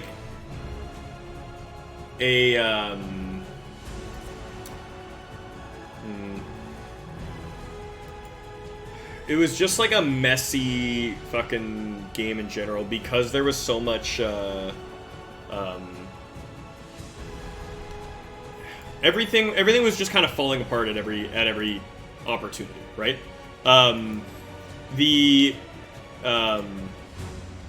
Every time we were looking for an opportunity on like what do we do, somebody was dead. Dazzle was getting hooked, Marcy was diving into 5 heroes, Clinks was like walking over sentry wards. A big part of it was again that they kind of dictated the pace because they wanted to fight as 5, right? Typically in a game, your carry wants to be separate, your carry wants to farm. But Wind Ranger, all she needs is her one item, right? She got her Maelstrom, and she immediately went to your off lane and started fighting with her entire team, right? And because of that, you have 2 options. You either split push and ignore and just lose resources, or you fight into it and hope for the best. And in that game, it looks like you kind of went for both, where the Marcy was just non-stop wanting to fight, like was just like a psycho, just diving into everything. Herald 2-player. And the Dazzle was constantly getting hooked. Undying, like honestly, Undying looked pretty solid. He was kind of where he needed to be and throwing up tombstones and stuff, but it just wasn't enough because like everybody was dead around him. So like I said, I'm not going to crack open the replay because, again, that game just kind of comes down to, A, this is, like, the type of game that you're not going to see too often, so it's not super relevant, but B, it's also just, like, a chaos game where you're going to need to, like, you're going to just need to, like, execute mechanically at a different level. Like, it's not... as stupid as that game was, I don't feel like any of your decisions were awful. Like, I don't think you were in the wrong place or, like, farming somewhere you shouldn't have been at any point in that game, right? Like, you weren't, you weren't, like, caught with your pants down, like, oh, fuck, I don't know where to go or what to do. It was just, you showed up, and then the other team just outmaneuvered you and outplayed, and there was hooks, and you got stunned out of casting Doom, and you got fogged, and you got Lotus Orbed, and, like... just it's again the like chaos that they created was too much to handle, and then it was it came down to mechanics at that point because you were stuck in the fights that you were stuck in. You couldn't really cede any more territory, and like it was just there's things that the rest of your team could have done collectively if you were like in a call, and you could say like, okay, we're just gonna let these towers go and then set up with a tombstone on another tower and just trade unfavorably until the tier 3s. Like if I got faced with a game like this in a competitive match, I'd just say like, okay, just let them keep having stuff because Timber is going to be a pain in our ass, and then just wait and then wait and then wait, and then we're going to and then we're going to just smoke out and find pickoffs in between all of their action, right? But yeah, not a ton to take out of this game. I really think it's just a combination of Smurfs and insanity, and also just a very unusual lineup and a very unusual start to a game that normally wouldn't happen, right? Like Timbersaw shouldn't have been an issue, but he was because he got fed.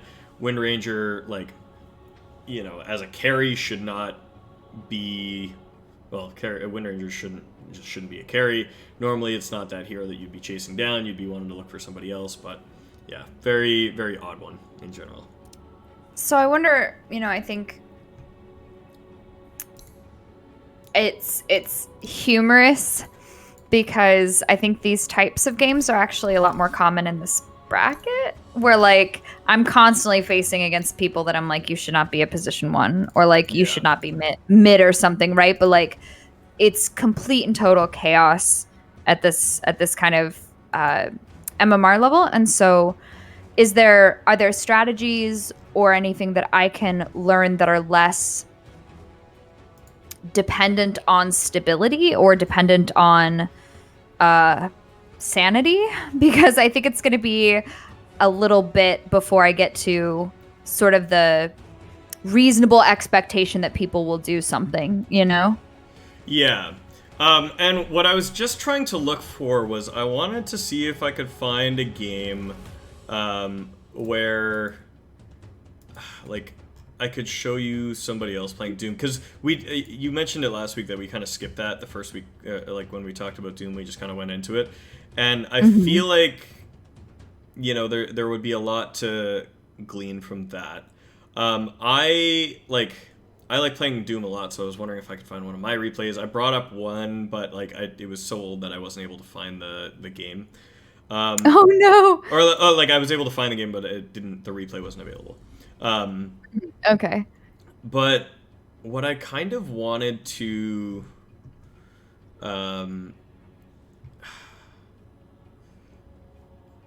yeah, because I mean, okay, wait, IG versus,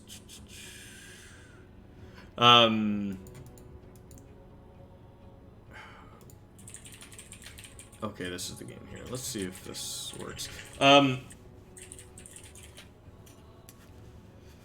Because yeah, like it's honestly hard for me to like kind of come up with a succinct like lesson as to why Doom isn't working for you right now.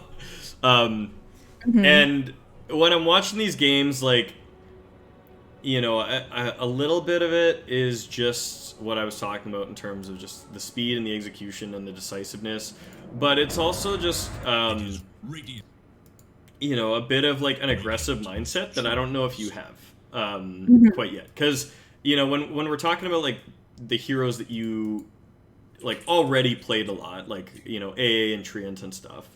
Yeah. You know, when we started talking about like offlaners, I, you know, kind of threw up Veno because Veno felt kind of similar to both of those, right? Like big AoE damage team fight thing. He's kind of like, you know, this slow hero that like, you know, progressively moves up the map a little bit. And so that was kind of why I picked Veno, and I think that's why Veno clicked a little bit better for you.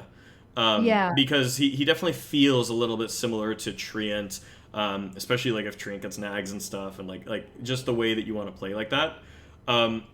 Doom is a whole different beast. Doom is getting into that class of heroes like Mars or Sand King or like the Magnus that really, really come down to, you know, I've said a few times, like that opportunistic play where you read the game well enough that like you get to a point where you see a hero and if they're out of position, a little light bulb goes off in your head and you just instantly, you blink and you fuck them up. And I feel like you just like to parse the game a little bit more, right? Like you like to be a little bit more chill and understand what you're looking at before you act on it. And these heroes are really like gut feel heroes, you know?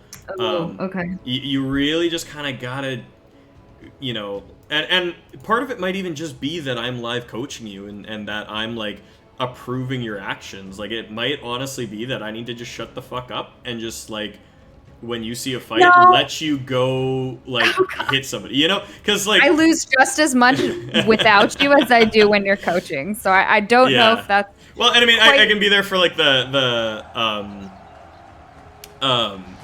you know, you can be there for like I can be here for like the big picture stuff. I'm like, this is where you want to go and stuff, but like really you know, like again, it is that snappiness and it's that feel of just like I gotta just, you know, just gotta nab somebody.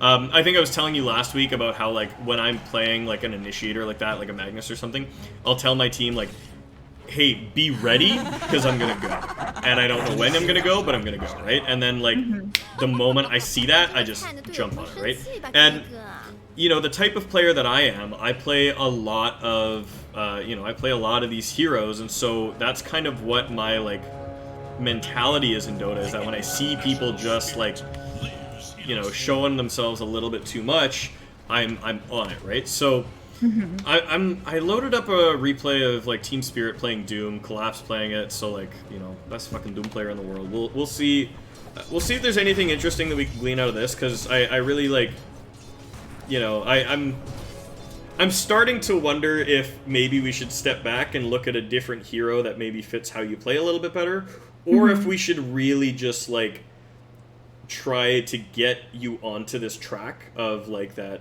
you know, killer initiator mindset. Mm-hmm.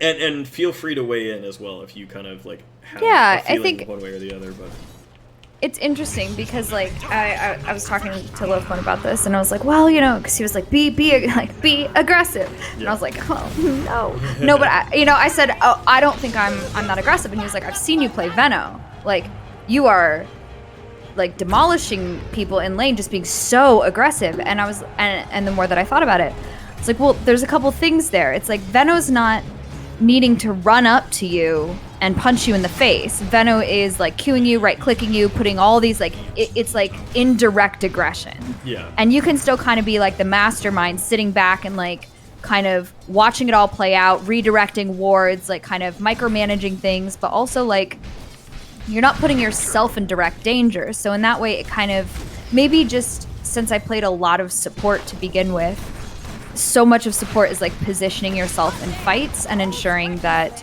you aren't just too much in someone's face. Like you need to kind of be sort of doing like that sort of mindset of like being the mastermind on the back lines, but not necessarily like running up and putting yourself in direct danger. And so it might be part of that. It might be that I wouldn't say that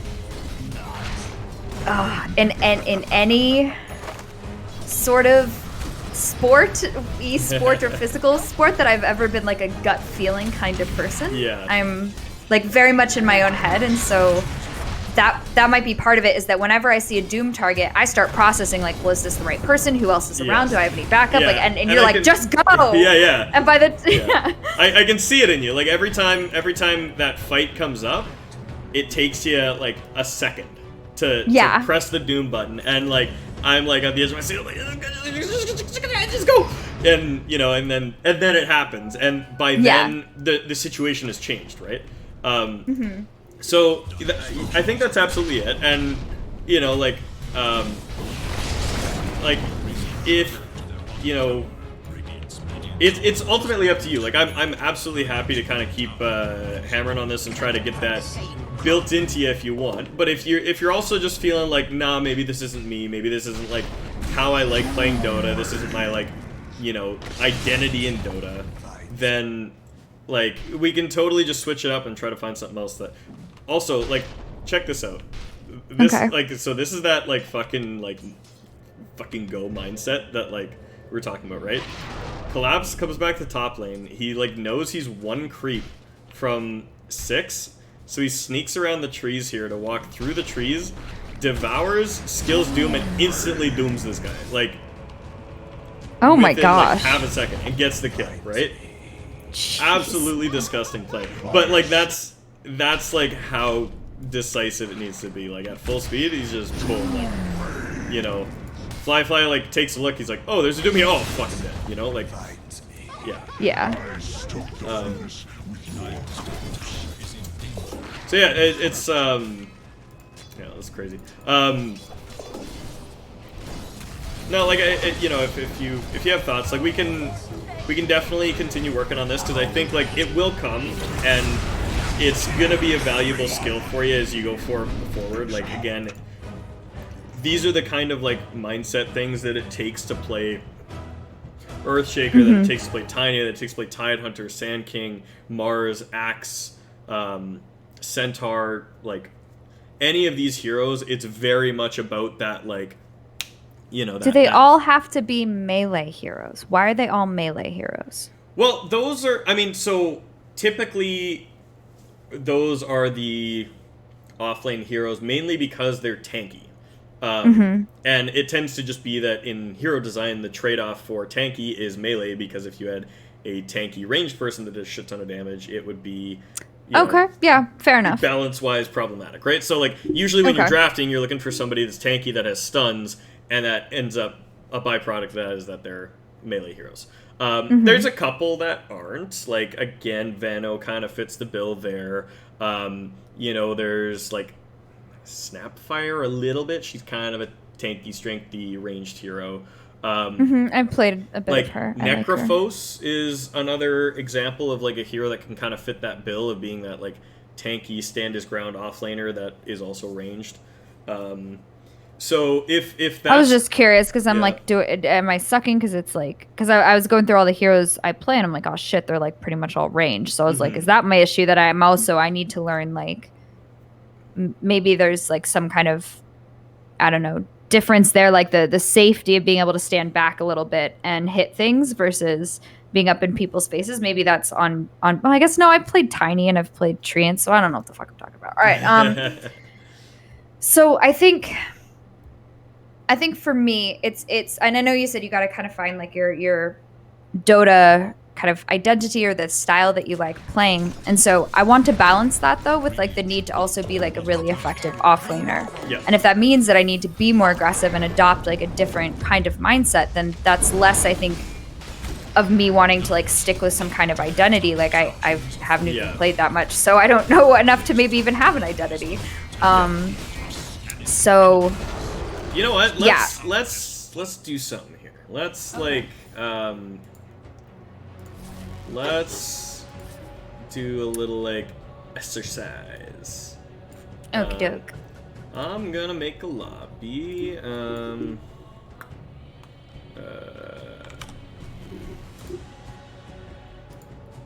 let's enable cheats. And we'll go server US East. And I'll invite you in here. Actually, you know what? Let's go Europe West, and then I'll play with ping because I think it's more important that you have comfortable ping than this. Oh. Did you get my lobby invite? Oh shoot! Can you send it again? I was tabbed. Thank you. Yes. Yeah, cool. All right. So hop in the other team. Oh no. What I want to get you to do is I'm gonna just like start this up. Pick like any of those tanky strength heroes that I just mentioned. Like, you know, it could be Doom if you want to just do Doom, but you could also just like say like Sand King or Tide or like Mars or Centaur or anything like that. Who have I actually played before? Okay, here we go. Okay, cool. In surf, atop stony So I am going never to run from a fight. play. Who am I gonna play?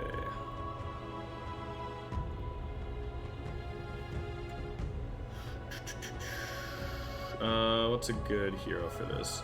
I'm trying to think of a hero that has like a decent like escape, but one that's not like completely fucking instant.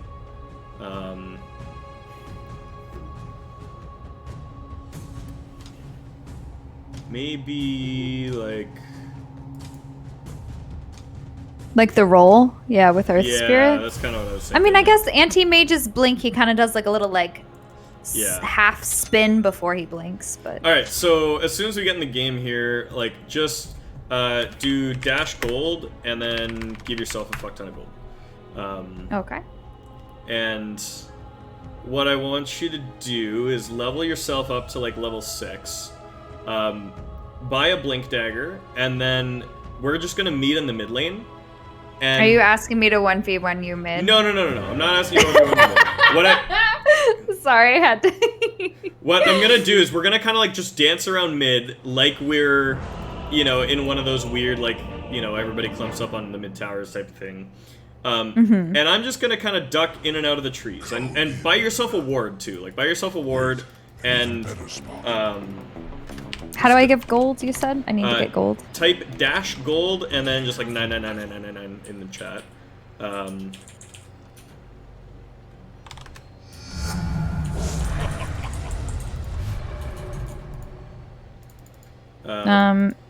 Is it? Let's see. Ordered advance. Okay. That spot there. Exactly so. My way in perfect. And actually, you know, stone Lofone just said in is chat, like, buy 6 rapiers. And actually, like, maybe actually do that. Like get, like, a blink dagger, get boots, and then, like, maybe just go buy, like, yeah, just some crazy damage, like a Daedalus and a rapier or something. Because what I want you to do is I want you to set up like a ward on the mid high ground here. Yes. And I'm gonna duck in and out of vision, like in and out of the trees and stuff. And I want you to just like, as soon as you see me, Not ready. you fucking like, you blink, you ulti, you kill me, right? That's a good spot. And I have a Force Staff, and because I'm Earth Spirit, I can Boulder Smash, I can kick you away, and then I can roll, right? So if you're not fast enough on just like catching me by surprise and blinking and ulting, I'm gonna escape, right? And we're just gonna do this until you kind of like Perfect position. start getting that just like, okay, I see you, I'm going. Okay. There. As must be.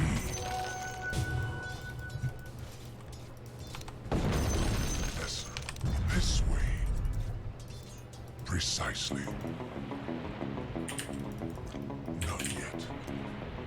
My Oh, spirit if you are having trouble moving around the map, you can just type like dash what the fuck or dash WTF, That spot there. and it Not like yet. removes all cooldowns, so you can just like blink, blink, blink, blink, blink, blink, blink. It makes it really easy. Oh, this is handy. Okay, so where did you want me to put the ward? Just put it like up on my high ground or like anywhere. I guess you can't see my things. Yeah, just kind of anywhere. You could even put up a couple just so you can see like the whole area. And I'm just gonna duck in and out of these trees, kind of on the lane. Oh, infinite wards. It's like my dream. Yeah. Wait. An even better All spot. right, and then type dash what the fuck, just so that you have cooldowns again. And you can't just like triple ravage me. I'm not ready. Darn. That's a Okay. So yeah, I'm kind of dancing around these trees here. I'm like around the mid tier 1 here. So as soon as you see me, like, I should stand Fucking- right there. All paths are one. My stones are all right. Yeah, that was pretty good. You didn't quite, you just kind of missed the blink a little bit, and you didn't immediately like gush smash, but the blink ravage was good. not time yet. All right. Type dash Wait, so- refresh, and then yeah, Okay. and do it again. Oh, that's a good spot. Like you're hunting me. I'm a carry player. I'm just like stacking creeps. I'm in the jungle. Bring ground.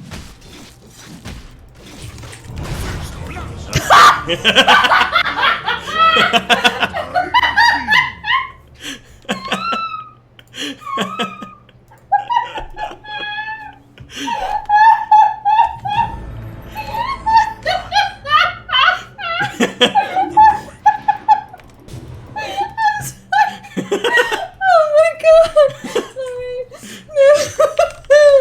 Alright, I want to play somebody that does that because it's fucking hysterical!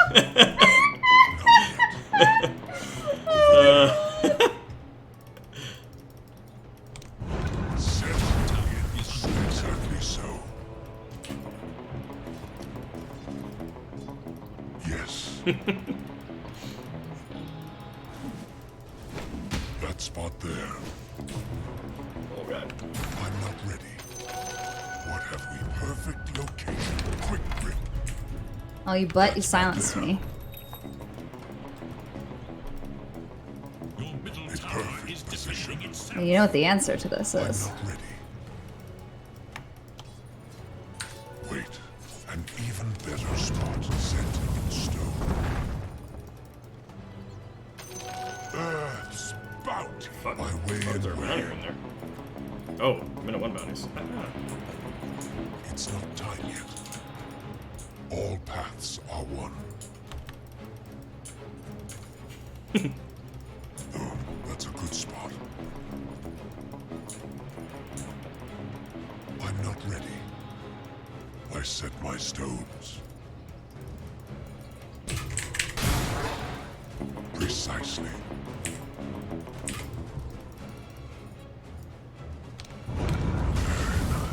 Oh, that's a good spot. Wait, an even better spot. Oh shit! There you go. Hey, you did that without vision, right? Did you have a ward of the high no, I didn't have Okay, vision. yeah, yeah. I didn't have vision there. There you go. Like, and that's more of what you need, right? That killer mindset of like, I know he's behind those trees. I just saw him go there, or I saw that creep aggro, or something like that. Like, you can like, you know, you need to just like feel that, right? Like, and you know, in this example, when we're doing this, like, you know that there's nobody else on the map. You know there's nobody to turn it around. But you need to act like that when you're an initiator anyways, right? You need to, like, have that feeling of, if I start this fight and I start it right and we delete a hero, then it doesn't matter if there's other heroes, because then it's like 4v4 or 5v5 or whatever, or 5v4 or whatever, right?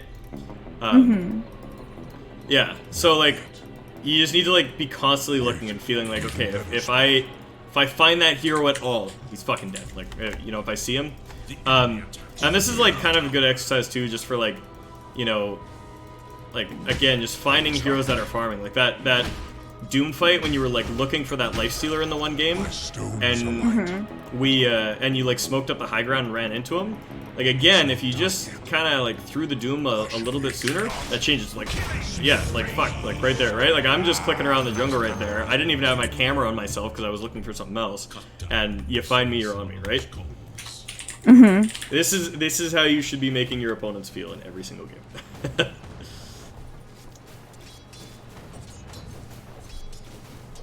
I'm not done yet. Not done yet. 1 out of 10 times you're going to ravage an illusion, but it's always good practice. Actually, you know what? Like, use some of that gold and buy a sheep stick. Because that's like a good instant disable. That's like, because with ravage, like if I see you coming, I can always like force staff it or something like that. But like, sheep, if you see me, I should be sheep before I can do fucking anything. One second. Oops. Okay, hold on, I can't sell a rapier, so I've got to drop my rapiers on the ground. Oh, that's a good spot. As must be. My way and way. I'm going. Yes. Not yet. Covering ground.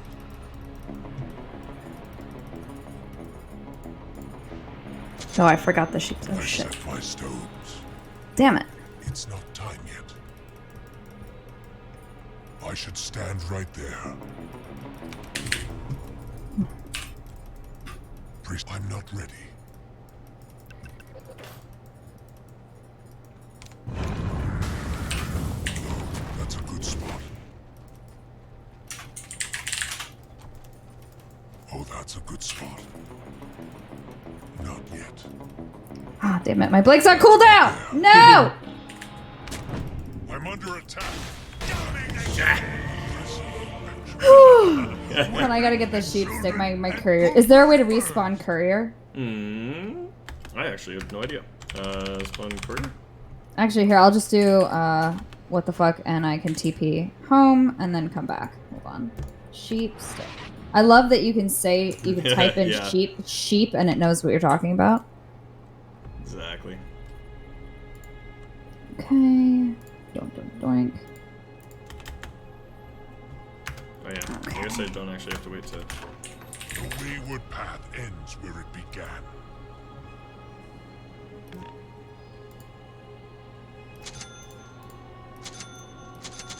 This is so much fun. And sometimes when you're on that, like, a gazillion game, a lost streak, you just gotta buy a shit ton of rapiers and stick around, I guess. A perfect position. I'm not ready.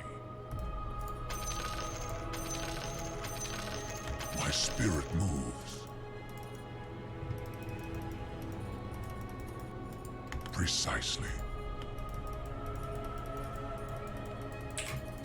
Ordered advance.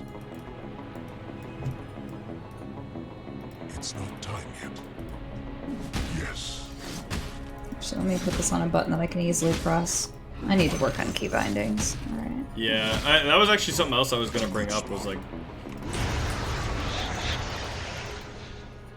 Exactly so. Very Over there. Because there are definitely ones I cannot reliably hit. An even better spot. Tower is under attack. Oh yeah. I'm not ready. It's not. Nice. Yeah. So yeah, I was actually gonna ask about key bindings because I know we talked about this before about how you use like ZX CVB, and in my experience those are really bad as item keys. I know I've seen some people like move like ASDF, but then they have to like move their stop and their alternate abilities and stuff. I use 1 through 6. Have you ever thought about giving that a shot? Oh yeah, I mean so one right now. Those are my control groups because that's just what I was used to from StarCraft. But I can learn new things for sure. Yeah. Oh, you didn't respawn, you scrub. What are you doing? Are you actually? Do you also do you use quick cast? I do not. You should. I don't even really understand what quick cast is. I know that's an option. So we're gonna get you onto quick cast right now. So go in your. All right. Can we? Okay, sorry, I'm done. I was happy my smoke broke on the low ground, and I guessed where you were. Okay, all right, I'm done. No, that's fucking awesome. Yeah, like honestly, Check out my items. I my like accidental 2 boots of travel. I honestly like that you picked up the smoke and you were trying to like feel out that like smoke breaking going. Like that's that's exactly what I want. But do you like my 2 boots of travel? I do. Because I didn't want to wait for my courier. Exactly. One for each foot. One for each foot. You know? Okay, but yes, I'm going into settings now. Okay. So. I mean, does he need 1 for each tentacle though? Okay, but yes, maybe. I see quick cast. All right. Okay. So, how do you toggle it on for everything? I think, okay, so you just reassign all of your, like, stuff to quick cast on the, there's, like, cast and then quick cast on the items. Okay. So just bind your buttons to be quick cast, instead of cast. Your bottom tower is under attack. Bind my buttons. Oh, I see, okay. Oh, right, and then you'll do the same for, abilities. Now, I have one specific spell in all of Dota that I use regular casting for instead of quick cast, so I have to tick off that little box at the top that says unit-specific hotkeys. But for now, just turn that into, just like, go over to quick cast and set all of your abilities to be quick cast. Okay. So... Your little tower faces a terrible test. My spirit moves. Okay, I think I've got him. I should stand right And there. then neutral item. So now I've got my items are 1, 2, 3, 4, 5, 6. All paths are one. Yes. Okay, yep. And then Ready. my abilities should be the same, right? It's Q, W, E, R, D, F. Yeah. Okay. QWR, yeah, DF, yeah. And you said turn off unit-specific hotkeys, or does it matter? Yeah, turn it off. I have it on for one specific thing in all of Dota. There's one spell that I, like, regular cast on instead of quick cast. So I use unit-specific hotkeys so I can do that, but...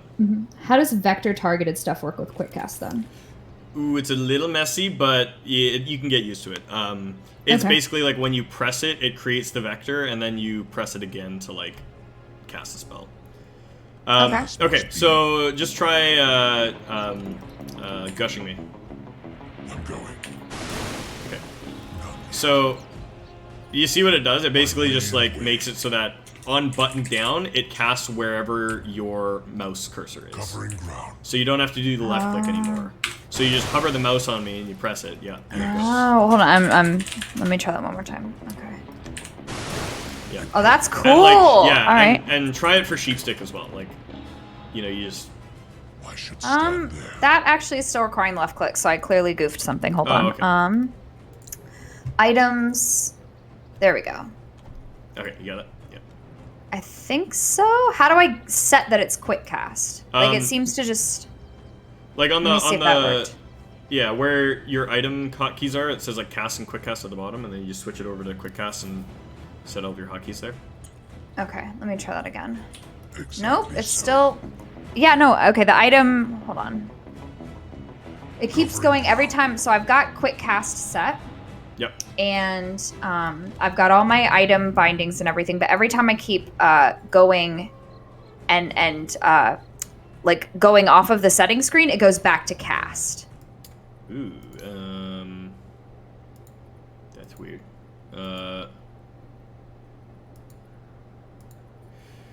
Did you? Oh, There we go, Oh, I yeah. got it. Ordered advance. Yep. Is there a way to make it so that it stops showing me the C and the B and stuff, and it reminds me that it's 1, 2, 3, 4, 5, 6, or do I have to remember that? so I think what it's doing is that I think on you still have the cast bindings as ZXC, and then your quick cast is 1, 2, 3, 4, 5. Because you can set different hotkeys, so you can actually use both at the same time. Oh, that's cool. Um, Okay. So yeah, I think if you were to just like clear, If I those- remove them, Yeah. yep, there we go. Yep. As Yeah, must cool. be. So yeah, really useful for Oh. blinking, because instead of having to blink, click, ability click, you now just blink ability, right? Yes. So Okay. it's just, you know, when you blink sheep, it's just 5, 6 instead of like 5 click, 6 click, you know? By way Yeah, Oh. exactly. That's so much snappier, right? Oh my gosh. Yeah, Oh no, this Um, is so fast. Okay. yeah. And Tinker players, I see your strategies yeah. now. And the danger is that, of course, you might just completely fucking whiff abilities because you're used to the idea of, like, especially with, like, ground targeted stuff, like if you're playing, like, if you're playing Veno, I'm sure you're used to pressing Q and then kind of just holding it and then waiting to, like, line it up with your mouse. Yes. And now the second you press Q, it's gonna just shoot. So you do have to be, Okay. like, a lot more cognizant of that. So in the next week or so, if you're playing with this, you're gonna whiff a fuck ton of abilities. Totally normal, but totally worth it. Like, it'll get way better I for you. should stand right there. Okay. Let's But see. this really helps for initiation, because, like, just, you know, being able to, What? On Earth? Oh shit, hold on. Something got mixed up. Stand there. It's not Quick time. cast. I guess I want this to be F, this to be D, this to be R. There we go. Alright. Oh, that's a good yeah. spot. Oh, that's a good Okay. spot. Yeah, I'll have to practice with this. Yeah. But I mean, it feels nice when I get it. It's just, it'll take some totally, practice. yeah.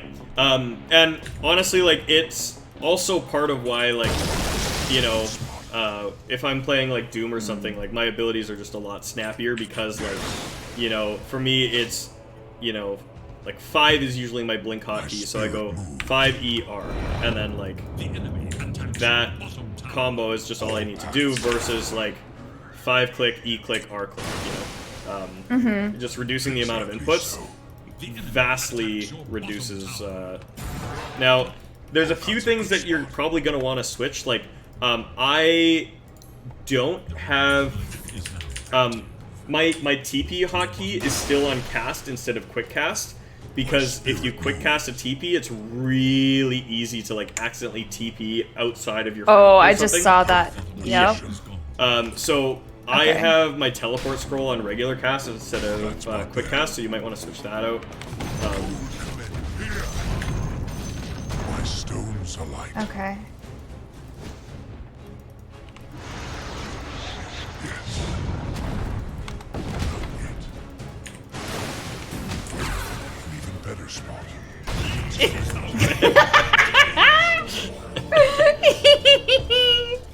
Oh, goodness. Okay,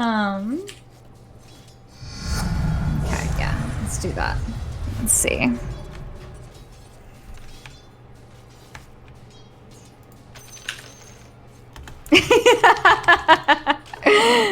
Thank you.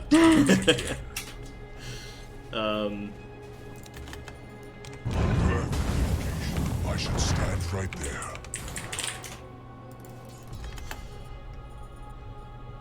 So yeah, I think, like, a combination of just, like, we'll keep working on this as the week goes on here, and just in terms of getting you that killer mindset, and maybe what we'll do is maybe look for like a hero that that can like build this skill a little bit better than Doom, because I think when we initially kind of started talking about, hey, let's work on Doom, I brought it up because Doom is a very good, like, he's a good shit disturber hero, and we were talking about how much fun you have being a shit disturber, and like with Doom, you take somebody out of the fight, chase him down, you're a real pain in the ass. But you know, Doom's also a super complex hero that has a lot of different potential build paths, and you know, you really need to like have expert level game sense to be proficient with Doom, I feel. Okay. So maybe let's try to get that skill built up on a hero that it's more directly, you know, is a little bit more one-to-one. Like, like what's jumping to my mind is like, let's maybe look at like Axe or Sand King or Legion Commander or Magnus, or even Tide Hunter. Like, Tide Hunter's a little less so, because I feel like Tide, when he ravages, like, Tide is such a big team fight hero that it's not often that he wants to just be blinking and catching people, but somebody like Axe is doing it every, like, 13 seconds, right? Okay. And, like, Centaur, Can we do Legion? Yeah. I don't know. She's cool. I have a cool set for her. She looks nice. Sweet. Yeah, let's do it. Her or Axe, which I think they kind of have similar, sort of like Axe's call and Legion's duel. I know they like have different functions, but like kind of similar sometimes. So maybe they would translate between the two of them. Totally. Yeah, let's do that. How are you doing on like just time? I know it's pretty late for you. Oh. Do you want to like get into a game with one of these heroes now, or do you want to just kind of wrap it up there and we'll just look at that stuff next week? Yeah, I can do one more game. Okay, cool. Let's do. Okay, let's. You think Legion's the one you want to work on? Legion or Axe. I can do. I've never played a game on Axe ever, so. Oh, you got chicken fingers at home. Hell yeah. Oh, okay. I'm gonna use the bathroom real quick then. Okay. Actually, just since we'll take a second to pick a hero, and that'll give me a moment Sounds to good. also fill up my water. All right.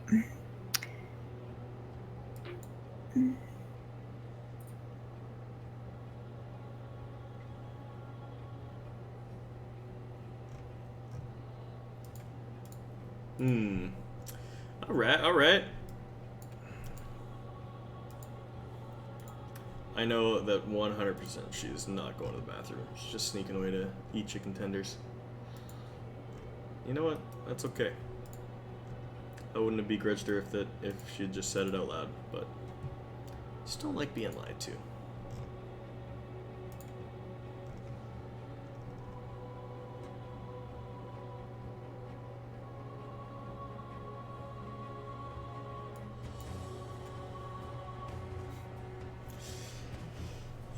How's everybody in chat doing? Thanks for hanging out, people. It's been rad having people here for the coaching sessions. I've been having a lot of fun doing this.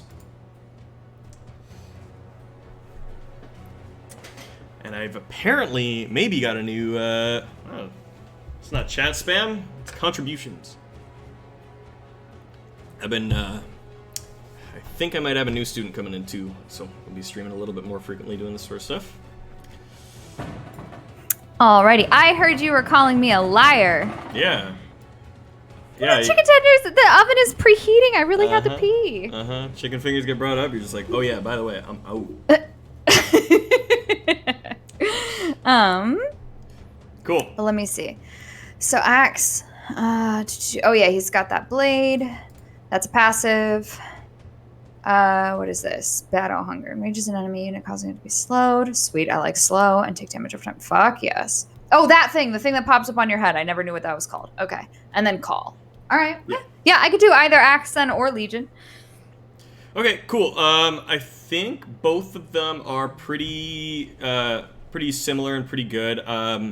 You know, if you have a preference, we can do one or the other. I think, like, Legion is gonna have higher highs and lower lows. You know, in a game where you're behind on Legion, you're gonna feel double shit. In your game where you're ahead on Legion, you're gonna be like fucking king of the world. You're gonna just feel like $1,000,000.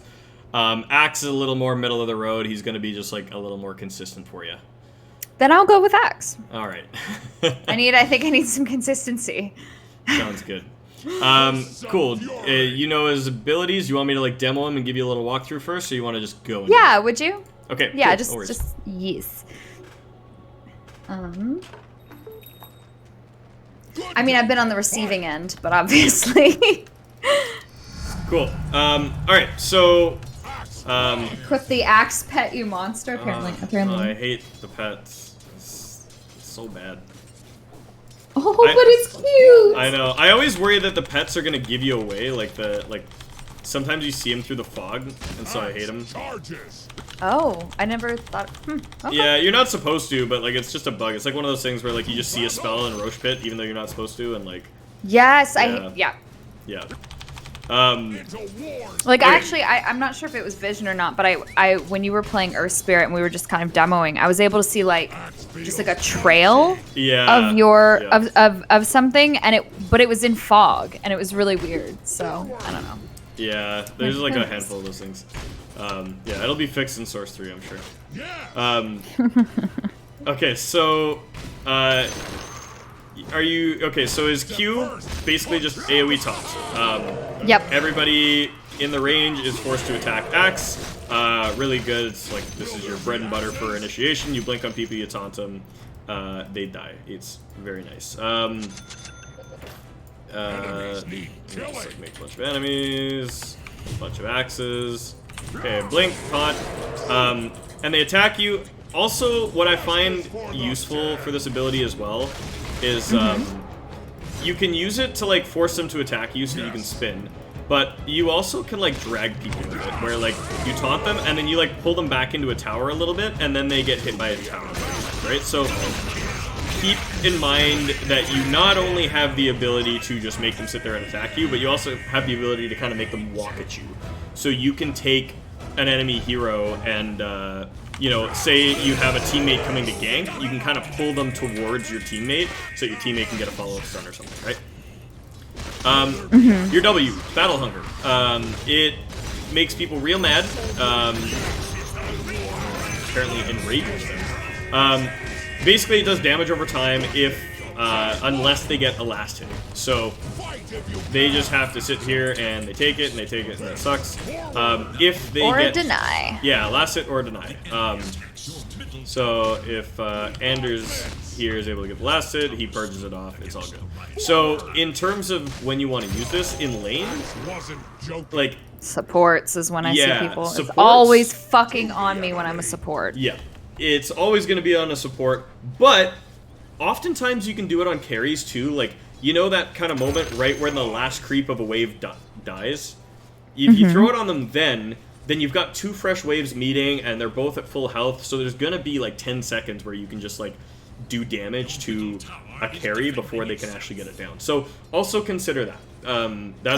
That's what good Axe players will do is they'll also utilize it to bully the core in the lane as well as the support. Counter Helix.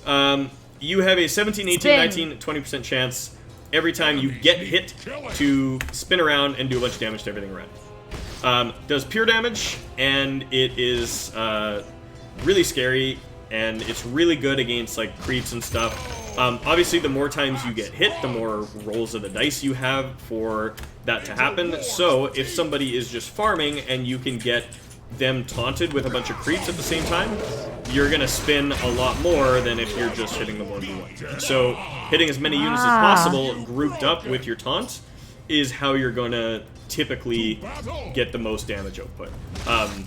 You know, just one person hitting you, it's like, okay, yeah, maybe just spin, but maybe not, maybe not, maybe not. But if you can get everybody hitting you, then you're spinning every couple seconds and you're doing damage to all of them, and it's awesome. Your ultimate, Culling Blade. So it's an execute very similar to like Reaper Scythe from Necrophos. Basically, it does damage, or it kills somebody if they're below a certain threshold of HP. So that threshold is 250, 350, and 450. And So will it allow me to try if the person is not, like, will it allow me to select them? Okay. Yeah. So if they're above the kill threshold, it does damage, but it goes on cooldown. So the cooldown is instantly refreshed if you get the kill. If you don't, it goes on cooldown. So it does 150, 250, or 300 damage if they're above. So see this guy, I just hit him, does 300 damage, and because I have free spells on right now, but this would have gone on cooldown. Okay. Yep. So when you get them low enough, then it like auto refreshes, and you get like a movement speed bonus and stuff too. So you really do want to try to get that kill, if at all possible. So Axe is a very kill steely hero, kind of like a lion or something, where you just want to like bam, bam, bam, and like sometimes you will see an Axe do something like that, where they just like dunk, dunk, dunk, dunk. Yes. So, okay. Yeah. Super cool. The other thing that's interesting about this ability is that it like the way it's coded is that it does like literally force them into a death state. So it goes through Shallow Grave. Yes, I do know. Trust me, I fucking know that one. So yeah, super good for just like executing people. One of the tricks that is worth knowing. I'm guessing. Sorry, really quick. It does obviously. I'm guessing go through BKB too, right? Yes, it does. Yeah, it goes through BKB, but is not. But it's magical damage. Yeah. Okay. Okay. Yep. So so that's the caveat there, is that the damage it does is magical, if they're above the kill threshold. So that damage would be negated by BKB. But if they're below the kill threshold, because it doesn't technically do damage and it's just coded to literally like turn them to dead, it does kill if they're below the threshold through BKB. So, but otherwise it wouldn't do anything. Yeah. I see. Yeah. Okay. Exactly. Yep. That's So- good. That's really good to know. Yeah.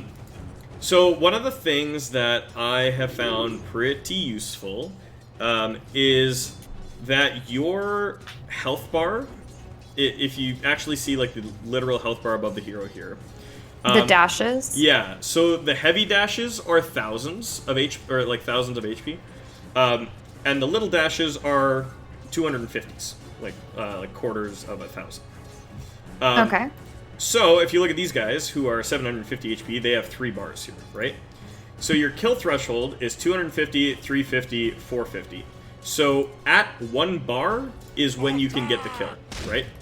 Well, and I guess like because I'm max level here, you can tell visually by looking at this that it'll get the kill, right? This guy, okay, I know he has 500 plus HP, not gonna get the kill. But now he's below, now it's gonna get the kill, right? So a little kind of cheat for knowing how much HP instead of having to like click on them or guess or whatever. You can read those lines on the enemy that you're attacking, and it can guarantee your dunks a lot more reliably. No, that's a great trick. I mean, it's funny. I'm like staring at it. Like, how have I not seen the little lines before? Like, I swear I have, but it kind of just, I guess, is blurred in my mind. Yeah. Well, and I mean, like, if you see a hero whose health bar looks like this, you know, right? Like, it clicks in your head. You're like, whoa, that's a tanky motherfucker, right? Like, you don't have to click on him and know how much HP is in that health bar to, to get it. But, yeah, it's a super, like, interesting trick that I don't think a lot of people have, like, fully understand is, like, the actual math of, like, how many ticks are in each bar there. So, yeah, keep an eye on that, because that will help you be really effective with Culling Blade. Cool, so, basically, like, with Axe, the key thing that you want to get is Blink and Tanky. Okay. Usually the build is Phase Boots, Blink Dagger, Vanguard. And, like, you'll get that in some order. Oftentimes, you'll see a lot of Axes go Phase Boots into Vanguard first, and then they'll get the Blink after, because it's better to be tanky first and then mobile later than it is to be mobile and squishy, because you have a taunt, you want people to be hitting you, right? Sometimes people will go for like Hood if there's a ton of magic damage, but typically as Axe, because you taunt and you force auto attacks, you want physical damage mitigation first. Okay. Then Blade Mail is almost always necessary. You almost always need a Blade Mail. Because again, if you're going to be taunting somebody, you throw the Blade Mail on, they are forced to hit you with Blade Mail damage for a certain period. So these 4 items are kind of your core. It's not often that you'll forego the Vanguard. I wouldn't say you ever would. There's some games here and there where I'll skip like a Blade Mail or something like that. But from there, it's basically just mitigation that you need to manage the game. Sometimes I'll go Pipe on Axe, sometimes I'll go for the Crimson Guard, sometimes I'll just go for a Heart. BKB is also an option, and a lot of times if you're feeling spicy, you can go like Shadow Blade or even a Manta style, because a lot of people were playing that goofy Manta Axe for a while. So, you know, that's kind of the overview, like, in terms of items. Like, you really do just get tanky shit. All the stuff that you were building on Doom is kind of the same mindset. Is like, okay, maybe sometimes it's an AC, maybe sometimes it's a Shiva's, maybe sometimes it's a Pipe, maybe sometimes, you know, a Crimson or something like that. But really, you're just getting kind of these few core items, Phase, Vanguard, Blink Dagger, and then you're typically just looking at what the game demands for other mitigation. Okay. Yeah, I think that makes sense. Yeah, so, cool. In terms of, like, you're familiar with how to, like, aggro creeps and stuff, right? I've seen you do another Yep. where you, like, right-click. Okay, so that's going to be big for playing Axe and Hunter, because when the creeps meet, you'll typically want to walk into the wave and then start right-clicking the enemy hero to, like, get all the creeps to aggro you, which is super counterintuitive to how every other hero works in Dota, because typically every other hero, they'll, like, click and do the aggro trick to pull the creeps away, and then they'll separate the waves out. But Axe wants the waves to be connected so that the other hero has to choose between farming and taking counter helix damage, right? Like, if you look at kind of how the creeps are set up here, I don't want to pull the creeps down here, because then he gets to farm these while I farm these. Whereas if I can pull the creeps up here, then in order to hit my creeps here, he has to deal with the fact that I'm, like, on him and counter helixing, right? I see. Okay. So, when you have a couple points in counter helix, you're really going to want to be, like, in the wave, like, eating, tanking creep damage. So, that typically means that you're going to need a lot of regen in lane. With Axe, it's typically a rush to, like, your first ring of health, basically. Like, what I see a lot of Axe players do is they'll go, like, Quelling Blade, Ring of Protection, and then 2 sets of Tangos as their starting build. And they'll just make sure their HP is really high, and then they just save and save and save, and their first 800 gold goes straight into a Ring of Health, so that they just have all the regen in the world to sit there and tank creeps. Okay. Cool. Cue it up. Let's do it. All right. Let's go, Mr. Axe.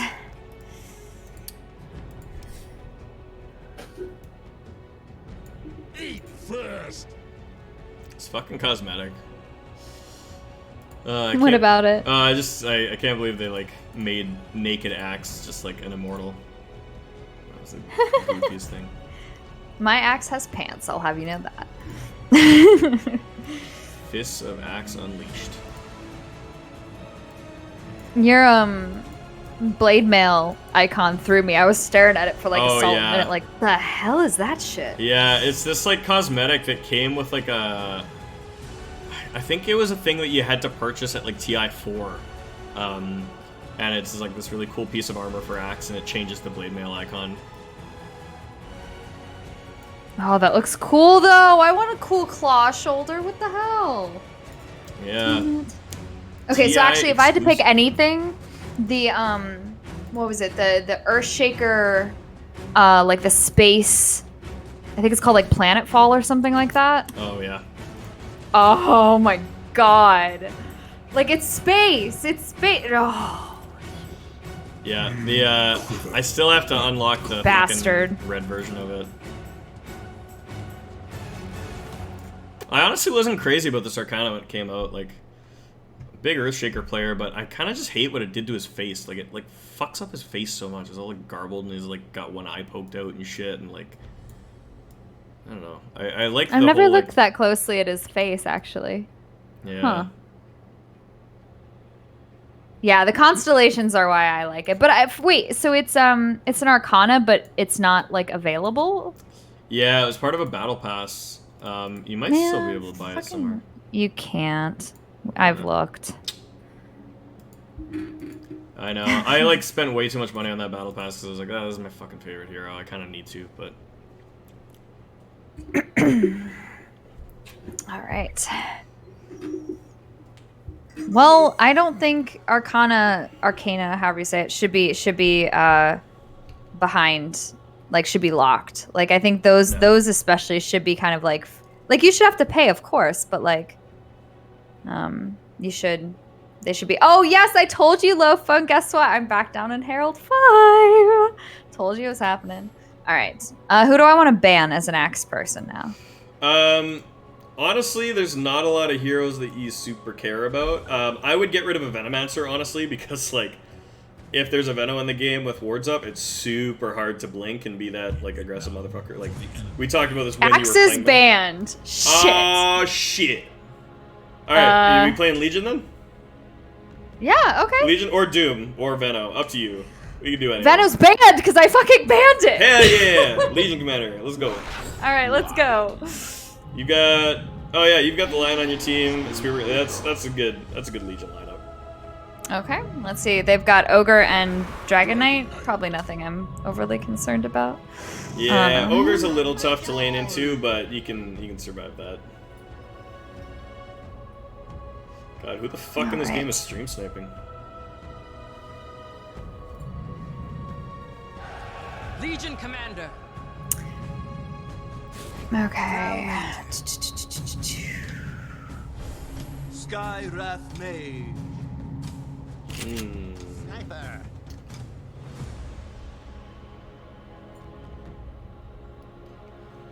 Alright. What's up? Nothing. We're gonna have to just, like, be smart about what we take here, because you're gonna run the risk this game of dueling somebody and then having Skyrath dropping his ultimate on you. Which means that you could lose some engagements. But you have, like, a crazy good team for winning duels. You have, like, Lion and Lena's ultimates, and Sniper ultimate, and Spiritbreaker charges and stuff. And honestly, Skyrath should probably be your duel target more times than not anyways. So, like, okay. There's just some considerations here. Really quick, sorry. Starting items, this recommends 2 Iron Branches, a Quelling Blade, and 2 Gauntlets of Strength. And Tangos. Yeah, I'd go Gauntlets,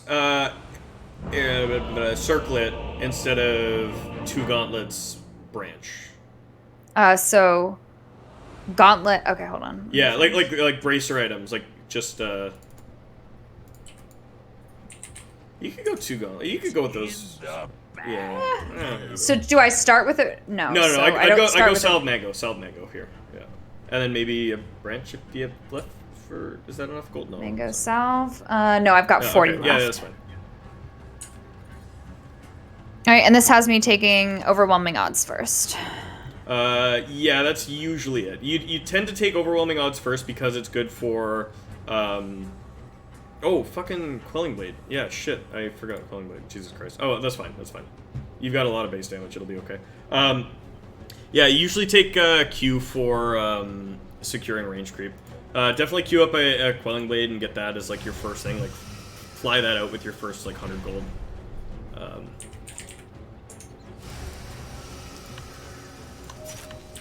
30 seconds to battle. Wow, just show us that you have vision. Continue to hit us on the high ground, please. Yeah.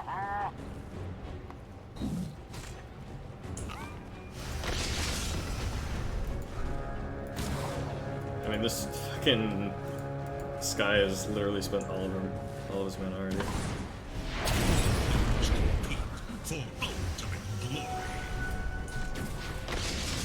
Ooh, Lion. Alright. Just go to lane. Just go to lane. You don't want to get caught fighting these guys. Okie dokie. Also gotta remember I now have quick cast on. Yeah. And all my buttons have changed. Yeah. All right. Yeah. It might be a messy game, but quick cast will definitely help you play Legion. Super hard to play this hero without quick cast. Oh, we have a safe lane Legion carry? What? Lena. Or Lena. Sorry, I didn't mean to say Legion. All good. Get back in there and try to throw your Q to secure the range creep here. Just like watch its health tick down a little bit. If Drow trusts and deny it, like get it. Yeah. Nice. There you go. Get your Quelling Blade and maybe a mango flying out. Another mango. Oh shit! Shit on a brick! All my things have changed, and so I overwrote my courier commands. So we're gonna see what works for that. I honestly like don't. I only like just click the courier stuff. All right. Yeah, lane's looking pretty good right now.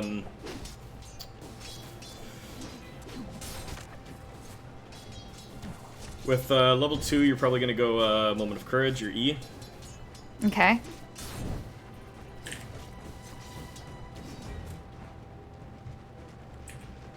Oh my god, it has no way to deliver items. Oh shit.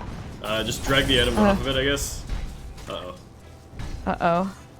Yeah, maybe like disconnect, pause, and figure that out quick or something.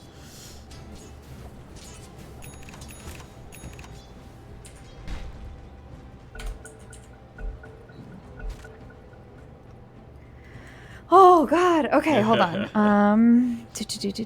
Courier. Yeah, because now. It's all What the hell? It's under abilities on the left there. There's like abilities, and then you can select courier from default, like instead of default. Give me 1 second. I am going to.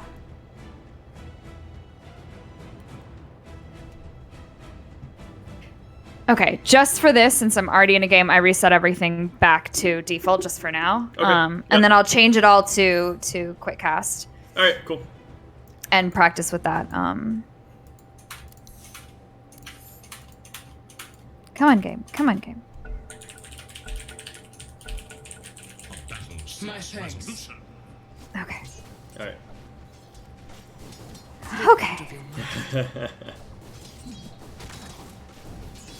Alright, so you got the creep advantage now. I would kind of like push a little bit far forward. Moment of Courage kind of works like counter helix, where when you get attacked, you have a chance at counter attacking and doing some damage and life stealing. So if you kind of walk ahead in a creep wave and like aggro the creeps a little bit, yeah, you see that little free attack that you got out there on Ogre? That's what that is. So so very similar to Axe, where you kind of do want to aggro the creeps just a little bit, and like, yeah, you get like a couple free like little attacks, and you can get some lifesteal out of it. And just keep an eye on the range creep and Q for it. Yep. Oh. I missed it. That's my bad. Alright. So this has me putting another point in Moment of Courage. Yep. Oopsies. Moment of Courage also does more damage the more creeps and heroes it hits. So when you use it, try to like target it so that it hits the full wave of creeps and multiple heroes if possible. Oh, sorry. Overwhelming odds. The Q, not the E. Gotcha. I always get those two confused. They're like oddly named abilities that don't really like describe what it does.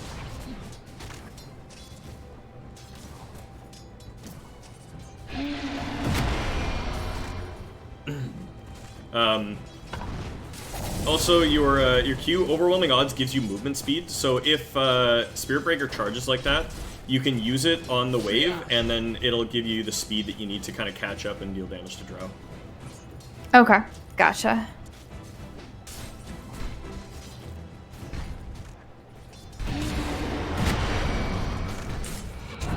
Nice. Yeah, chase. Sick! Oh my god, the bashes! That was fucking disgusting! Holy shit! Vakben! What the fuck?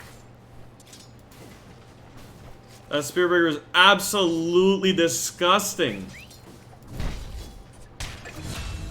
Wait, where's your courier? Oh, Just chilling base. Oh, I thought you bought boots. Did you buy boots? I thought I did, yes. Oh, come on. Oh my god, nothing is fucking working because I guess I had custom shit for my courier. Oh no. Okay, alright, this is gonna be a game. Alright.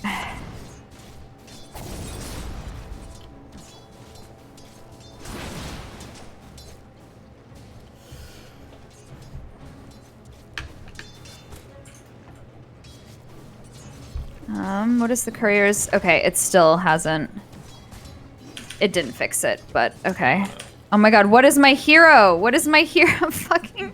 Oh no! This is gonna be a goddamn nightmare. I think there is like a whole like reset to default. Yeah, there's a reset hotkeys button in the bottom left of the options menu if you want to just try that.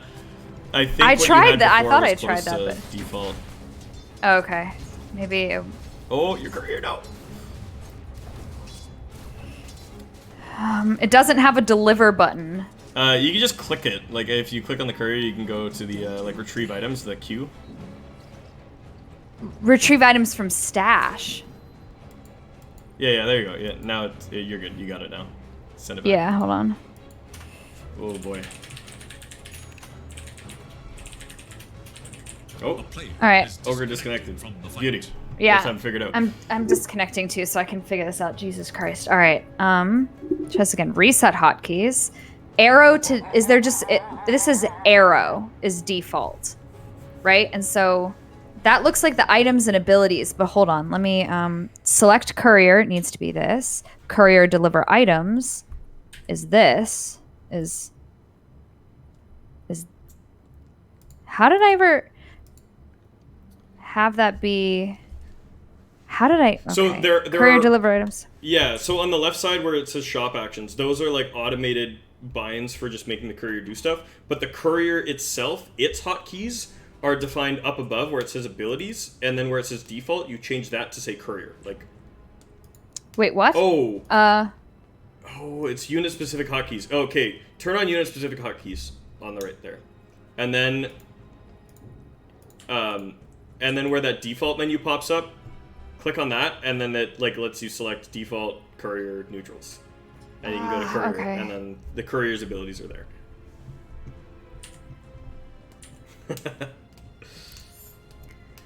Okay. Ogre's back in the game. They're on pausing. The fight resumes. Okay. All right. Rely I'll on be. pause, The but same thread. Okay.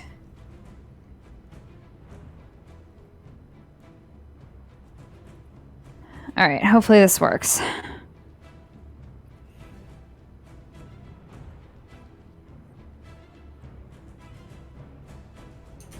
right, cool. Okay. Hopefully this works.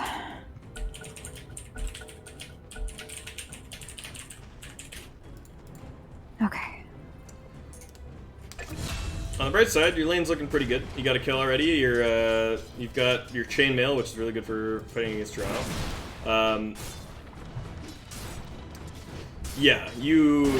Blade mail very good this game for sure. I think your build will probably be like phase boots into blink into blade mail. Maybe blade mail before blink, probably not.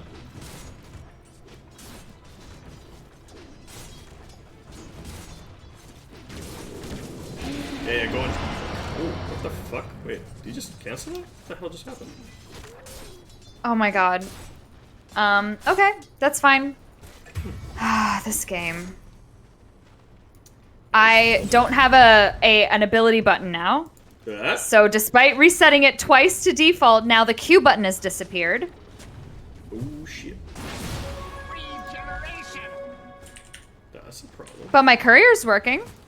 Alright, alright. Do I want to be putting lots of points in? Usually I go like 2-1-2. Is kind of the builds. I think like it really depends. Sometimes you go 3-1-1. Sometimes you go 1-1-3. 2-1-2 seems pretty reasonable for this fight. The Q gives you kind of the burst damage to chase, and then you can get, you know, your E moment of courage helps a lot for like winning duels, whereas your Q is just a lot better for like killing waves and stuff. Gotcha. And yes, you can purge ignite with press the attack. Press the attack is a heal that also increases your attack speed and purges. So use it on yourself right now.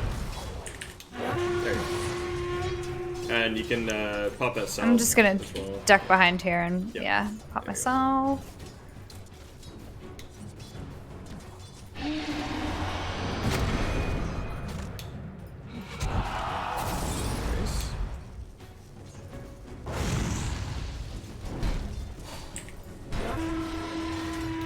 That was a good heal, good heal. Nice. Oh, fuck. Anyways. Alright, just keep farming it up. When you hit 6, like, hopefully you can hit it with this wave or the next, and then you and Spearbreaker can definitely kill Drow.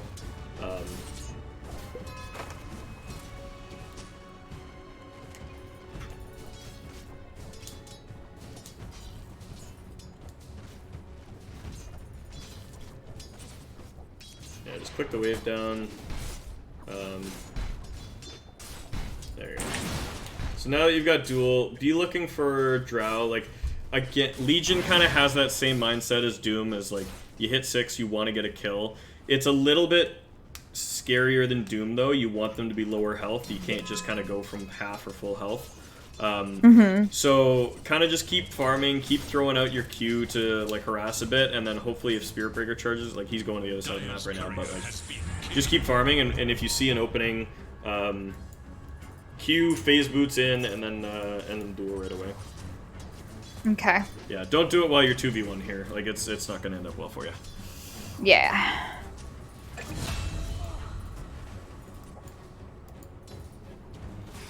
Oh, she has so much more damage than I do, so she's able to deny this. Should I try to farm like a...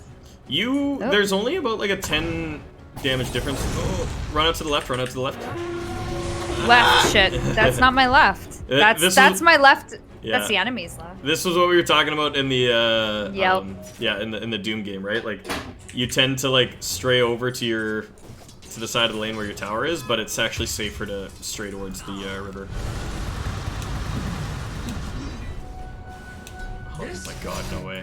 You just farm that hard camp, yeah. Like Legion, pretty good jungler. He's under attack. Ooh, you might want to run back to the tower, actually. Fuck, it's a little too late. Just farm. Sorry. Sorry, I was resetting my, Yeah. The enemy attacks your bottom tower.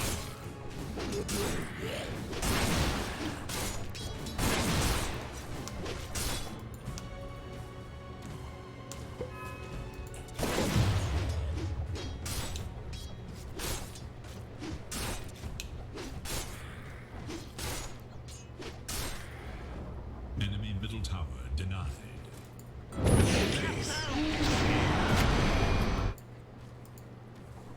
Alright.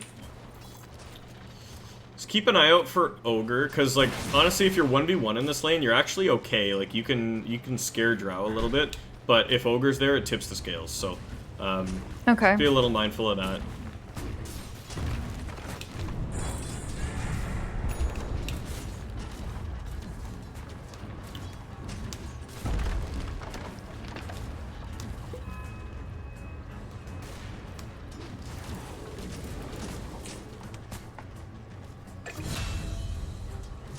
More points in press the attack, or... Yeah, go or overwhelming odds, I think.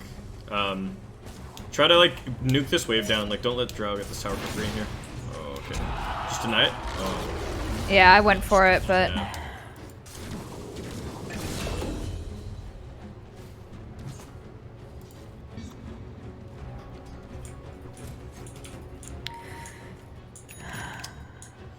Alright, maybe bring out a smoke, or like, even just, you could even just like run at mid. Like, Spirit Breaker is kind of just there, like, stirring shit up. You might just be able to like, run under a tower and do stuff.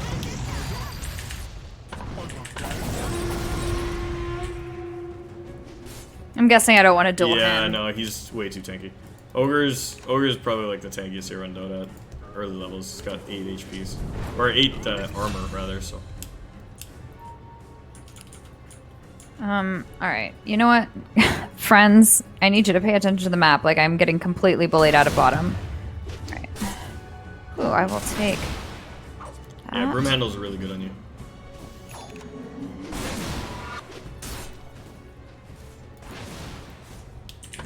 Alright, go over to mid. You might be able to help out. Maybe save your Spirit Breaker with the heal there? Yeah, good. Yeah. I think you might be able to duel that. Yeah, duel it.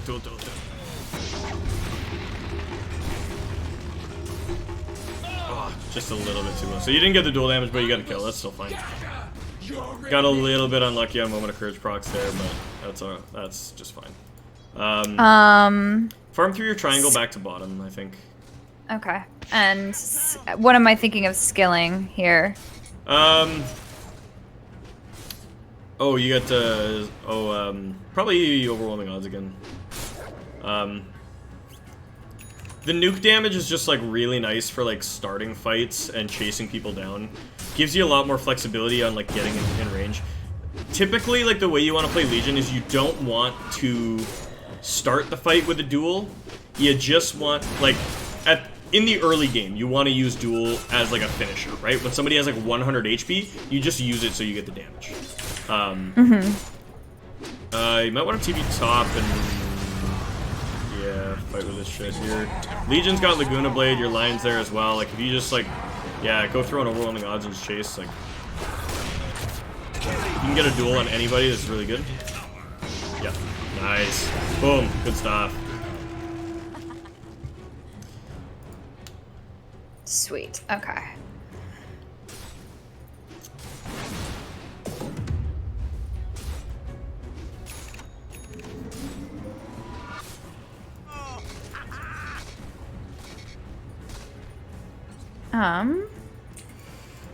So, honestly, you can just kind of farm until duels back up. I would fly yourself out a couple of clarities. Your hero is pretty crap with mana, and being able to just kind of regen between fights is good. Whenever you have duel, I would just say, like, look for trouble. You've got a Spirit Breaker who's playing really aggressively, and he's finding a lot of kills with the sniper. So kind of just look at wherever he's posturing or wherever it, like, feels like there's kills on the lane. Just go be there. Like, honestly, really quick, sorry. What was the next item you had recommended other than? Duger. Oh, I'm sorry. What? Sorry. Blink. Yeah. You're fine. It's like and then dual cast range or overwhelming odds radius. Ooh, dual cast range actually sounds really good. Yeah, dual.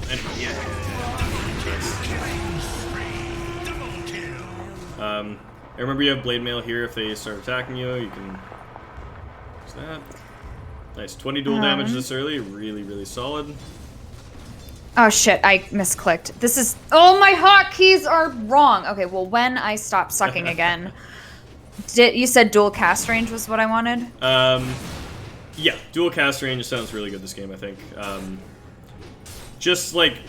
That ability to kind of just like catch people is super important, and you have a lot of people that can do damage for your duels. So like later in the game, you're not really going to be looking to just like finish a fight with duel like I was just talking about.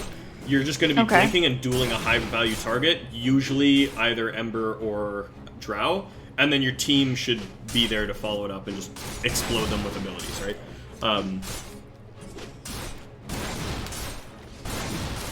You did say the duel, right? Yep. Ability? Yep. Okay, sorry. There was 3 a.m. brain fart for a second where I was like, oh god, wait, what did you say? Alright, go back to top. Honestly, like, the other team just wants to keep fighting here, and like, that's just free dual damage for you.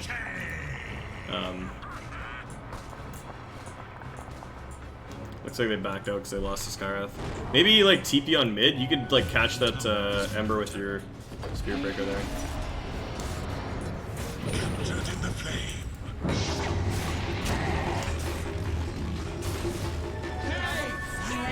Damn. Alright, so... I realize yes.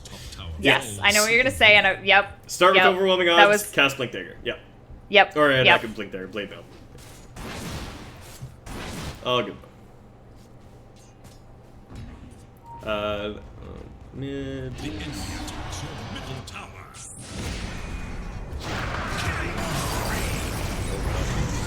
Monster.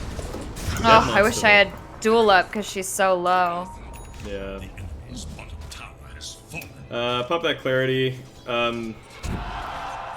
Yeah, I wouldn't get too close to that mid wave because they're all right there. They could just come out of the fog and murder you there, but that's good.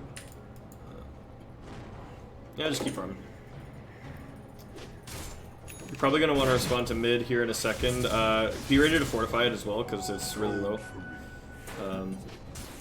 Dire structures are fortified. Your middle tower faces a terrible test. Yeah. You guys can probably fight this. Spirit Breaker should be able to just start some shit.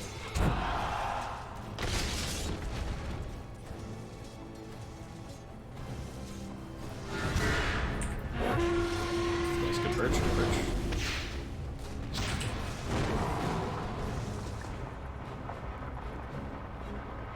You can deny the tower, I think.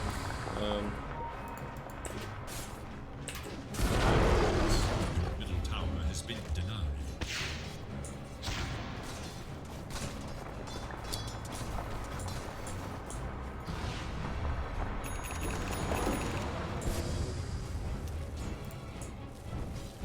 Alright, that's fine. Maybe just move down towards bottom lane and start pressuring the enemy jungle there. Like, you still want to kind of do what we talked about in terms of taking away their jungle, taking away their space to farm. If you can move in there, then your supports can move in behind you and place wards, and Spirit Breaker can then use those wards to charge and kill people. And they just wasted Dragon Form on mid, so they don't really have anything left to get here. May be able to find that ogre just up that ramp below you, so just watch out for that. Yeah. It's two of them though. It's two of them. Drow's there too. It's three of them. Nope.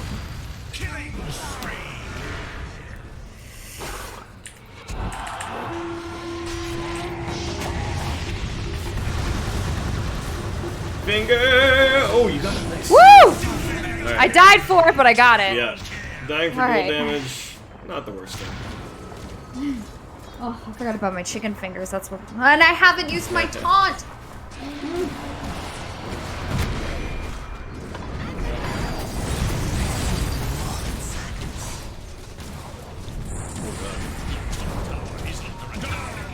No! Okay. Oh, how does she live? Ah. Sniper had 35 attack speed sitting in his backpack. That's how she lived. Oh my fucking god.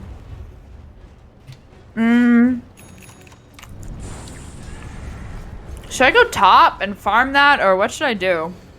Yeah, you're really close to your blink dagger, so just go anywhere where there's creeps, hit those really quick, get your blink up, and then go look for more kills.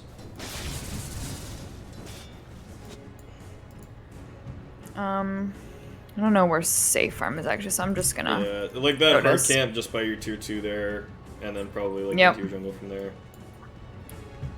Bottom tower is under attack.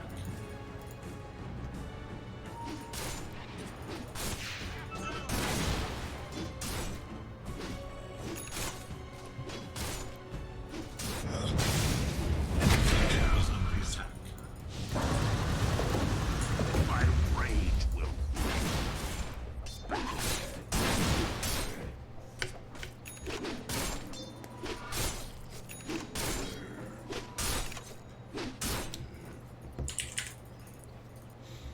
Alright, and you got a smoke, so I would like just kind of get near your Lina and Spirit Breaker and Sniper maybe, and just like pop the smoke as soon as the blink comes to you, and maybe go fight top.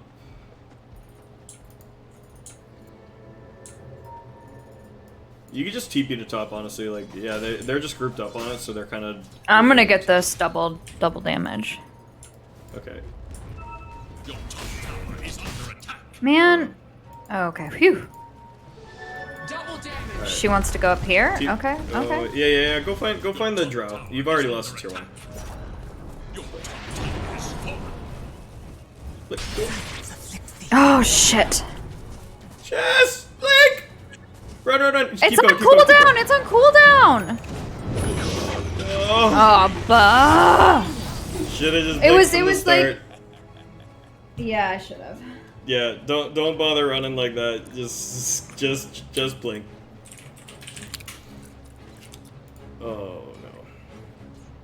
Oh, is that what it was? Her Mantilusion? Well, I mean, so you ran all the way in on her, and then she gusted, which silenced you, so you couldn't duel. You still had the blink at that point because you hadn't gotten hit, and then she manted, and then the Mantilusion hit you. So, like, Okay. if you just blink duel, remember that whole exercise with the Tidal. It's just blink duel, just kill it, just press the button, go. You know? I know, I got all caught up in like I'm supposed to be pressing Q and then W and then C and then blinking and then Yeah, dueling. but you got a Legion, or you got a Lena right there with a Laguna Blade, like, ready to go. She was at, like, 300 HP, and you had a 700 HP spell right behind you. You didn't need any of the bells and whistles, you just needed to fucking murder. Yeah, go run in there, they're in way too deep. You can quite easy killer. Go on draw. Or maybe Scarlet. Yeah, go Scarlet.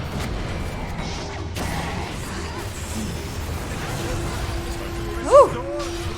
Perfect. Oh. That's fine. They're gonna get Alright. a lot of this. That's fine.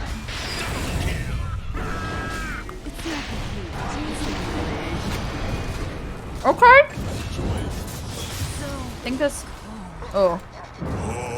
Buddy, get out! Sniper, what are you doing? Invisibility, invincibility. Not how that works.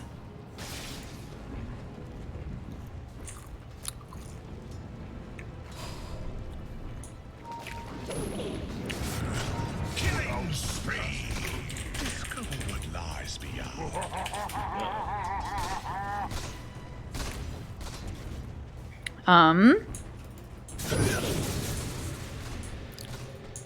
Yeah, you can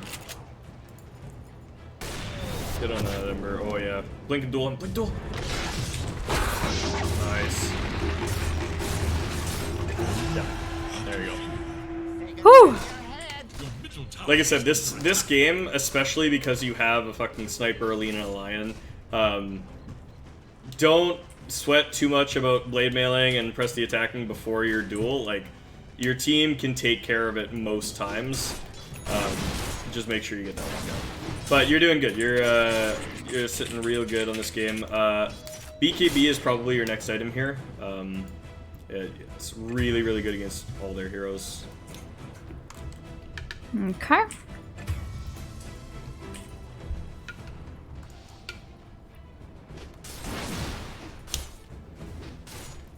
Spearburger has boots travel, eh?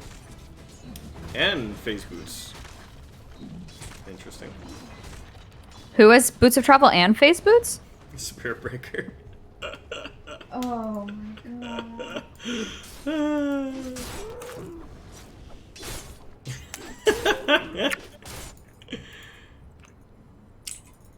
Dota 2. A special kind of Dota too.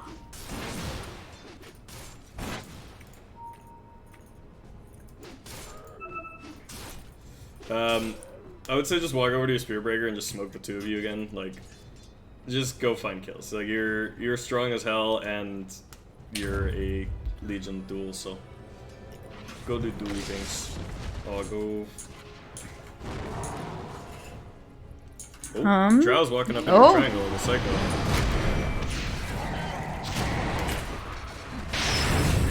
Alright. Oh yeah, go Legion for Scarlet. Ah, my stupid blink is on cooldown. Duel anybody. This is very annoying. Come on. 3, 2. Yeah. Damn it. Yeah, I think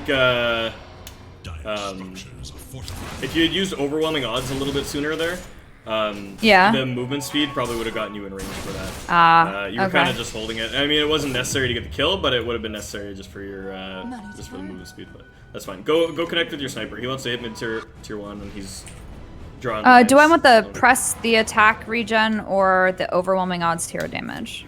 Ooh, I actually don't know. Nope. Nope, Probably hero damage. You could go on them, maybe? That's 2 of them? Yeah, oh, okay. Your Lena doesn't have enough mana for Laguna Blade, I was gonna save. Like, she was kind of nearby with Laguna. You could have just gotten instant blow up on Ember, but yeah, she didn't have the mana.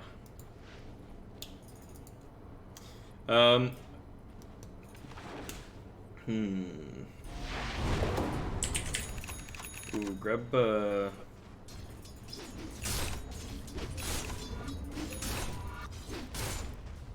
was gonna say grab that Titan Sliver, but it looks like Lena's gonna hold that. He needs to play some fucking wards. What's this land doing?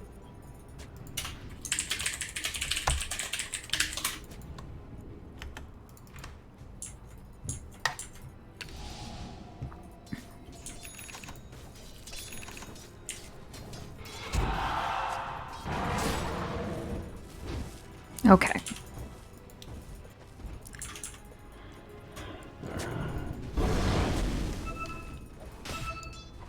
It's probably a bait. Just look for the Skyrath.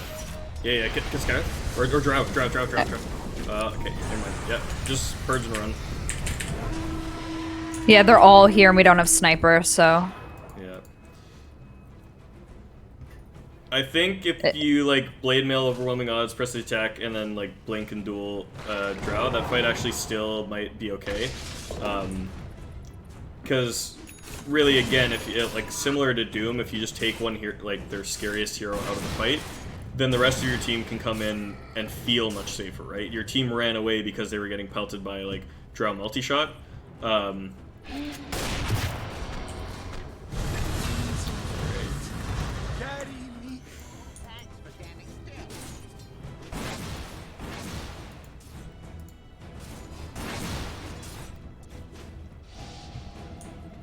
Go follow the sniper. He might find himself some trouble here. Yeah, he just walked through a sentry.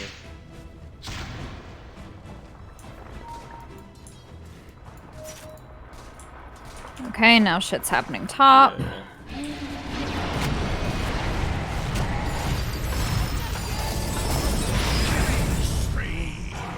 Nice. Yeah. Phase boots, chase, try to get the ogre to duel if you can. Damn it. He needs to like just hold some of these people for you. Like when I play in coordinated stacks with the Legion, like we will like literally just body block somebody and keep them from going anywhere until the Legion gets duel off cooldown. Like Yeah. it's just bullying. Well, we're lucky if this team can like press some basic buttons, so. It's okay. I would maybe just like preemptively TP to bottom and play around the Lion. Like Lion's shoving a wave already. He's got a Finger of Death. Like you kind of want to get that tier 2 as your next objective. So Okay. Your sniper and your Lena are pinging mid, so maybe like hang around mid. But just like yeah, like you get into their jungle, right? Like be in this whole area. Like you're playing kind of a little passive right now, and they've got 2 heroes dead. So like this is your time to like start taking ground and moving forward. So get in there and start like looking for kills. Like if you blink, get this like Scarth right now.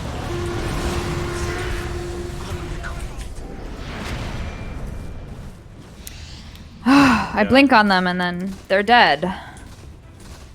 Let's see if we can tempt somebody else out. Maybe if I like kind of kite around the edges a little bit. Yeah. Go draft, go Is draft, that the go real draft. one? Go. See, I got no backup. I mean, we get her, but like I don't get dual damage and I'm dead. Like, you know how much HP she had when you died? how much? About half. And you know how much damage she did to you?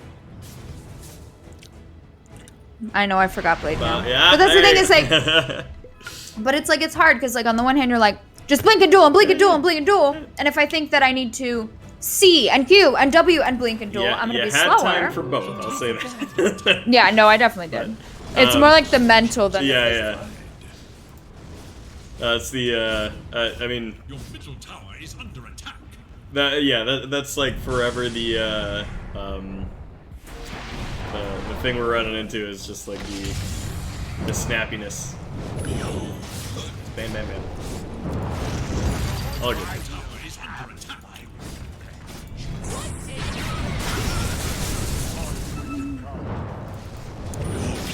Lina, you greedy bitch. I snub you out.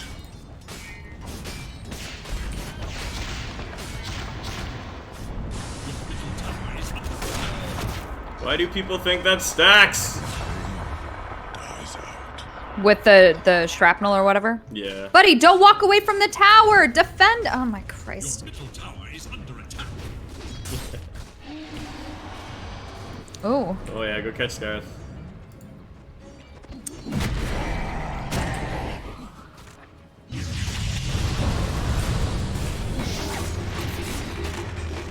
Nice. Good stuff, good stuff. Okay.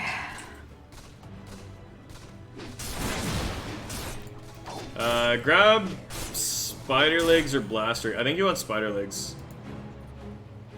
I mean, I think Spirit Breaker wants spider legs, but like, yeah. Spirit Breaker has 2 sets of boots. Actually, you know Spirit what? Breaker. Dump the spider legs. Get blaster rig instead. I kind of forgot what blaster rig is, but like, it's just a passive that basically like does damage when you get attacked. So it's actually like stupid good for cool.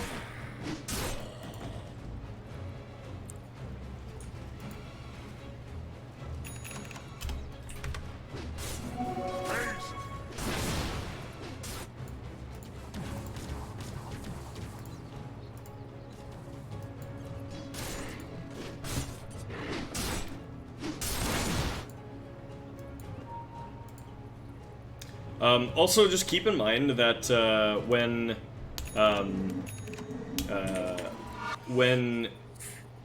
Skywrath dumps his whole combo on somebody, your press the attack can purge both like the ATOS and the silence off of them, so you can be really effective at countering that hero.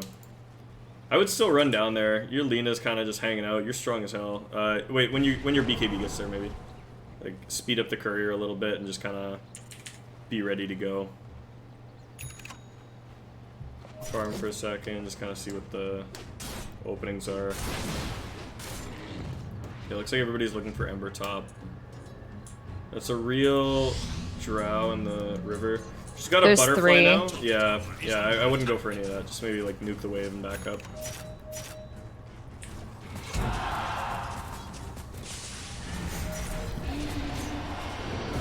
Spearbreaker's going. Bad man.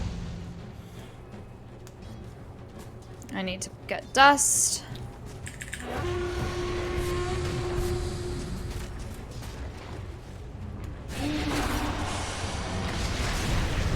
BKB?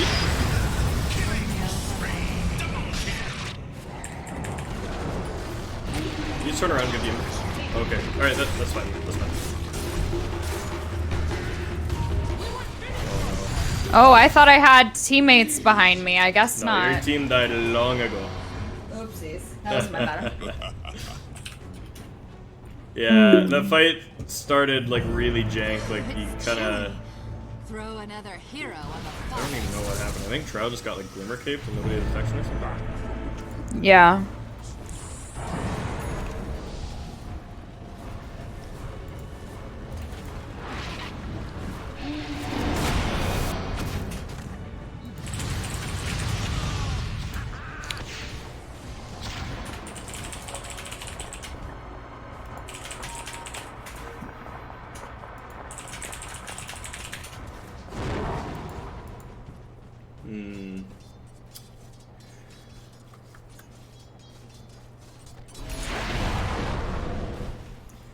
Honestly, a lot of what this game is coming down to is vision. Like, your team needs to be able to see them for Spirit Breaker to charge and for you to blink and for Sniper to ulti and stuff. And, like, you've literally had, like, 3 obs wards all game.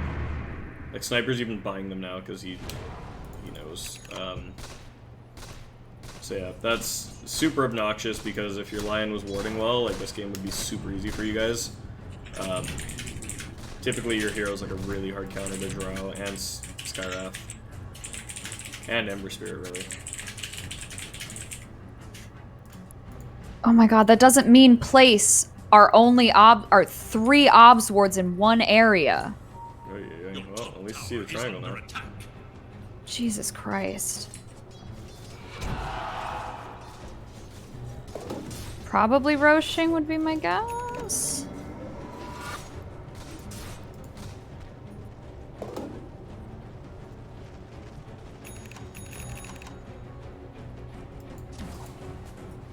Movement speed or my probably go moment of speed. courage. Oh, okay, yep. Yeah, moment of courage proc chance just makes you do a little bit more damage in duel, but like we've already talked about duel, like damage in duel is not really a problem, right? Your mobility and catching them and getting to the backline has been the real problem, right? You need to be able to you need to be able to secure that duel on somebody left a telescope on the ground here. Somebody should grab that. Fuck.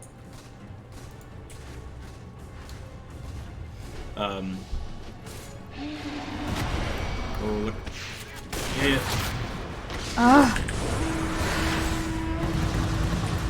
BKB? BKB? I'm dead. I was stunned. I should have BKB before I went in on that. Yeah. That was my bad.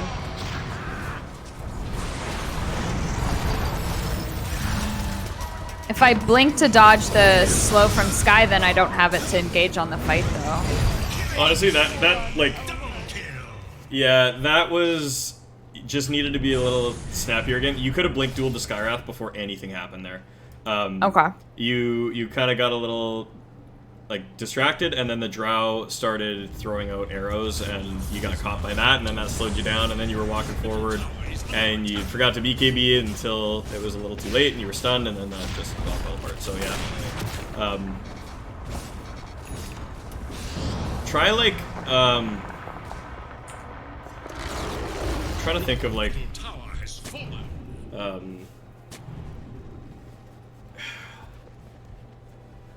because yeah, I think what I've seen a couple times, like on Doom, it's happened a few times as well, and I think like part of it might just be that you're not quite used to playing with a Blink Dagger, but I have noticed that in a handful of instances, you are not like approaching a fight with the mindset that you're gonna blink on somebody, right? You're kind of approaching it as though you're gonna run into the fight, and then you kind of remember you have your blink when you're like in the fight already, and usually that means it's canceled. Yeah, no, that's absolutely true. I don't usually play heroes with blink, so I think that's just my unfamiliarity with it. Ooh. I like that. Yes, please. Yeah, go see if you can catch that Ember there. They'll probably jump out before anything happens, but... Oh, blink duel, blink duel. Chase it, chase it, chase it. Go in those trees there. You might not be able to TP in time.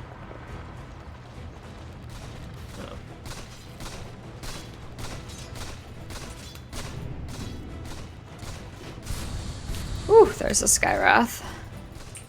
Yeah, that's just the global Skywrath shit. Oh, okay.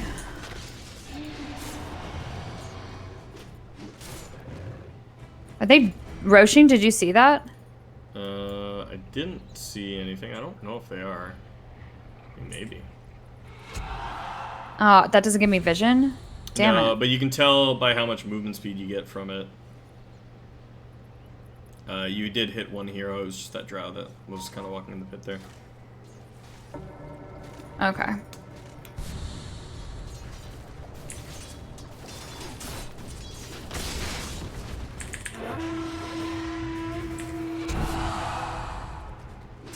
Your top tower is under attack.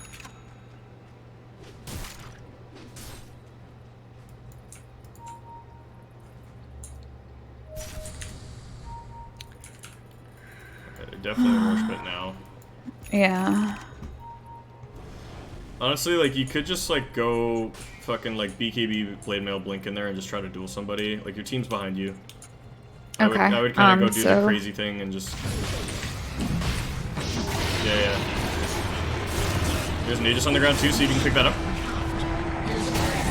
Fucking... Use the dust, use the dust! Nice! Oh, you got it! I got it! Holy shit, that was close. Yeah! Hell yeah! Let's go, baby! Just click that guy. Fuck him. A big dumb idiot. mean, he's probably gonna kill me, but Kill him! No! no! So close. Shit. That's fine. That was sick as fuck. I don't even care. Oh, I snatched the Aegis though. You did. Okay.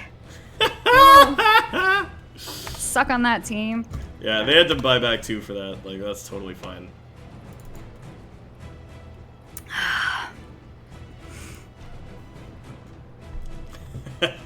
There we go. That was snappy decision making there.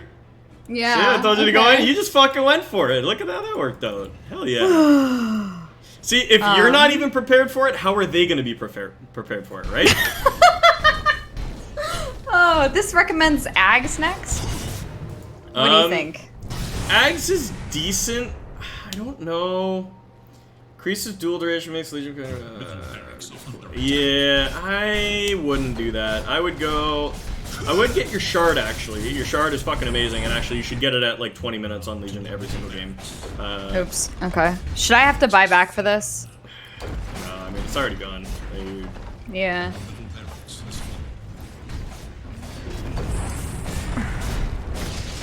I just picked up a Desolator on the fucking Ember though.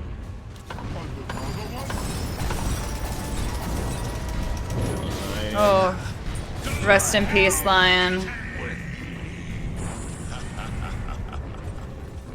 It's a little 30 industry. Your middle tower is under attack.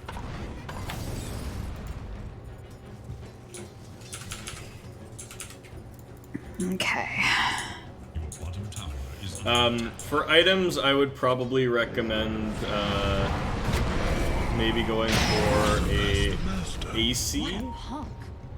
No, AC's not good this game. Fuck. Shit. I misblinked. It's okay. Yeah, just chase the drone. Oh, okay. No, she got me like fucking wrecked. Oof. Yeah, that's unfortunate. That was bad. Thanks for the Yeah, I might have to buy back here. Yeah, you will. Victory will be ours.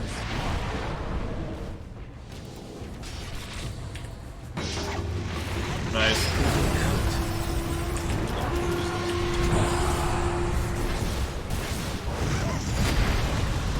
Oh shit.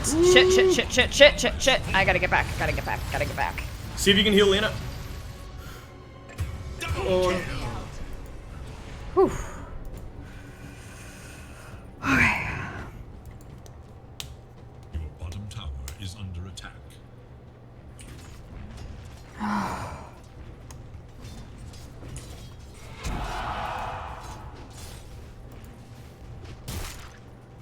I honestly wasn't sure if I would survive the Skywrath thing. Oh, you were fine. You regened a ton of HP Okay. there. You had like 500 HP. It was just like 100 damage there, but yeah, it's all good. Yeah, just clear these waves. Honestly, Ags might be the item for you. It's really hard to say. Armor doesn't do shit against Drow because she has an ability that pierces it, and then like Ember is mostly magic damage, and fucking Dragon Knight is mostly just like beef. So. Satanic might be good actually as an item. Like Abyssal Blade maybe is okay. You could also just go for your own silver. I mean, you got 2 silver in your fucking team already, so like you don't really want it, but.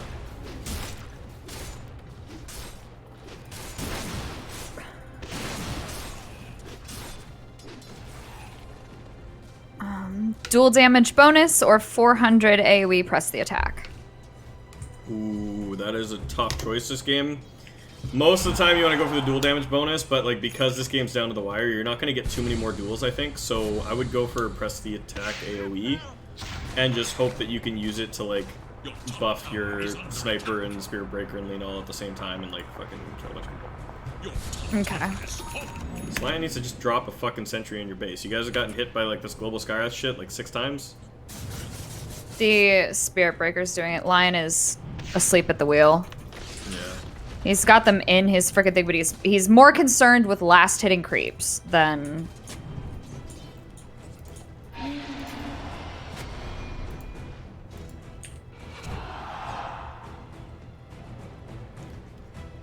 Lion. Thank you. Jesus. Okay.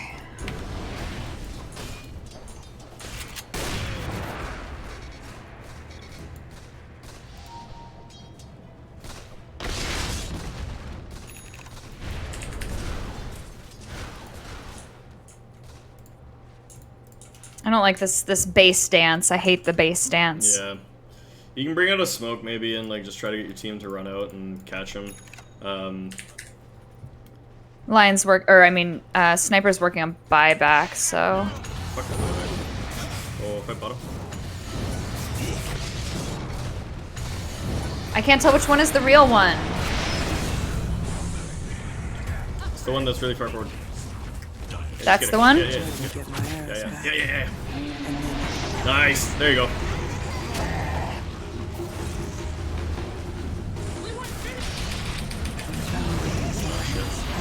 I killed her, but Yeah. Faster than an arrow's flight.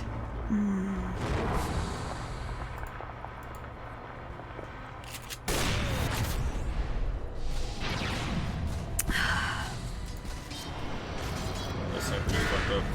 He's dead. no. Sniper. Oh my gosh. Spirit Breaker, I love your enthusiasm, but you're dead now for that. That wasn't the trade we were looking for.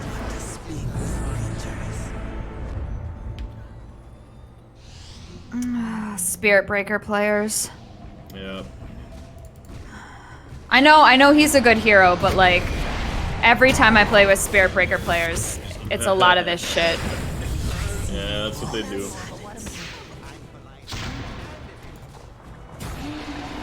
No. Get back in the base. It's not bad actually. Oh, okay. Sniper. Well, as long as the Dragon Knight's not there. Okay. Phew, now get back, please. Leading got the kill with the Stormcrafter passive. That's fucking hilarious. Holy shit. I gotta run bathroom really quick. My camera's on follow you. I will be right at the back. Sounds good. Oh, sniper. Careful, buddy.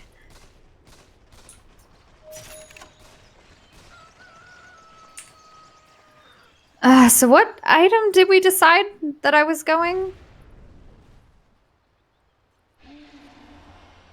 I don't remember. Oh, buddy. Buddy, Spirit Breaker friend.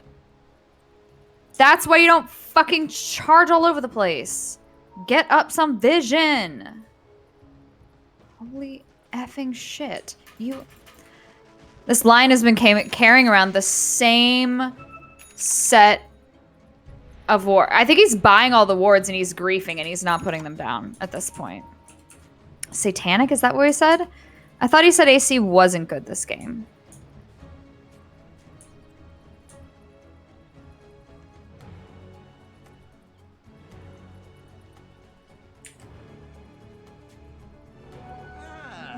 This will come in handy.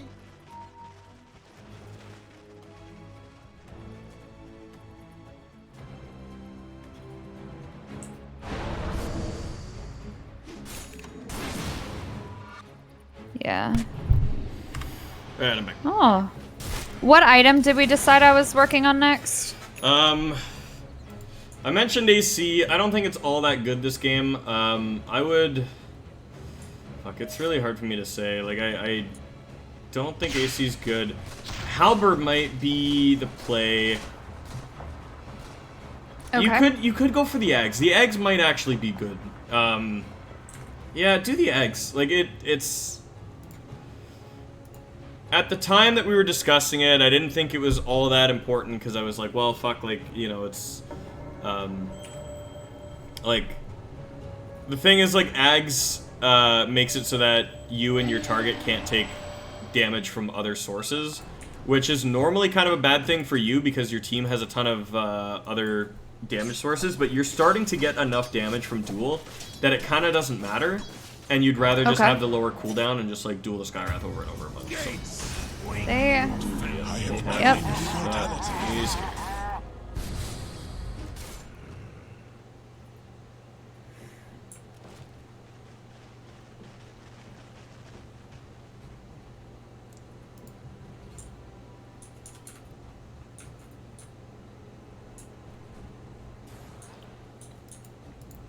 keep your eye on that Skyrath. He's your big target now. I think like dueling Drow like was what you wanted to do before, but it's a little like a little late to do that. Yeah. Peekabee. Oh. Peekabee duel. I'm dead, but I have buyback. Yeah, buyback. Fuck You it, gotta do it. let's You gotta go. do it. Go for the Drow. Actually, she's closer and. Doesn't she have all that? Where am I going?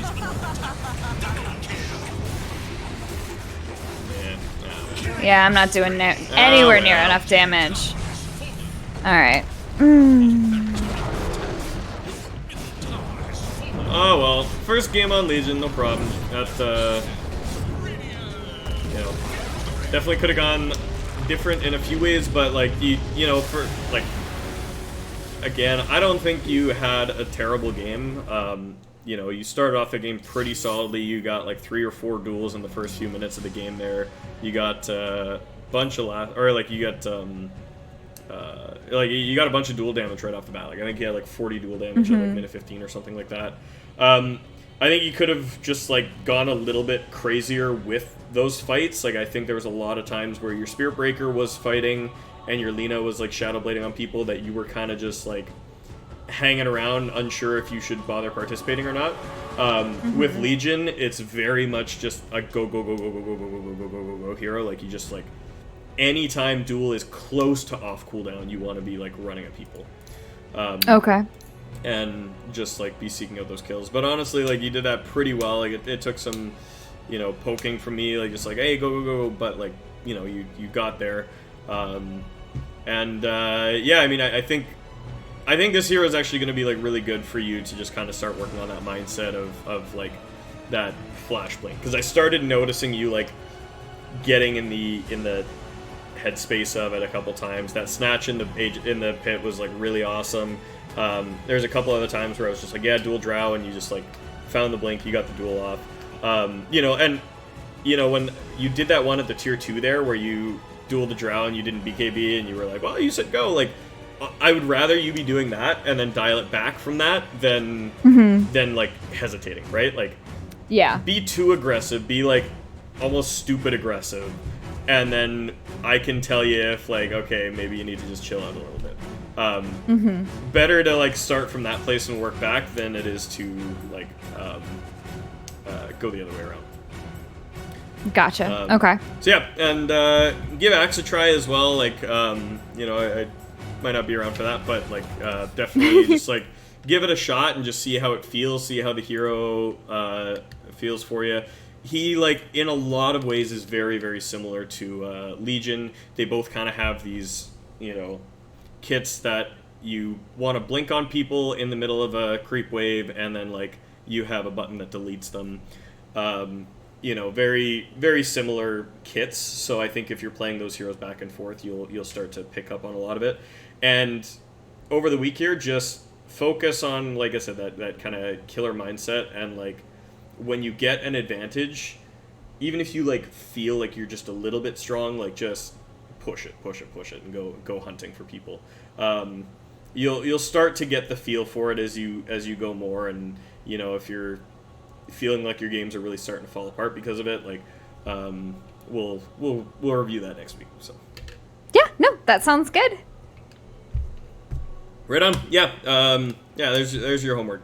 Play Axe, play Legion, blink on a ton of motherfuckers, and yeah. Get a catch. Focus on catch. Like you're always hunting. Think of that little like demo game we did, like you know, running around the enemy jungle just trying to find somebody and like get on top of them, cast those spells like that Ravage, like you know the way you were laughing your ass off when you first deleted me on Tidehunter. That's how you should feel like every time you go to Legion. Okay, I would like to feel like that. So. Yeah. Right on. Cool. My voice is starting to go, so I'll let you go. I'll let you get some sleep. But yeah, keep me posted on how the week goes, and I will see you around. Yeah, sounds good. Thank you, as always. Yeah, for sure. All right, have a good night. Cheers. Bye.